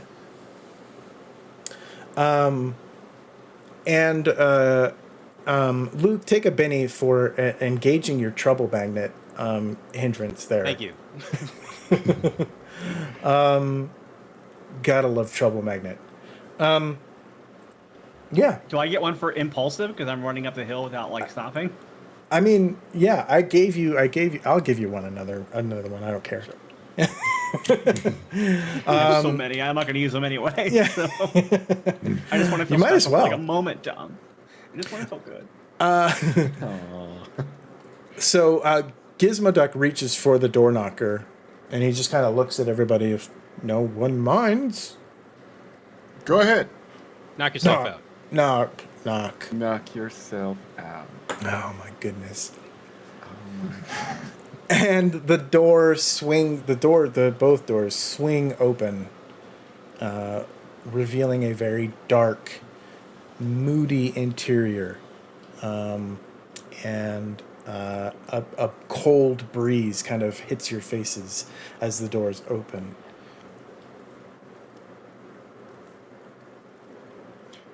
Hello. This is.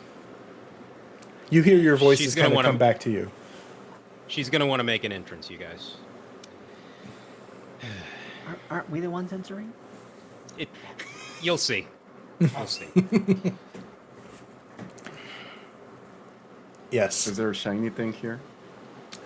Give me a notice roll. Hey, what's notice?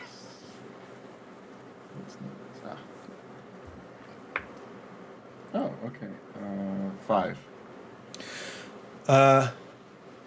Yeah, you see something shiny, kind of off in the distance, in the darkness. Some light kind of glints off of it. Could be a gem Louis? or a coin or A something. little coin. I see shiny thing. and I Yoink! just I'm gonna go, grab Louis. Okay. Hey, I just want to get the shiny thing. Yeah. Yeah, go. this is Ooh, this you is, know him pretty well to know he would do that. Good job. this is not the place or the time. Usually it's Huey who does that. I just enjoy the ride. He's right, Shut up, lad. Dewey. He's right, lad. All of this is magica. Anything could be not what it seems. And he Oh, like she's using mirrors or something? and she Scrooge moves forward and puts his cane on you, Louis, to kind of hold you back a little bit, but moves forward so he's the first one in, and he walks in and disappears. And Gizmo Duck says, "Mr. McDuck," and rolls in and disappears. Here we go. Now can you go again? I'm gonna do a quick notice for like an obvious like portal, or like basically looking for any sort of runes to indicate any runes or any sort of other magical signposts that indicate whether or not this is immediately treacherous, or is it just kind of a portal. Give me an occult roll. And I'm actually gonna spend, or not spend. I'm gonna use my epiphany thing Ooh. to gain a D6 in. Let me make sure I'm actually doing this correct. Yeah, to gain a D6 in occult. Great. You now have a D6 in occult for the remainder of the game session. Because I am now remembering again back in college where Darlene regaled me with many tales of various occult tomes and the Diary of Aldous Beakley, that sort of thing. And like, so I'm gonna start looking around for I'm assuming that's a portal, but if there is a better portal or one that is not immediately treacherous nearby that we could use to get to Magica. Sure. Yeah. And that is a 5. Okay.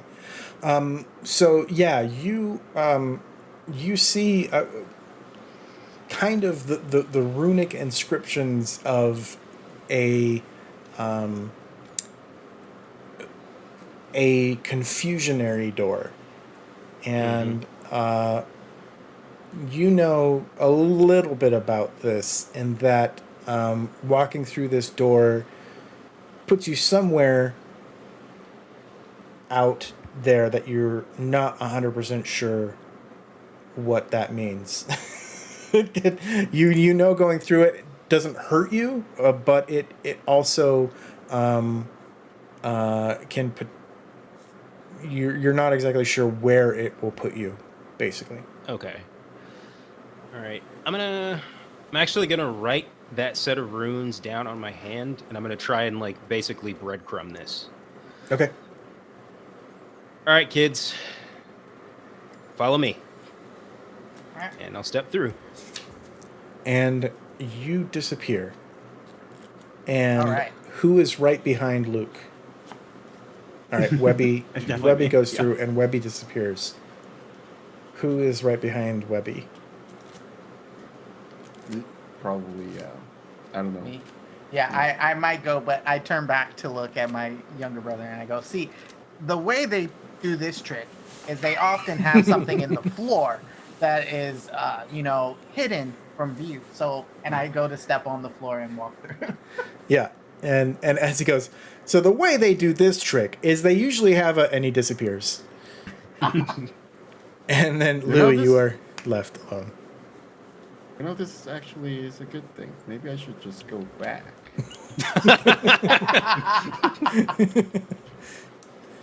All right, fine. And I just go. And you disappear. Louis was Riley, trying to explain Pepper's ghost, but since it's Disney, it's Pepper Ann's ghost. Nice. I guess Pepper's ghost is also a pretty Disney thing too. But now that I said it out loud. Riley, roll the d4 again. 1. Pass. Huey. Okay, roll it again. Roll it again, and 1 does not. Okay. It's a 1 again. I'll roll it again. All right. Okay, now it's a 2. All right, Robo, you have another plot armor. Hey! Thank you very much. And we also have 2 more polls from the adventure deck. So I'm going to give these to Riley and Ronald. Riley, Arcane Spike. A character with an arcane background may cast any power available in their setting, regardless of rank, one time only. Oh no. Cool. Cool. I keep getting cards I can't use. Here's what I'm going to say. Oh, really? You can cast any power in the book. Tell me what you want to cast, and I'll see what we can do to make it happen, and you will be able to cast it. Oh, man. Ronald. I have to tell you, I don't have the Savage Worlds book, so I can't know, really I know. decide. You just tell me what you want to Tell me try what and the do, effect that and I we'll. want. Okay. Yes, yeah. I gotcha. Okay. Inspiration. Player characters add +2 to all trait totals for the rest of this round. What? How did you are pulling the best cards I've ever seen?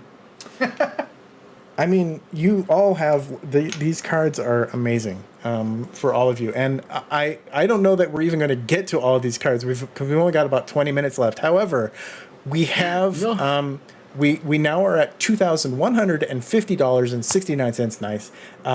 So we have passed the $100 mark. So I will throw this to chat. Chat.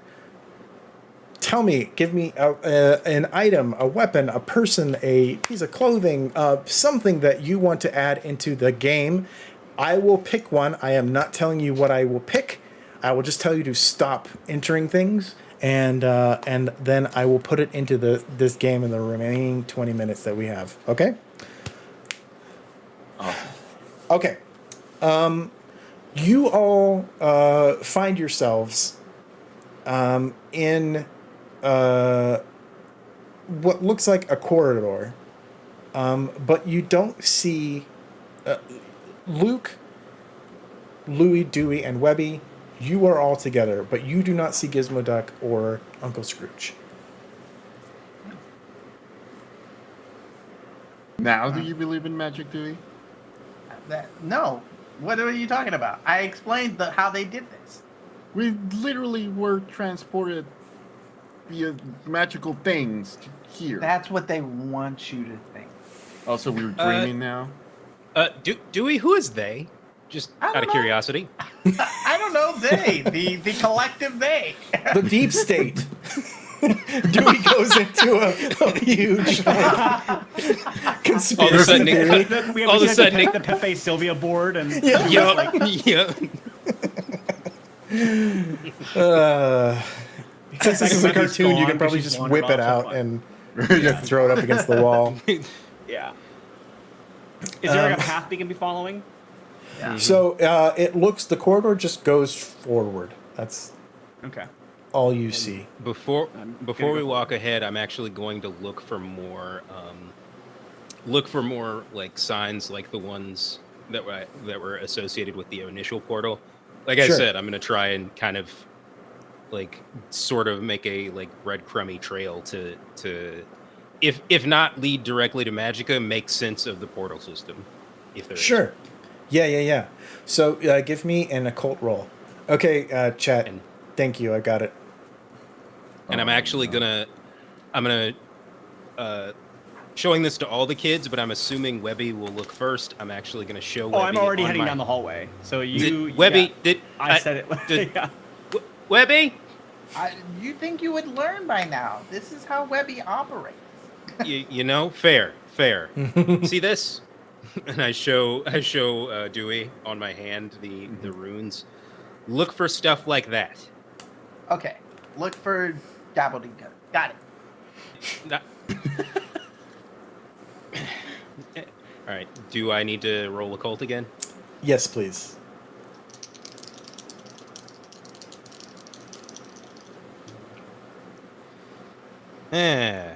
You know what? I got bennies because I rolled a 3. That's what they're for. So- Yeah.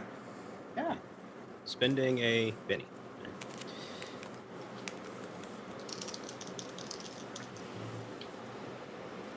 Ooh, aced. Nice. Aced. So that's 2. Whoa. Okay.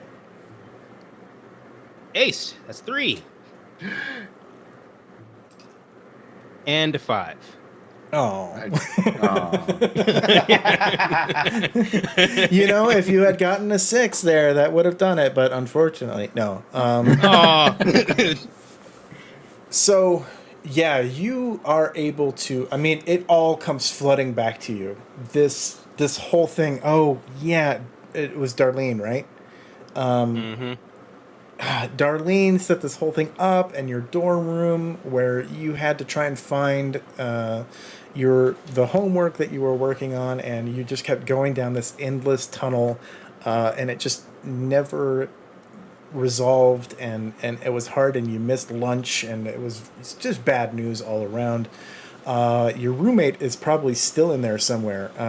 You don't know, but you remember sort of the order and sequence of these runes and the magic words that go along with them. And the magic words are Kaga, Tony, Knit Me a Pony, Mini Marker, Crafty,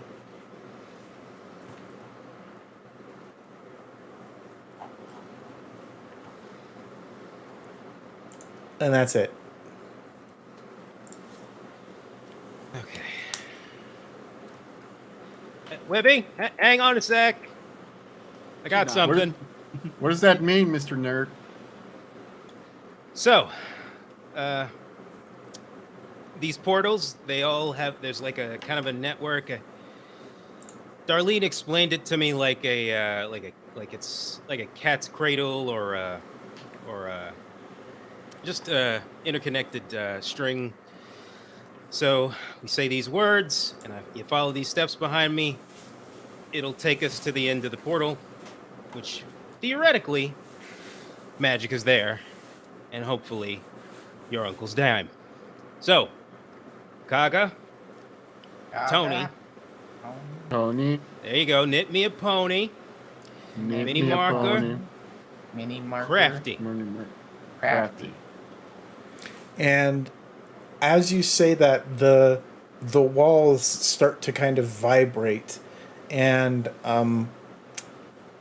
kind of dissipate, almost like fairy dust, and they fall apart, and you are in a room, a large room with an open ceiling that goes into the sky, and there are two giant openings below that, and you recognize this as the eyes of the skull of the mountain that you saw, and on a large edifice coming out from the center of the room with a kind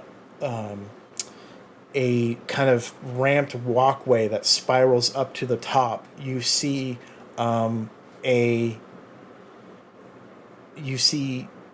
Scrooge in kind of a frozen stasis, as it were, and you see twirling in there, you see a glint of the dime, and then you also see Magica dispel. And we've only got about 10 minutes left, and frankly, the adventure deck cards that you have would basically cancel anything else that I tried to do. So I'm going to try to resolve all of your adventure cards, and we're just going to see what kind of chaos we get up to as we do this. So let us start. Okay.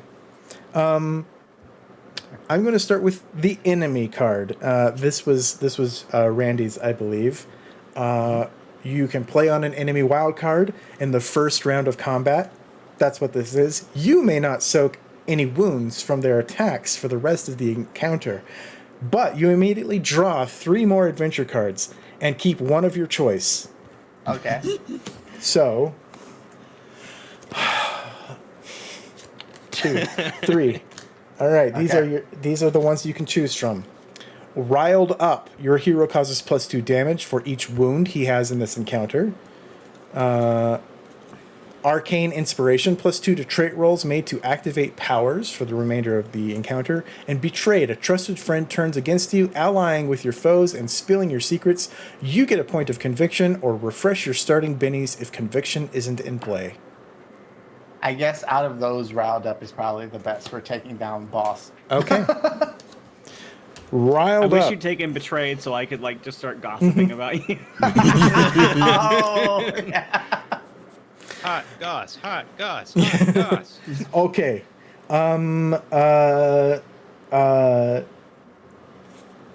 Let's see. Each of you draws an adventure card from the adventure deck. This is Webby's. Oh yeah. We already did the draw. Yeah. Mm-hmm. Yeah. But Magica's power is almost all encompassing. So I'll say that. Webby, do you want to do peace? Do you want to try and see if you can talk her down? Yeah, I actually want to do 2 together. I want to combine Peace and Turncoat to maybe make Magica think that like I want to be her apprentice. Okay. Oh. Okay. Magica thinks you want to be her apprentice. Yeah. So I want her to like want to train me. Like I think like the Peace is me wanting her to make me wanting to be her apprentice. Mm-hmm. Turncoat is her actually buying into it and like trying to show me stuff. Perfect. Yeah. No, she buys it hook, line, and sinker. She thinks you want to be part of her. Oh, goody. Yes. Just someone to join in my magical deviations, as it were. Oh, this is wonderful. Yeah, show me all the things. Show me how you cast the spells and how you got Mr. Scrooge and that cube and I'll the show you dime. everything, child. Just wait one moment. It's a great Catherine Tate, by the way. Thank you.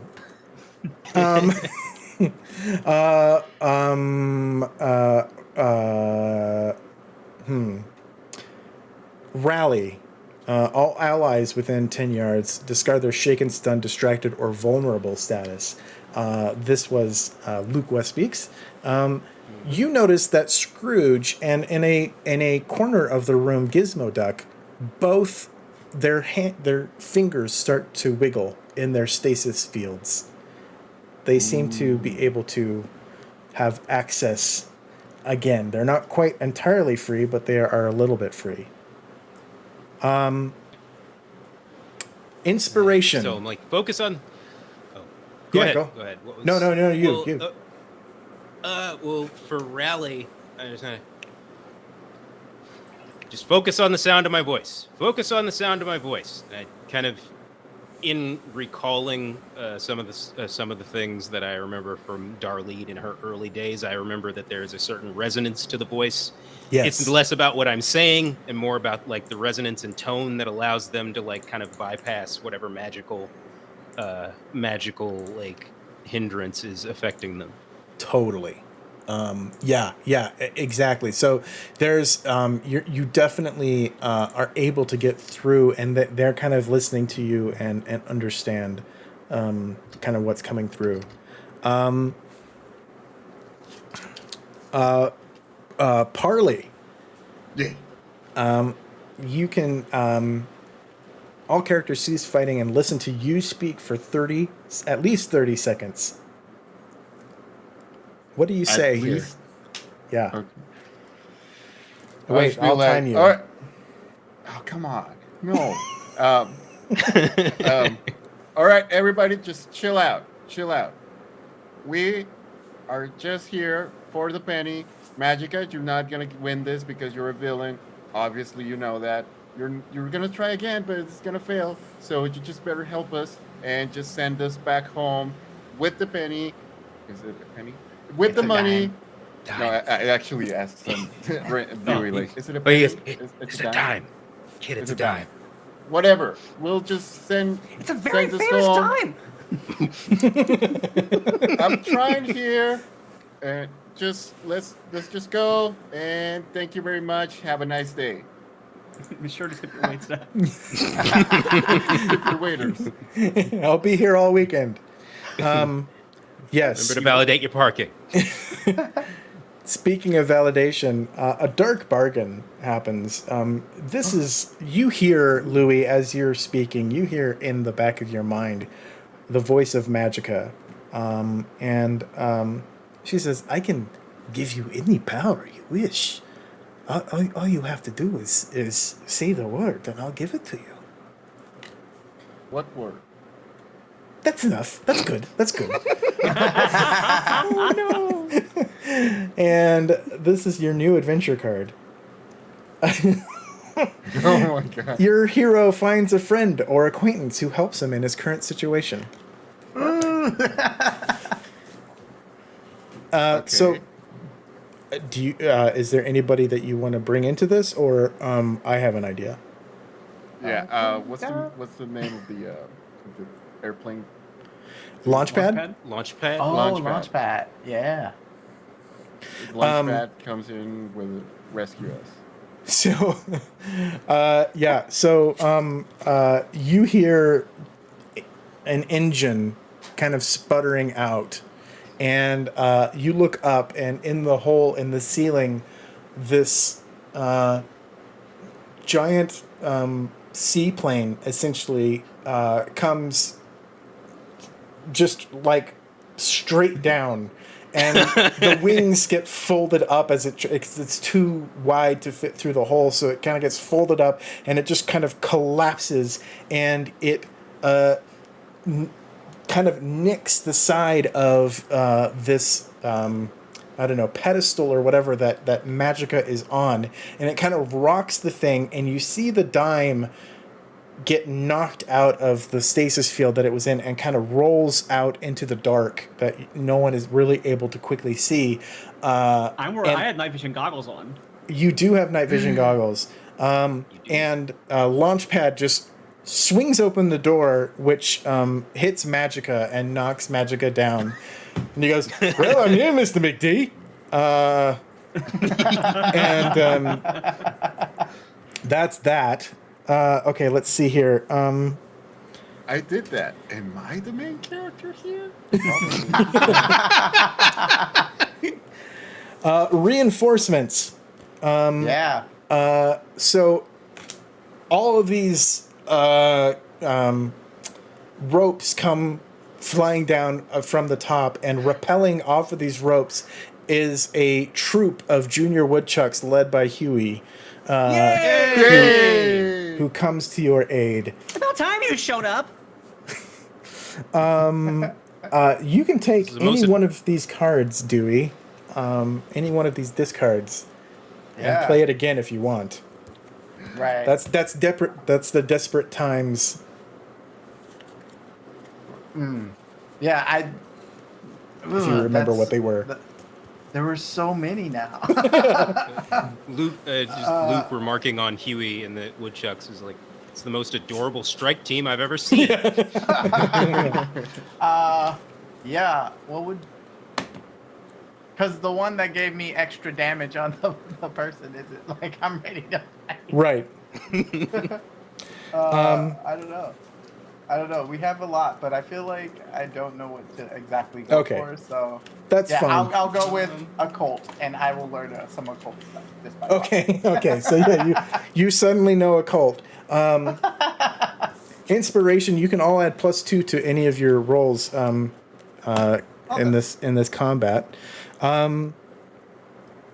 Webby, do you have an arcane skill that you want to? I sure do. You want to use? All right.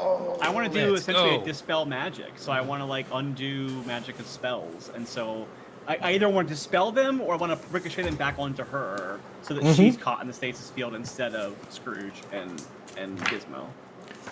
Great. I love it. Did I say Gizmo and now imagining Guillermo from What We Do in the Shadows instead of Gizmo? Did I make sure absolutely? Meanwhile, Gyro, who's there probably too, is just like, what? Okay. He's hiding from Lucas. He owes him money. That's right. That's right. All right. Yeah, you can dispel. There is a dispel power. Perfect. And just tell me how you make it work. I think that Magica has probably like a gem or something. Doesn't she have like a necklace that's like channels her powers a little bit? Or am I thinking of the Cersei character instead of Magica? She can have a gem. She was trapped in a necklace at one point. But Okay. yeah. Anyway. I think I find that necklace then, and I Great. go, "Is this the necklace you were trapped in?" And when I hold it up to her, she gets sucked back into it again, and then her magic dissipates. Ooh. Yes. So with your arcane spike, yeah, you immediately cast that.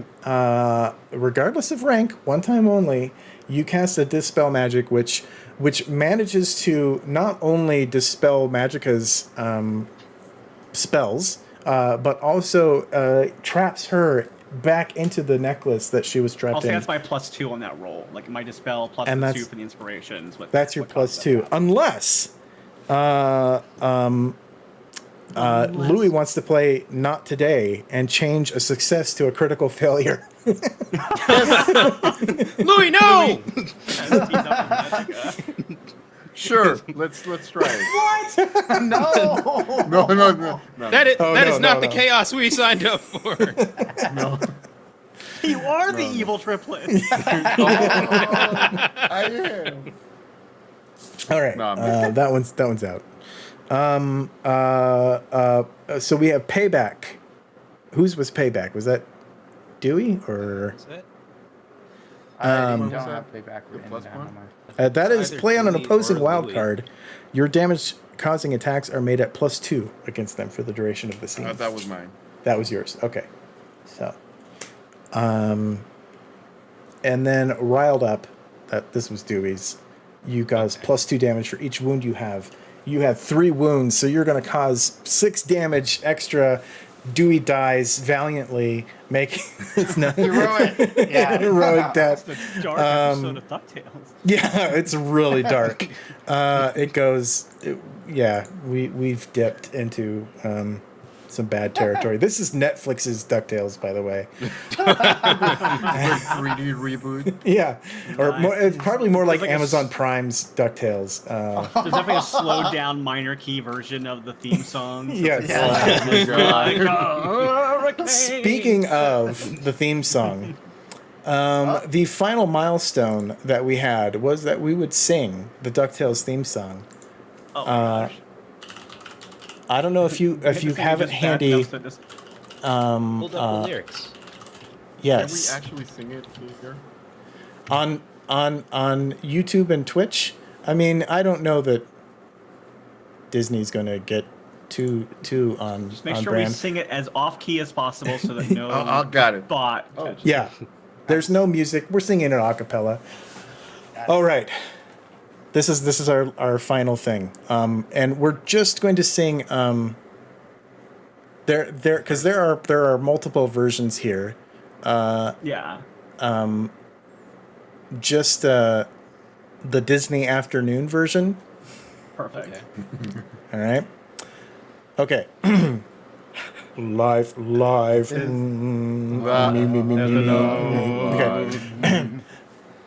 Life is like a It's like a hurricane. Here, Duckbird. Race cars, lasers, aeroplanes. It's a duck blur. This is the worst. Might solve a mystery or rewrite history. DuckTales. Woo! Tales of daring, do bad, and good luck tales. It's great because there's a difference between there's a gap between a little lag. Oh, yeah. Okay, really last the danger lurks behind you. There's stranger out to find you. What to do? Just grab onto some DuckTales. Tales of daring, do bad, and good luck tales. Woo! Not ponytails or cottontails. No DuckTales. Woo! Yeah, there. As a kid, no I was bot always is going to mad that catch we didn't that, yeah. actually get the alien because there's the alien in the opening credits that grabs $1 and laughs at Yes, Scrooge. yes. And I kept thinking that was going to be from an episode, and I kept waiting for the alien episode to happen, and then it never did. Never I was so did. mad as a kid. Wow. Amazing. Yes. No bot will ever catch that. We've made it. We've made it bot proof. If anything, they owe us money for having done it. So. Oh my gosh. Okay. Well, that takes us to the end. Thank you all so much. Thank you to my players. We'll go around the horn once more, but I just definitely want to give a heartfelt thank you to all of you who have tuned in and watched our two shows today, and contributed to this cause. Again, the Alzheimer's Association is a really great group, and this is something that has no cure. Alzheimer's has no cure. It is not going away. It affects over 55 million people, yeah, it's something that is continually happening and affecting families, regardless of where they come from, what they believe, everything. It transcends all of that. So thank you to everybody. Thank you, 5 Foot Latina, who just added $19 so that it's $2,169.69. Nice. But yes, let's go around the horn, starting with, we'll go backwards, starting with Ronald. Hi, I am Ronald, aka DJ Regular. Again, I want to say thanks to everybody for tuning in, sharing the stream, donating. This is a super important cause to me and all of us here, and I really appreciate everything that Saving Throw does and everything that y'all did to support.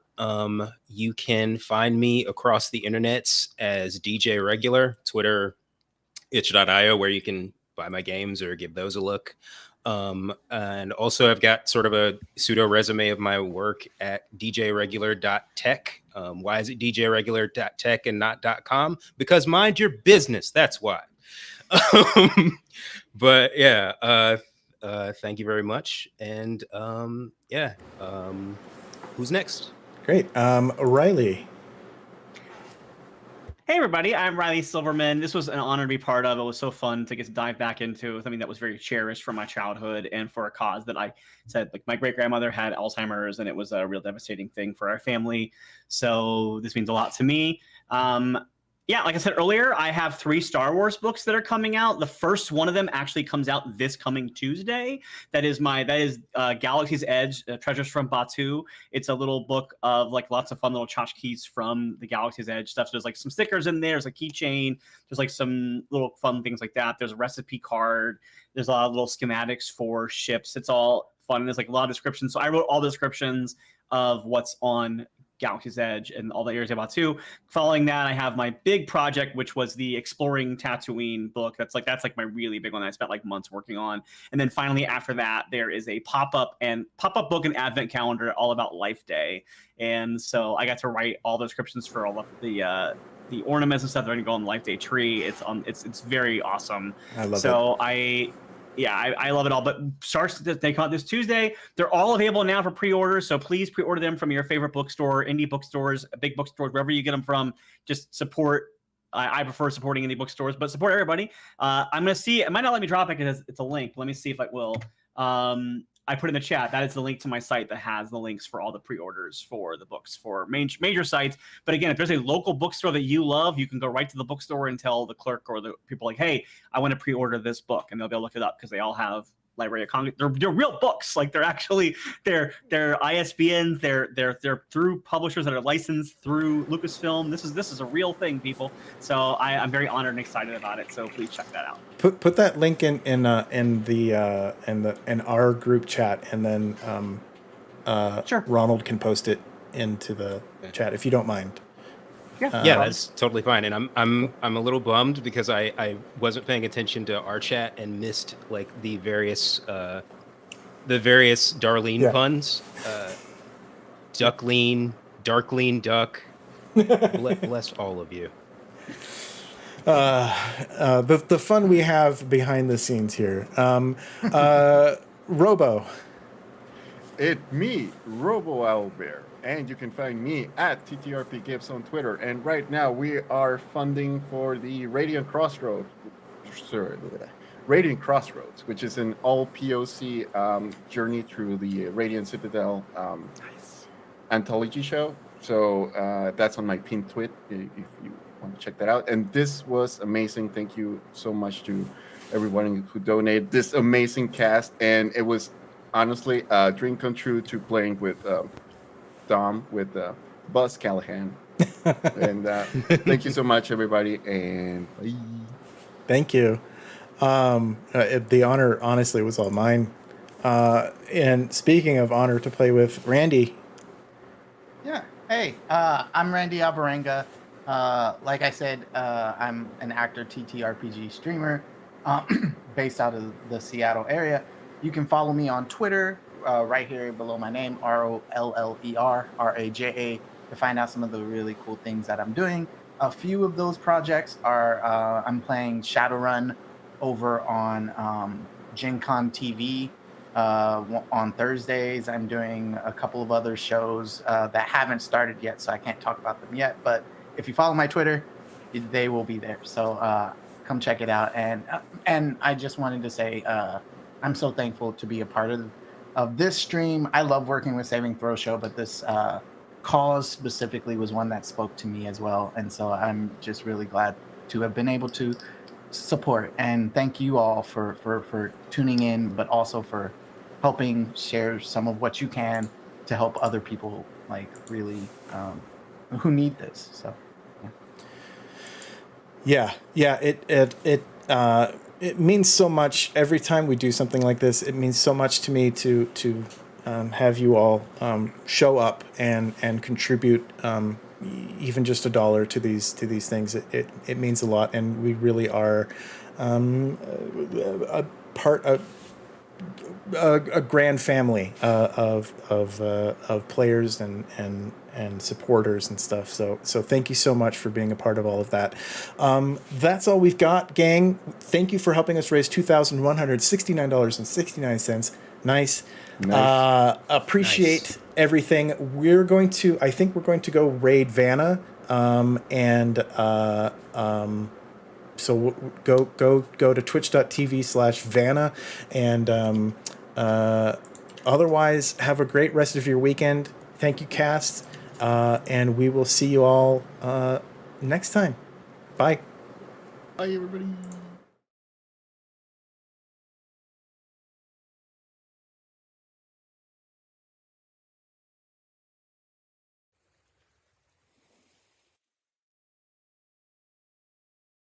Thank you.